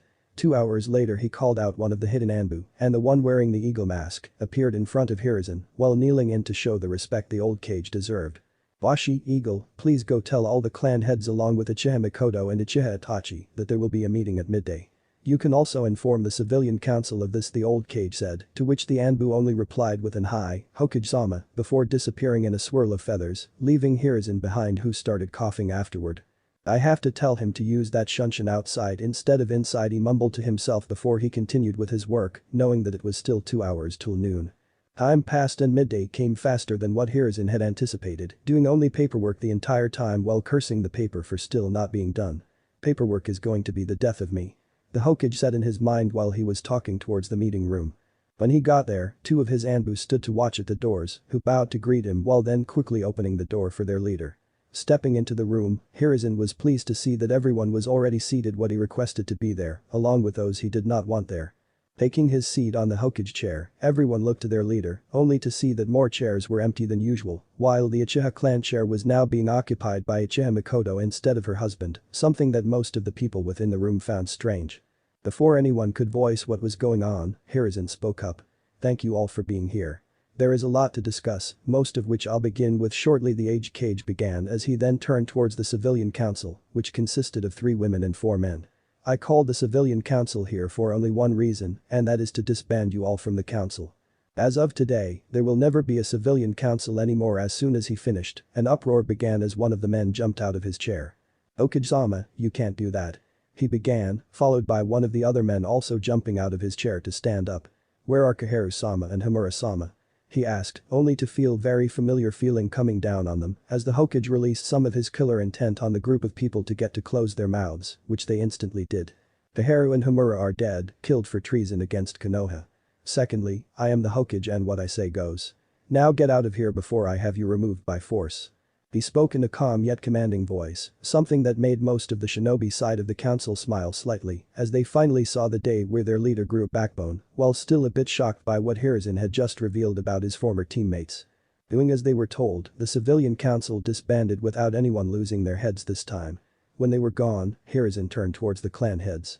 Now with that out of the way, we can finally discuss what I called you all here for. With that, the Sandaime Hokage began telling them of the attack that was to happen last night, the coup formed by the Uchiha clan members that were now dead, along with Danzo and his root, while also telling them about the orange-masked individual that they needed to be careful of.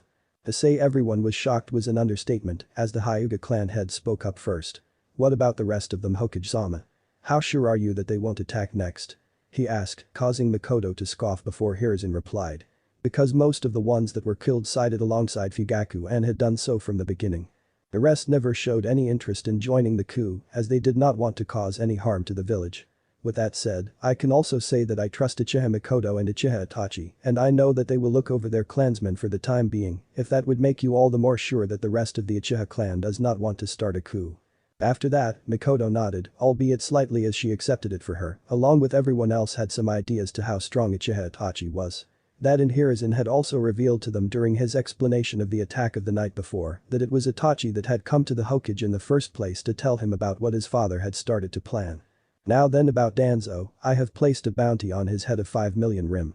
While doing that, I ask that you all tell your clansmen about this, and I also ask the remaining of the Uchiha clan, along with the Hyuga clan and the Inizuka clan, to please keep watch for not only him, but also the individual who is calling himself Madara. I will have the Anbu keep searing the village for Danzo, just to make sure he isn't still hiding within our walls, the Sandaime concluded. He had told them about the orange-masked man calling himself Madara, only to then tell them that Itachi fought the man and reveal that it was a fake because of the abilities the person used. With that done, the Hokage then turned his attention towards the Uchiha duo as Itachi was standing behind his mother. Mikoto, I am going to assume that you've taken the role on as the new Uchiha clan head. He asked, and the dark-haired woman could only smile before she nodded. For now, Hokage-sama. With our council gone, it makes things a lot easier. I have decided that I'll be the clan head until Itachi gets older, the woman said while Itachi remained as stoic as ever, never once showing any emotion on the outside, while on the inside his mother knew that he was still sad about having to kill his father. She was a little sad, although not a lot as she had tried for months to have him stop with his stupid plan. Look what happened now, Fugaku, Mikoto thought to herself before the Hokage replied. Very well, if that is your decision, was all he said before the meeting was adjourned, causing everyone to leave to tell their clansmen about what had happened and what they needed to do. Hiruzen then left to head back to his office, taking his time as he just wanted to go to bed instead of doing paperwork. He also knew that word of the attack would reach the entire village soon, and many would question him just like Hisashi had, something he wasn't looking forward to. Unknown location. In a dark cave, 5 figures stood in a circle instead of the normal 12 people. One of them being the now revealed fake Madara and the one next to him on his left being the plant-like man Zetsu. The first one to speak was one of the other 3 people in the room, all of whom were holograms. What happened in Konoha, Madara?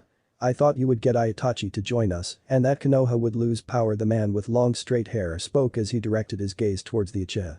Itachi will not join us, unfortunately. He is a lot stronger than what we anticipated, especially with his new Sharingan. Well, I fought him, however, Danzo fled and left me alone. The Hokage was there as well, along with Hada Kakashi and a few Anbu that took out all of the Uchiha that was with Fugaku and also killed all the root that was there, the masked man revealed, something that did not come to such a surprise to everyone. So with Itachi as a threat to our cause now, how do we process? We can't just wait for someone to unlock this Rinnegan you've had us searching for the last few years. I know it's something we need, but we have not seen anyone being able to unlock it, so we must accept that it does not exist anymore, the other unknown man spoke up, this one having spiky hair, while also seemingly wearing the same coat as everyone else. We gather allies and leave Konoha for now. We are also getting more requests from Iwagakure, so we will work with that for now. Zetsu is also working on gathering more intel about all the nations, while also working on our army. Not having the Bijuu nor the Rinnegan is a massive setback, nevertheless, we can't just stop because of those 2 objects, the masked man said, and no one else said anything else before they all left, each with their objectives they needed to complete. On Hagakure. 6 months have passed since the attack in the Uchiha compound, and just like Hiruzen had guessed, only 2 days passed after that for the entirety of the village to know. He knew that if the village knew about it, then it was only a matter of time before the other villages knew. Like Hiruzen had predicted, many people started asking questions, all of them initially wanting to know if the Uchiha clan can be trusted or if they will attack again. When their Hokage assured them that they would not, some people believed them, while not all. It took the village 6 months to see that the Uchiha didn't want to attack and they only wanted to be like it used to be, in the old Uchiha compound with the power they deserved and was well respected for. The villagers grew more happy with the Uchiha clan after that, even more so because of Mikoto and Itachi. They loved the Uchiha clan head as she was way friendlier than her late husband. Mikoto had also taken initiation of getting the Uchiha clan back into their old home, something Hiruzen had agreed with instantly. Then they began patrolling the streets more, like the Konoha police they were. What was the most surprising thing was when the Uchiha clan head asked the Hyuga clan head if they could team up, so to speak, with the Hyuga and Uchiha then patrolling in groups alongside an Inuzuka. It made the village feel more secure, more so after learning about the betrayal of the village elders. To have the Uchiha, Hyuga and the Inuzuka as Konoha's police was a huge step in defense, while the Uchiha was still in control. They just worked well alongside the other two clans in protecting the village, something every Hokage wants. All the village went about their normal days after that. Hiruzen on his part did not expect one of his rising Chunin to be standing in front of him, asking to take a very long time and leave. The Chunin being Ikki Kurenai, who was also the aspiring Genjutsu mistress. She would have been a Chunin by now had she not withdrawn from her exams after she said that she didn't feel ready just yet. That being the reason why she was currently standing in front of the Hokage, who could only sigh before he spoke. Are you sure that is what you want, Kurenai? I mean 4 months is quite a long time to want to take leave. Normally I would decline something like that as it's a very long time and we need all our shinobi to work hard to get the village back where it once was, he began, taking a puff of his pipe before he continued. Although with how the village currently is and with the Uchiha clan opening up as they did, and while I also know that you wish to become a Chunin, I'll allow it. You declined in taking your previous test to become a Chunin, so I hope that with this time off that you'll be able to get where you want to be, the old man said while he smiled at the woman in front of him, who in return bowed slightly before she spoke. I appreciate it, Hokage-sama, thank you. I also know this might be a little too much, but I asked to be allowed outside of the village as I want to train away from Konoha for the time being. I know that raises questions, but I ask this as a favor. Well, I will also give a full report to where I went once I come back. That is if you'd allow it, the red-eyed woman asked, something that completely caught Hiruzen off guard.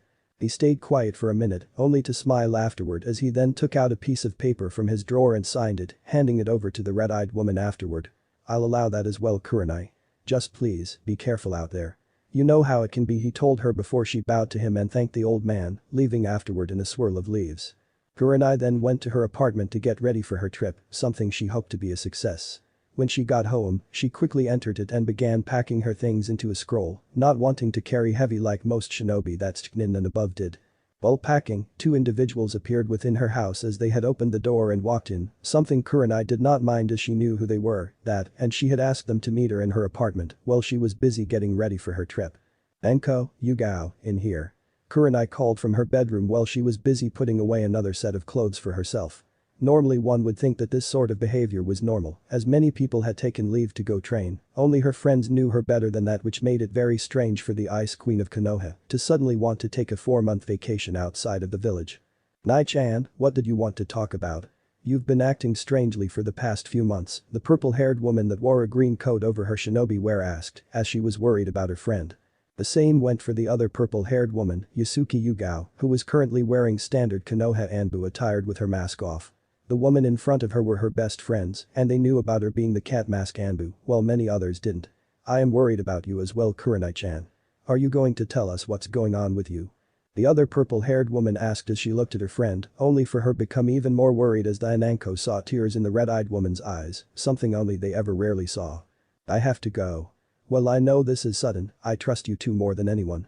I want to tell you what's going on, I honestly do, she began, wiping the tears from her face before she continued, but I know if I tell you where I'm going and who I'm hoping to go meet, you'd go tell Hokage-sama and that would break the trust he has for me. Even if it's just a little and we only spent 1 day together so far, she said, causing her 2 friends to look at her with wide eyes that then formed into different ones as they now had smirks on their faces. You got yourself a lover, Nai-chan. Not that we judge, we just didn't expect the Ice Queen of Konoha to have a one-night stand. So, who's the lucky guy that took your virginity and why would it break his trust for you if you tell us? We won't tell Hokage-sama, and I honestly don't know if he'd want to hear something like that, came the flirtatious voice of Anko, who couldn't help herself as she teased her best friend, all the while Yugao also had a smirk on her face, only to then blush at what Anko had said. Kurenai was fast to respond, standing straight when she did so. What? No, that's not, she sighed before compassing herself to explain better, that's not what I meant, Anko. I slept with no one, and most likely won't for a very long time. There is no one in this village for me, they're all just a bunch of perverts. But, we're getting off track now. I asked you both to meet me here to ask if you would be able to meet me in the Forest of Death in 4 months' time. I know it's strange to ask this now, but I can't say more than that at the moment.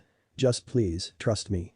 You're going to get a surprise of a lifetime." Then she spoke to her friend with a small smile on her face, all the while she was just gambling with everything she told them, something she would normally never do. Kurenai for one did not know when Naruto would return, or that when he returned if he would want to meet her two friends. She didn't even know how she'd get to where he was, hoping to maybe find a boat that was willing to travel towards the island. Then she had to hope that Naruto would let her onto the island as she knew that the island was surrounded by whirlpools. Anko and Yugao did not know what else to say or think, so they agreed with their friend as they trusted her. They only wondered what kind of surprise would await them in that place of all places. They then spoke for a few more minutes afterward, only for Yugao to say that she had to leave as Anbu duties called, while Anko had to go back to her own job. Finishing with everything she would take with her, Kurenai sighed as she along with her two friends knew that this was not Kurenai-like at all. Nevertheless, they trusted each other to the point of them calling each other sisters in all but blood. Locking her apartment, Kurenai put her 3 scrolls into her pouch before she left, heading for the gates that would allow her to leave Konoha for 4 months. After signing out and showing the guards at the gate her papers and the signature of their Hokage, Kurenai set out to head towards Uzushiogakure no Sado, while she just hoped that what she was doing was the right thing. A week later Kurenai arrived at a small town, one that she knew had many boats as the town was located next to the ocean. She went to the docks and began asking around if anyone was willing to take her to Uzushiogakure, which most of the people declined because of the whirlpools that surrounded the island. After almost giving up, an old man with grey hair and a grey beard who was her height approached her as he had heard about a woman with beautiful red eyes, asking to go to Yuzu. "My lady, I hear that you seek passage to Uzushiogakure. Well, most of these people would never go there, I can take you. Although it will cost you a few rim, well I can only take you so far. You must know of the whirlpools that surround that island, yes?" He asked and Kurenai nodded, glad that she finally had someone that was willing to take her towards the island, even if it wasn't all the way. "Very well. I'll take you there, how you get across those whirlpools are up to you. We leave in an hour," the old man told her, after which she paid him half of the money he asked, saying that she would pay him the rest when getting to where he could drop her off. The old man agreed to it, knowing that it was wise of the young woman to do so.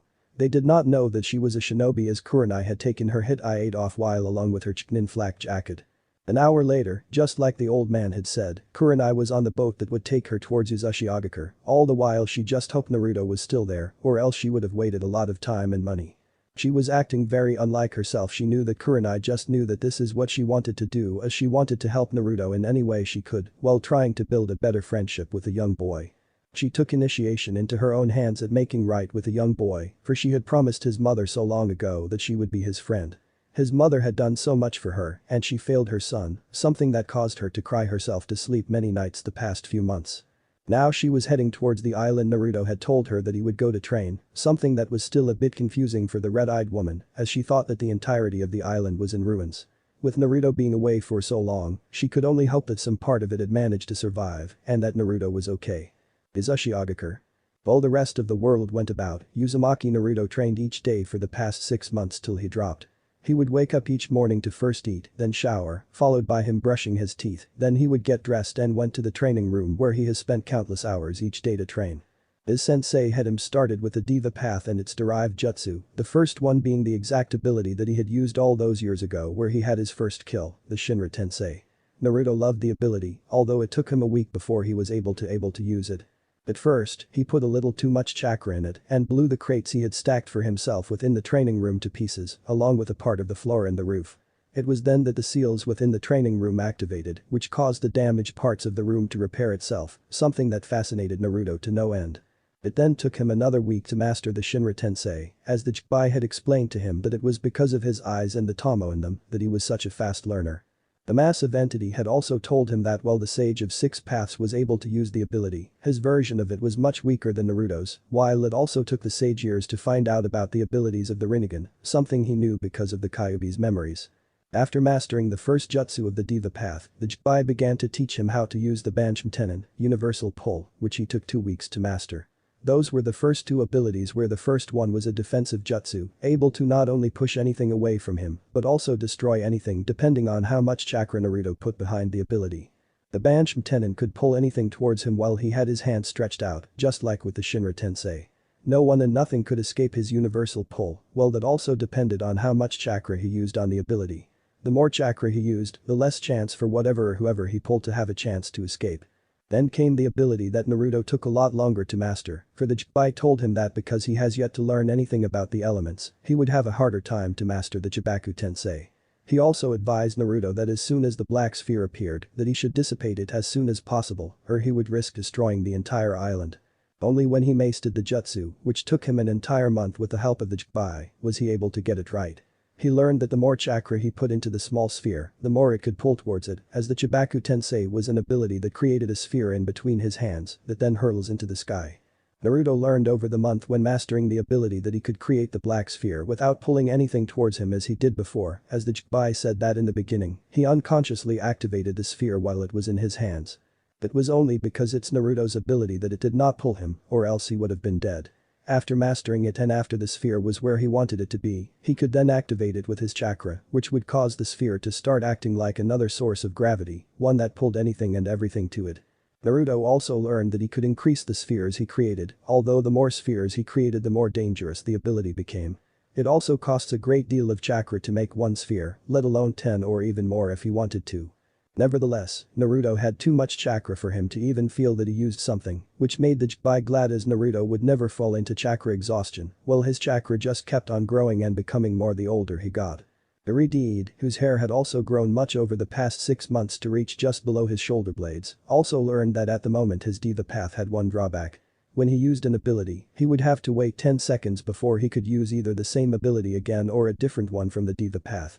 That was when he started training to lessen the time, getting to only 3 seconds between the usage of his abilities.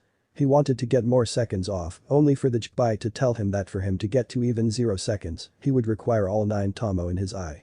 After learning and mastering the first path, Naruto unlocked his third Tomo in each eye, which he could feel as he also felt stronger and felt that he had way better control over his chakra.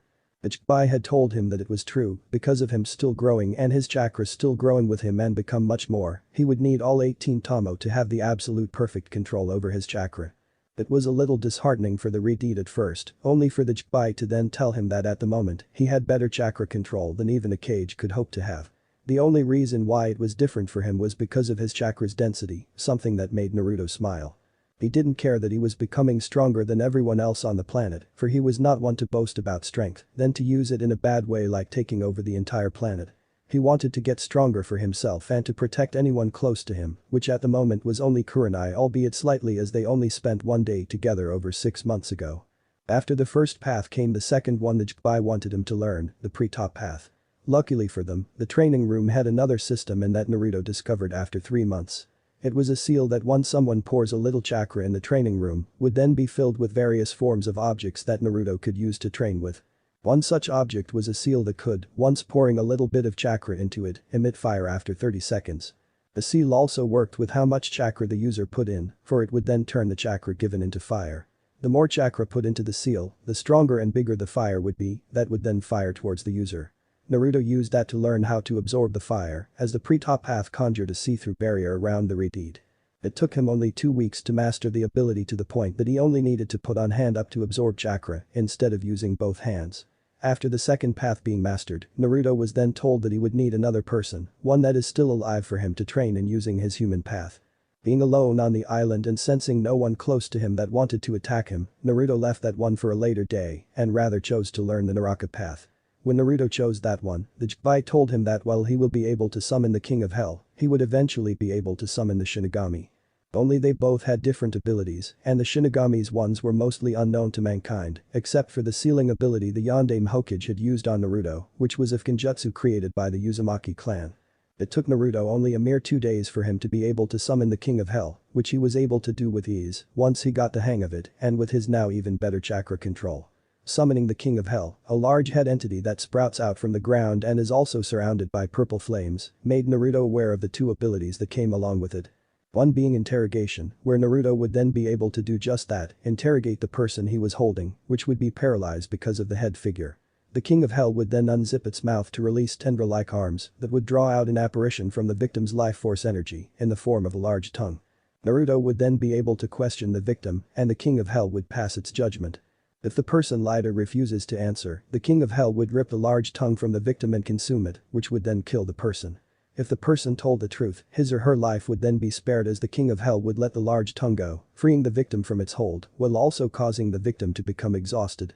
The second ability is called Restoration, which the king of hell summoning its tendril-like arms again, only this time it would then take hold of whoever Naruto wants to heal. Then it would put the person in its mouth and heal them, only letting the person go whenever they are fully rejuvenated. Ichibai also told Naruto that by using the Naraka path, he could transport bodies and souls by using the king of hell.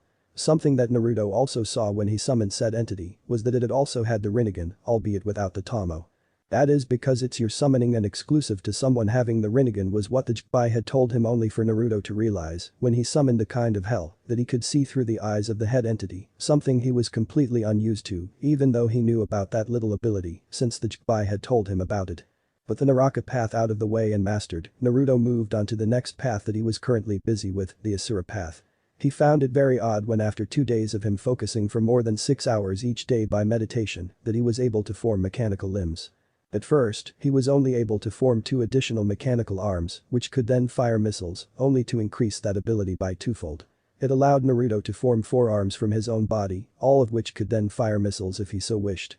He then learned how to transform the already formed arms into massive blades, while he could also form a second head, which would also be mechanical. Naruto would then also be able to share the vision with his second head, although he didn't want to make an extra head, as that would be creepy to him at the moment. A week later Naruto learned how to fire missiles from his own 2 arms, while he was also able to learn how to transform one of his arms into a blade, while also transforming the other arm into a massive shield, something Naruto found odd yet he enjoyed it as it was different. He wanted to continue with his training, only for the Ichibai to stop him after 6 months and 2 weeks, telling the young boy that he sensed 6 chakra signatures heading towards the islands. Normally that would not cause someone to think much about, only for Naruto, it did because he knew that no one would want to come to use a Shoigaku because of the whirlpools. He immediately left the underground place he was in and headed towards the ocean, his senses on high alert. That was until the boat drew close enough for him to sense it and in an instant he sensed her. Kurenai-san is coming here. Why? And who are the people she's coming with? He thought to himself as he stood close to the water, being able to see the whirlpools in front of him. Naruto waited for 2 hours until finally, he sensed it, while also seeing it. Kurenai had jumped off of the boat and was running towards the island, only to stop to not be caught in any of the whirlpools. Because of his vision, he was able to see extremely good, even if he already had the Jinjutsu on yet again. Seeing that the boat was leaving, Naruto thought for a few seconds before he bit into his thumb and threw his blood at the whirlpool as fast as he could before the wound healed. Doing what it did before, the whirlpool dissipated and Kurenai took the chance to run across the water again to reach the island. When she got there she smiled, glad for many reasons.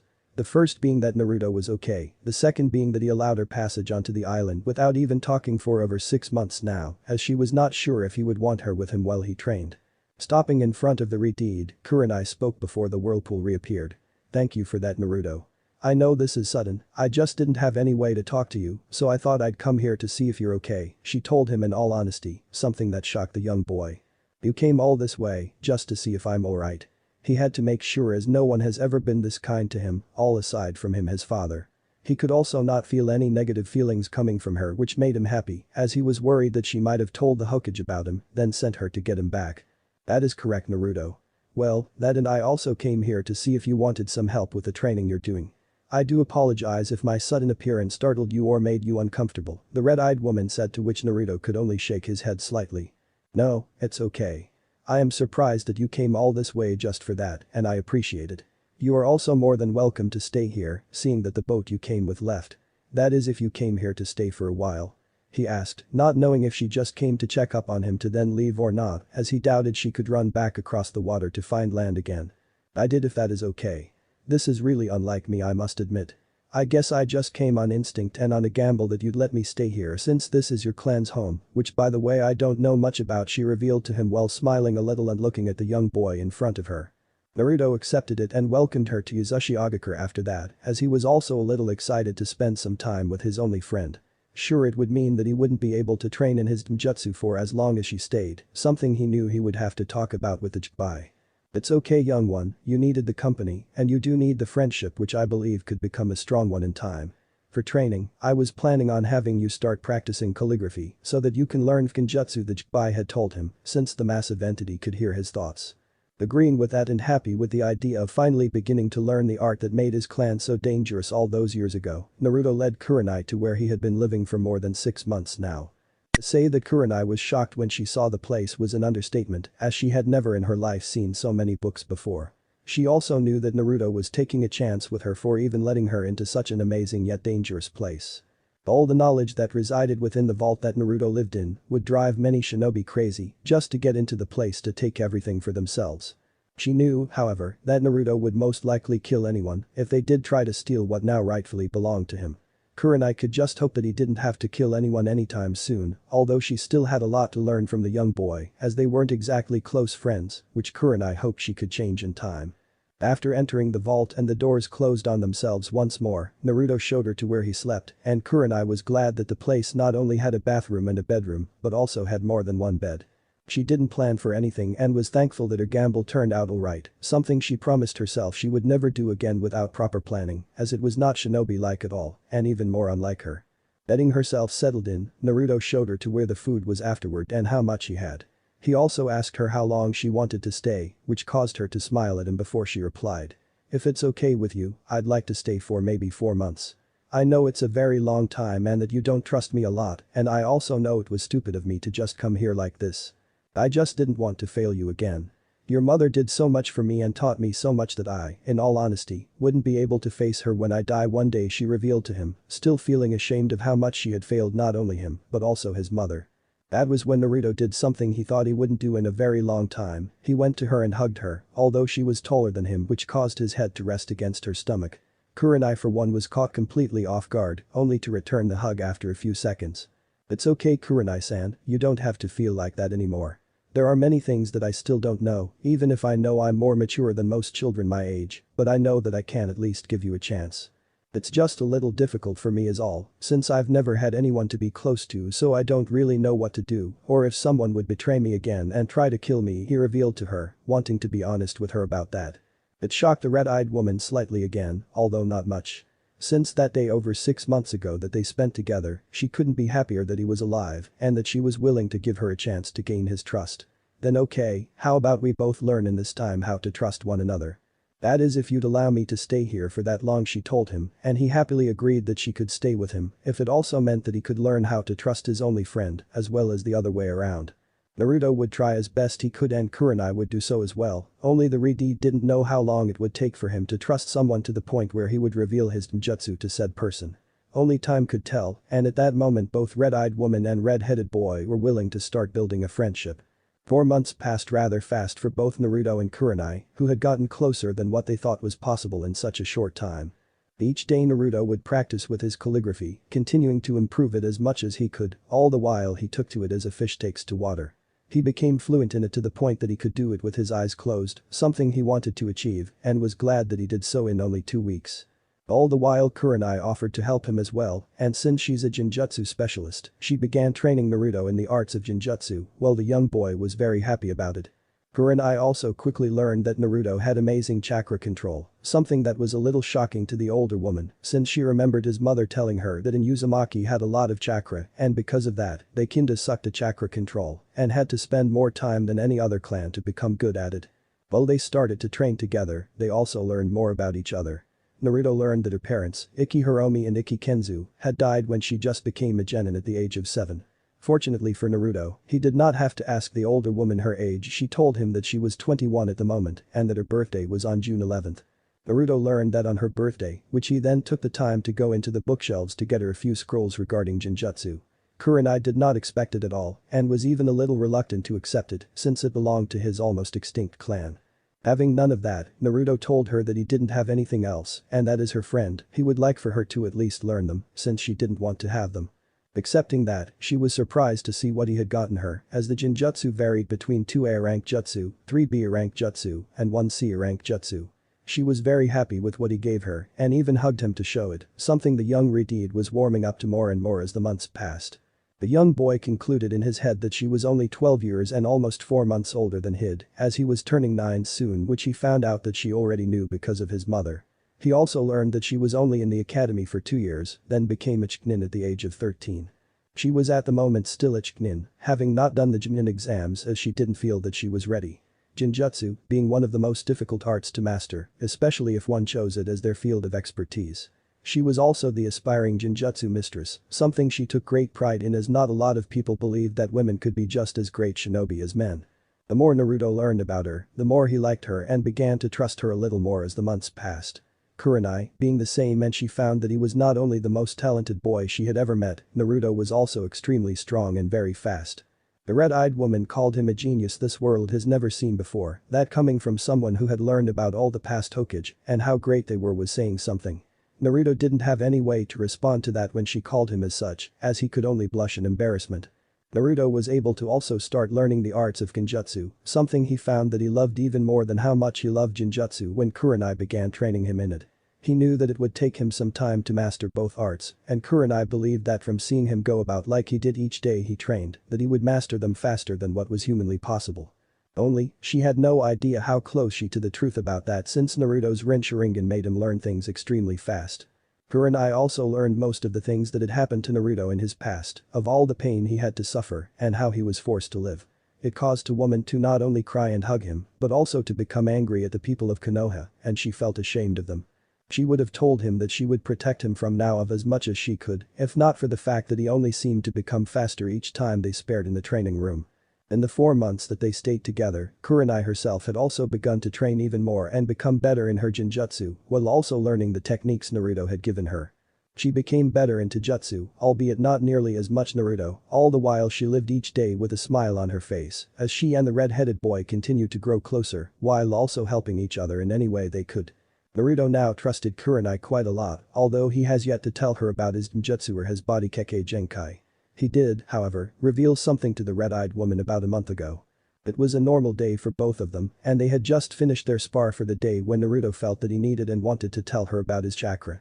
Kurenai-chan, there is something I want to show you. I trust you, and I know this isn't going to sound as much, but I want to show you my chakra, he had told her that day, something that caused the older woman to look at him with curiosity as she had then told him that if he trusted her, he could show her. What she saw that day and what she learned that day shocked her to no end. Naruto had channeled chakra to hands so that he could become visible, something that was supposed to be impossible unless one had extremely good chakra control. Although that was not what had surprised her, even though she was a little shocked to come to know that he had that much chakra control already. It was the color of Naruto's chakra, something Naruto himself had learned only a few months back when he was curious about what his chakra looked like. While most people's chakra were blue, some had other colors as it varied from one person to another. The only common thing they all had was that their chakra all only had one color. Naruto's chakra was pitch black and blood red all in one, and while Kurenai was amazed by this, what amazed her even more was that she could feel the chakra. Something that was supposed to be impossible, especially since Naruto didn't touch her with his chakra-coated hand. He then told her of how much chakra he had and how dense his chakra was, causing Kurenai to only look at him with wide eyes, as she had never heard of anyone's chakra being as dense as Naruto's. The only other person who had dense chakra that she could think of at the moment was the Shodaime Hokage, Senju Hashirama. To then learn that Naruto had most likely even denser chakra than what the Shodaime had, and that could be by far, was very shocking to Kurenai. She took a few minutes to process what she had learned that day, only to smile afterward and reinstated her words of him being the most special person ever. Kurenai had also promised him that she would not tell anyone about it as it took her so long to gain his trust and she did not want to lose it. She also trusted him and knew that even with how strong he was, that he would never hurt her. They both opened up to one another little by little after that, something that made both very happy. The day, however, was the day Kurenai had told him that she needed to return to Konoha since her vacation was over. She enjoyed the time she spent with him and only hoped that he would return to Konoha soon, knowing that she still wanted to introduce the young boy to her friend she had mentioned to him before. That was another thing Kurenai had told him about, that he had a few people back in Konoha who missed him, yet they all thought that he was dead. He learned that they were Midorasi Anko, Yuzuki Yugao, the Sandaime Hokage Sarutobi Hiruzen, a man called Jiraiya of the Sannin and another one. The last one was what shocked Naruto the most, as Kurenai had told him of how angry and sad Hada Kakashi had become when he learned about his supposed death.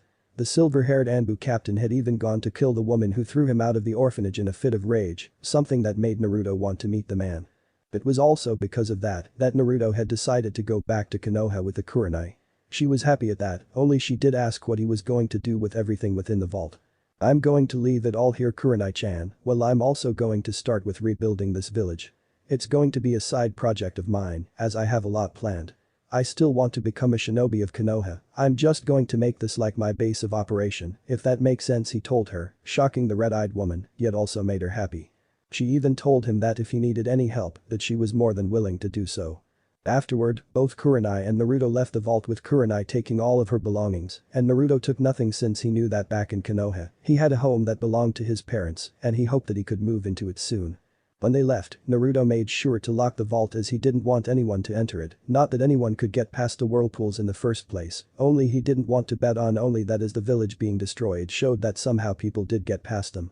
When they reached the shore of, Naruto told the older woman to get on his back, causing Kurenai to instantly blush while also asking why. Well, we don't have a boat to get back to the other side, so I'm just going to run across the water till we reach land on the other side again, he revealed, and Kurenai just sighed as she wasn't even shocked anymore at what Naruto could do. Albeit being very embarrassed about it, Kurenai got onto Naruto's back. She didn't know how, but in the past 10 months, Naruto had grown quite a lot. When she met him in the Forest of Death, she could only guess that he was just past 4 feet, while now he stood at 4 feet 9 inches, 144.78 centimeters, which was very tall for a child his age. She could only guess that it may have something to do with his chakra, since he told her as well that his chakra continued to grow a lot more as he grew older. It was normal for a shinobi to get more chakra the older they become, just not as much as Naruto seems to have. When she was on his back, Naruto quickly bit his thumb to draw blood. He then threw it at the whirlpool before the wound healed, causing the whirlpool to disappear. With that, he held onto Kurenai's legs, and she had her arms around his torso before running onto the water with high speed. Kurenai couldn't hide her face from the wind since she was taller than him, so she did the only thing she could do, she ducked, which caused her head to be next to Naruto's while he ran.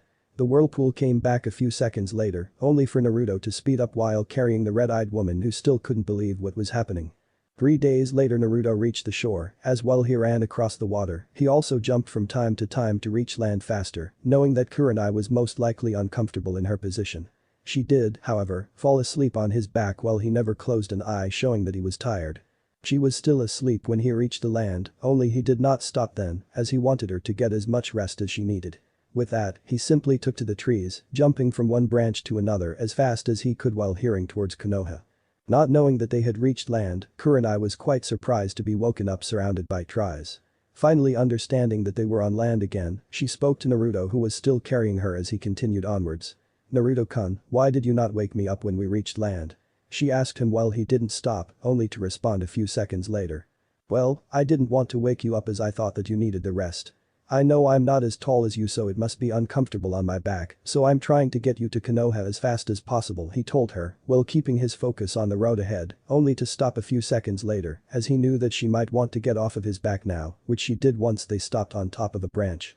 "Thank you for that, I still can't believe that you ran the entire time while not even sleeping once. You didn't even eat that much when we were still on the ocean," she said, causing herself to blush a little when she remembered that she had fed him while he carried her across the ocean, not wanting him to lose focus. He did tell her at first that he was okay, only to later reveal that he was embarrassed about it, before finally giving in to the woman that seemed she could become angry if you got on her wrong side. Well, you know, it was a little weird for me. I'm also used to it, so I don't mind," he told her, never once revealing to her that he's the only jinchuriki on the planet and that the jinchuriki could help him whenever he needed it. Accepting that, the two began to head towards Konoha after Kurenai had asked one more time if he was okay or needed any rest. When he replied that he didn't, they set off to go back home, only Naruto couldn't call Konoha home at all. 2 days later, after a lot of running and jumping from tree to tree, Naruto and Kurenai finally reached the gates of Konoha. Before they got close to the gates, as Naruto knew about the gate guards, he told her that he would meet her in the Forest of Death in a few hours. Kurenai knew that he could not enter the gates without being questioned, so she agreed and Naruto disappeared, leaving her to enter the gates alone, where she then signed in. After greeting the 2 gate guards, Kurenai quickly went to the Hokage's tower to report to the old man. She knew that she was going to have to hide a lot, which could result in her being thrown into prison at the least. 5 minutes later she knocked on the door, receiving a familiar enter as a response, to which opened the doors and went into the Hokage's office. Bowing to the Kage slightly to greet him, Kurenai looked up and Hiruzen smiled at her before he spoke. "Ah, Kurenai, welcome back. I hope your leave has done you wonders and that you've rested plenty," the old man asked, and she nodded before she took out a small paper from her pouch. "I did, thank you, Hokage-sama. I now feel ready for the next Nin exams, as well as getting back out to the field, she replied, handing the paper to the old cage that had on her written report which stated that she merely left to go to tea country to relax in the spas they provided, while also saying that she had trained quite a lot to better herself in Taijutsu and her Jinjutsu. It wasn't a very accurate report, she knew, although Hiruzen didn't mind it at all, as he was just glad that she was back safely, not caring that she gave him a report because he knew she just needed a vacation. Hiruzen, however, didn't even open the report as he then burned it, causing Kurenai to look at him with slightly wide eyes, only for the old man to look at her with a smile on his face. You didn't need to give me a report of where you went, Kurenai, all shinobi gets leave days. You never once took leave, even though you're still a Chunin and hopefully soon a Junin. Taking 4 months of leave is okay, he told her, to which she bowed to slightly once more to thank him, really glad that he didn't read the report that she knew was half a lie. After bidding the old man a goodbye, she left his office and headed straight home, while Hiruzen just continued with his paper, glad that the young woman was okay, even though what he did wasn't really shinobi-like as it was more grandfather-like. When she returned to her home, Kurenai was met with Anko and Yuga at her door.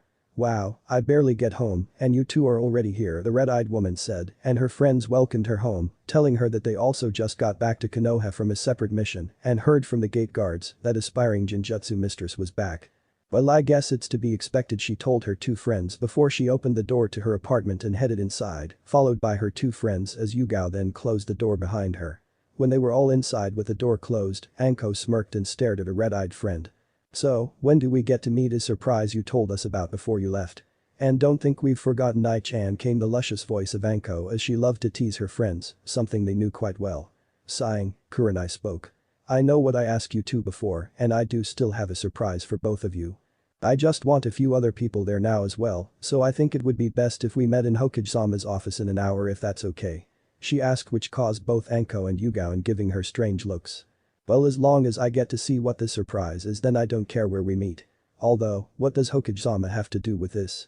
Anko asked and Yugao also wanted to know, both of them waiting for their friend to reply. A few seconds later, the red-eyed woman did. Please, just trust me. I have to go now, but before I do, can one of you go and also get Kakashi? Drag him to Hokage-sama's office if you need to, she said before she left, heading towards the forest of death and not giving her friends any chance to say or ask anything else. Both women sighed before they left to do what Kurenai had asked, Anko being the one to fetch the silver-haired shinobi, which she hoped he was in his apartment. When she reached his place, she knocked on the door and a few minutes later the door opened, revealing the masked man who looked to have just woken up from his sleep. Anko, what a lovely surprise, the silver-haired shinobi spoke in a lazy tone of voice while still holding onto the door handle. What can I do for you? He asked, knowing that today was his day off and he just wanted to sleep in for the day as he got very little of that nowadays. This is going to sound strange as even I don't know what's going on, but Kurenai has asked us along with Yugao to meet in Hokage-sama's office in an hour, she began as a smirk then appeared on her face. Now, do you think you'll be able to make it or am I going to have to drag your lazy ass there? She asked, really hoping that he would choose option number 2 for she loved playing. Kakashi could only sigh before he replied. Fine, I'll be there. No need to drag anyone, crazy woman, the last party said softly for only him to hear, which to his luck did not happen as Anko now had a more devious smirk on her face. What was that, Kakashi-kun? She asked as snake came out of the sleeves of her jacket, causing the silver-haired man to gulp before he disappeared in a swirl of leaves, all the while Anko just smirked and began chasing him while both headed towards the Hokage tower.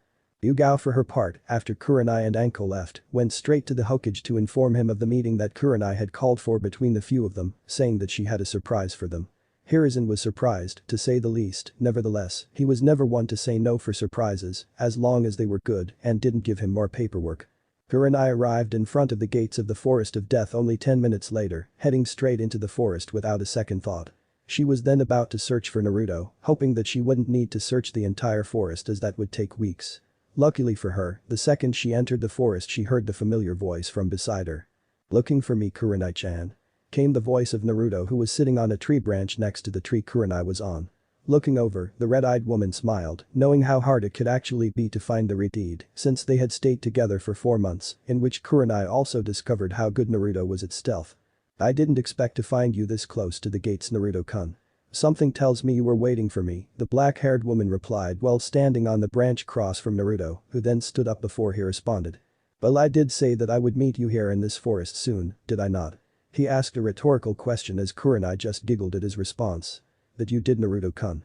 Now, are you ready to meet the others? She asked as it was something she and Naruto had agreed to well over a week now. Once Naruto heard the story, Kurenai had told him about what the select few people did that cared for him. Nodding his head, he and his best friend headed off towards the Hokage tower, while Naruto put the hood over his head that was a part of coat that he wore which was all black. He did not want anyone to see him just yet, for the only person he could say he trusted was now beside him and she never called him anything bad. They took their time to get there, while also making sure to stay away from any public places for Naruto to stay hidden. When they did reach the Hokage tower an hour later, Naruto told her that he would wait outside until he was certain that it was just a few people she mentioned before. He could sense more than that amount of people within the Hokage's office, which was the reason why he told her that. Agreeing with him, Kurenai quickly went up. The doors were luckily open so she didn't have to knock, while she was also glad that everyone was there that she asked for. Stepping inside, she spoke after she gave a slight bow once again. Hokage-sama, thank you for allowing this sudden meeting. I know this must come as a surprise since I just returned from vacation, but I have someone that I know you'll want to see, all of you. The only request this person has before entering is that it will be only us in this room and not those hiding in the shadows, she told her superior, something that caught Hiruzen and everyone else in the room slightly off guard. Very well, he replied and waved his hand, signaling for his personal Anbu that were hidden in the room to leave. Once they did and once Naruto sensed it, he also disappeared from his spot only to then reappear in the Hokage's office next to Kurenai. When he appeared in the office, everyone within became a little on edge as it was not something they expected. They thought that the person would walk through the doors, not just suddenly appear in front of them in what was most likely a shunshin. Hiruzen also didn't like the fact that his face was hidden, wanting to know what was going on, which Naruto could feel, since everyone in the room beside Kurenai had a few negative feelings that were directed towards them. This is not what I expected, Kurenai-chan. You don't have any negative feelings towards me, while everyone else is on edge, which makes it seem like they would attack me at any moment, Naruto replied as he stepped back slightly, thinking that he had made the wrong call. Kurenai, however, did begin to feel negative emotions which Naruto could feel, only they were directed towards the other people in the room. Before she could say anything, however, Hiruzen spoke up.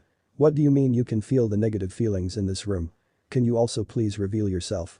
The Hagoromo asked, and young boy just kept his gaze on the ground, not knowing if he should reveal himself to the people in the room or not anymore. It's something I can do, that's all. I also did come here to reveal myself to you all, only the door is still open. That and I only trust Kurenai-chan, so if you'd allow me to close the door then I take my hood off, Naruto replied, and Hiruzen just got more curious as the young boy spoke. He nodded to Kakashi, who quickly went to close the door so that the young boy didn't have to, returning to where he stood afterward with his hands in his pockets. Reaching up to his hood, Naruto took a hold of it only to hesitate slightly, something with everyone in the room saw. Then they saw a few tears falling from the boy's hidden face, something that caused Kurenai to bite on her lips as she wanted to hug Naruto now, knowing how hard this was for the young boy since he felt that the old man had betrayed him so long ago. Hiruzen was about to speak once more to ask why the boy was crying, only for the young boy to speak first. Why, you were my Jiji once, now I can't even look you in the eyes. I know that not everything was your fault, but you are the Hokage. I don't blame you for everything, not any one of you. I just would have liked to be treated like everyone else and not as a monster, Naruto sobbed softly, and Kurenai knew that he still had a lot of pain hidden within himself. He then took off his hood, revealing his long, spiky red hair before he looked up and met the eyes of a stunned Hokage. The Sandaime Hokage instantly knew who this boy was, although everyone else struggled a little bit to identify him. Only when they saw the 3 whisker marks on either side of his cheeks did they all gasp. Anko and Yuga were brought to tears, just like Hiruzen and Kakashi. And Naruto? Came the voice of Hada Kakashi, who couldn't believe his eyes. The red-headed boy turned his head towards the masked man and smiled slightly. I heard what you did to the old lady who threw me out of the orphanage, Kakashi-san was all that he could say, while tears ran down his cheeks before the silver-haired man rushed to hug him, something that shocked no one as everyone else in the room wanted to do the same thing.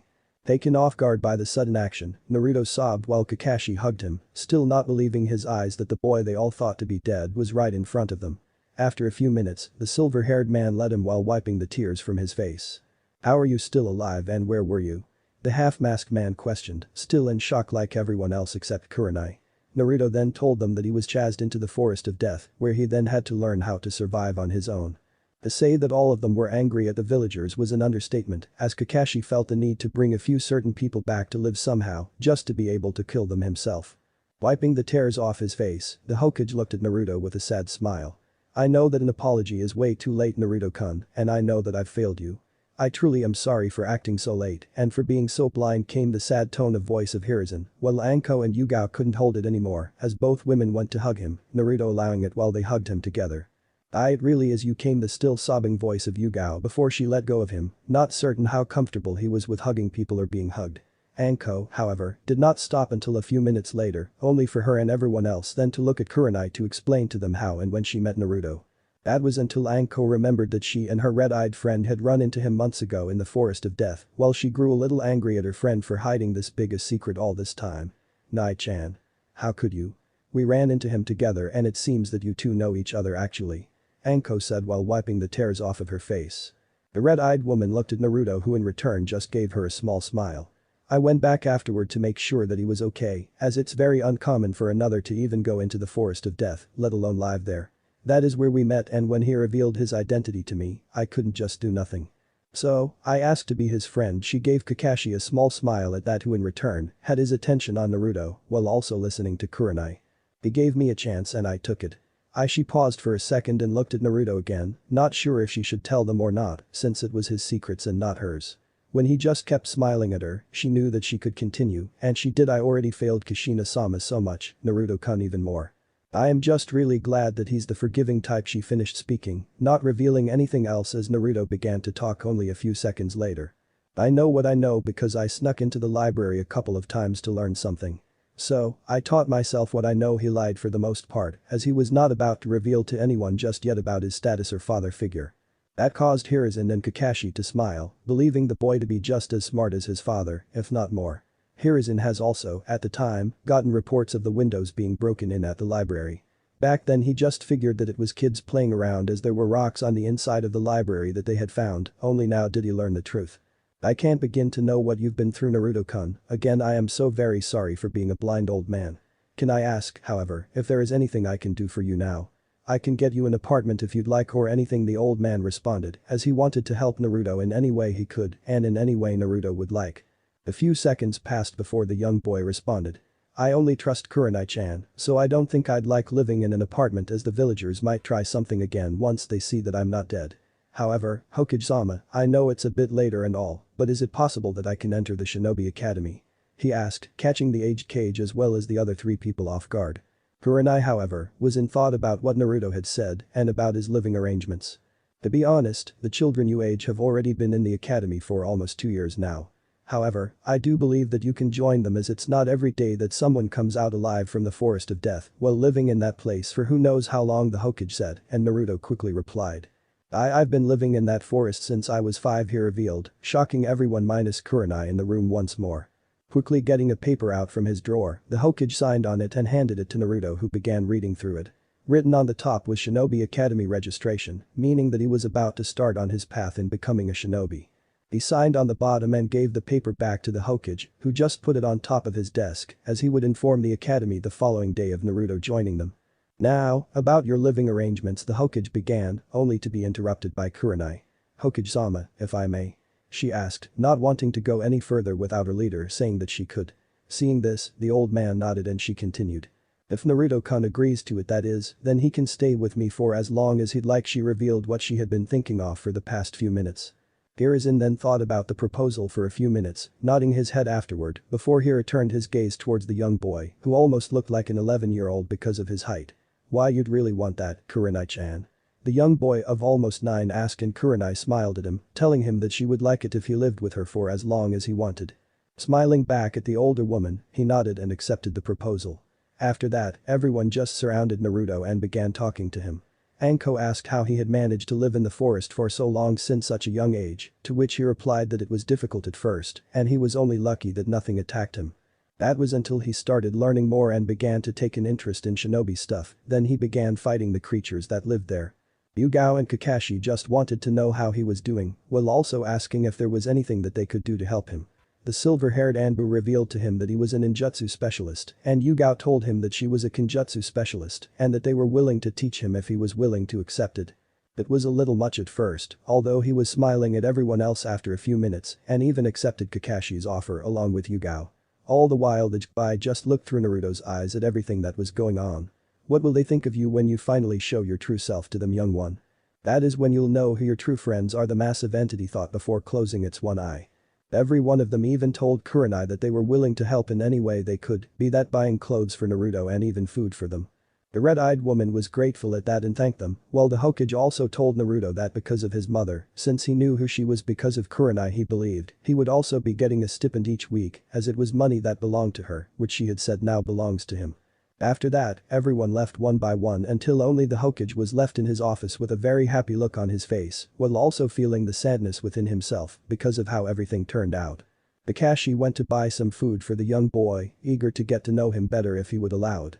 Anko and Yugao went to do the same while Kurenai and Naruto just went to her apartment. When they got there, Kurenai quickly unlocked the door to her apartment and allowed Naruto to enter. She closed the door while he just went to stand in the living room, not knowing what else to do. When Kurenai saw him just standing there after she closed the door, she quickly went to him and told him to get comfortable as they were friends and that she didn't mind that he was staying with her now. She also told him that it would give them a chance to become even closer than they already were, something Naruto seemed to want as having a friend felt amazing to the young boy. The day passed quickly after that, with Kakashi, Anko, and Yugao being in Kurenai's house most of the time after they brought the food they went to buy for them. They too wanted to get to know Naruto a little, even if they knew that he didn't trust them, which was logical. Luckily the Red gave them the chance, knowing that if they were Kurenai's friends, then they wouldn't hold anything against him or call him anything bad. That day all of them made a new friend as even the normally lazy Anbu captain asked if he and Naruto could be friends. He accepted it with not only him, but with the two other women as well. It only seemed that now all of a sudden, he was getting more and more friends and it felt amazing to the young boy. He was never really alone because of the Jibai, he was however glad to make more friends that he could hopefully trust in the future. Hiruzen however, while doing his paperwork, somehow knew that the paperwork he had now was nothing compared to what he'll have in the future because of the young boy. That is if he was anything like his mother, which caused him to look at the paperwork with even more horror than before. They called him the curse of Konoha. I believe he's a blessing, the old man thought to himself while he did his paperwork. This old man will do whatever he can to help you now, Naruto-kun. I won't fail anymore was all the thought before he too called it a day, a very eventful one at that. Kakashi, Anko, and Yugao left before it became dark that night, all with the promise to see him soon. They did not forget about their jobs, only now they would take their free time to try and become better friends with Naruto, as they didn't want to fail him again as well. Kurenai, unfortunately, did not have a second bed, yet Naruto told her that it was okay and that he would sleep on the couch, which was a lot more comfortable than sleeping on the ground for almost 4 years. Naruto and his new friends went to bed that night with smiles on their faces, all of them so happy that they got a second chance just like Kurenai got. I won't fail you again, Naruto, they all thought before they fell asleep, not knowing what the future held, now more than ever. This chapter took a lot longer to write than the previous ones, well I also added many things in this chapter that I originally did not plan. I just went with it as I liked it a lot. Tell me what you all think if you like this or not. Also, I know Naruto is tall for his age, but I wanted that for him as I want him to grow more than any other human does because of the Jibai being inside his mindscape. Also, yeah, I know Kurenai is in canon age. I wanted to make her only a little young is all. In canon, she is 15 years older than Naruto. In this story, as I mentioned, she is now 12 years and 4 months older than Naruto. That's okay I believe. Yugao will also be younger as I want her, Anko and Kurenai to have a sister bond who was also close to Kushina. I know I said before that I would make her canon age, and I am sorry that I decided against that. While reading through this story, I was about to change that until I decided against it for various reasons that I'll share in the future chapters. So please, tell me what you think and if you like that or not. That is all from me for now. Stay blessed and have an amazing day everyone. What if Hagoromo sealed Tentails jinchuriki inside the Naruto, and thanks for watching my video till the end. If you enjoy this content, then do consider subscribing to my channel and leave a like if you guys need the next part, comment down, and thanks for watching the video and see you guys next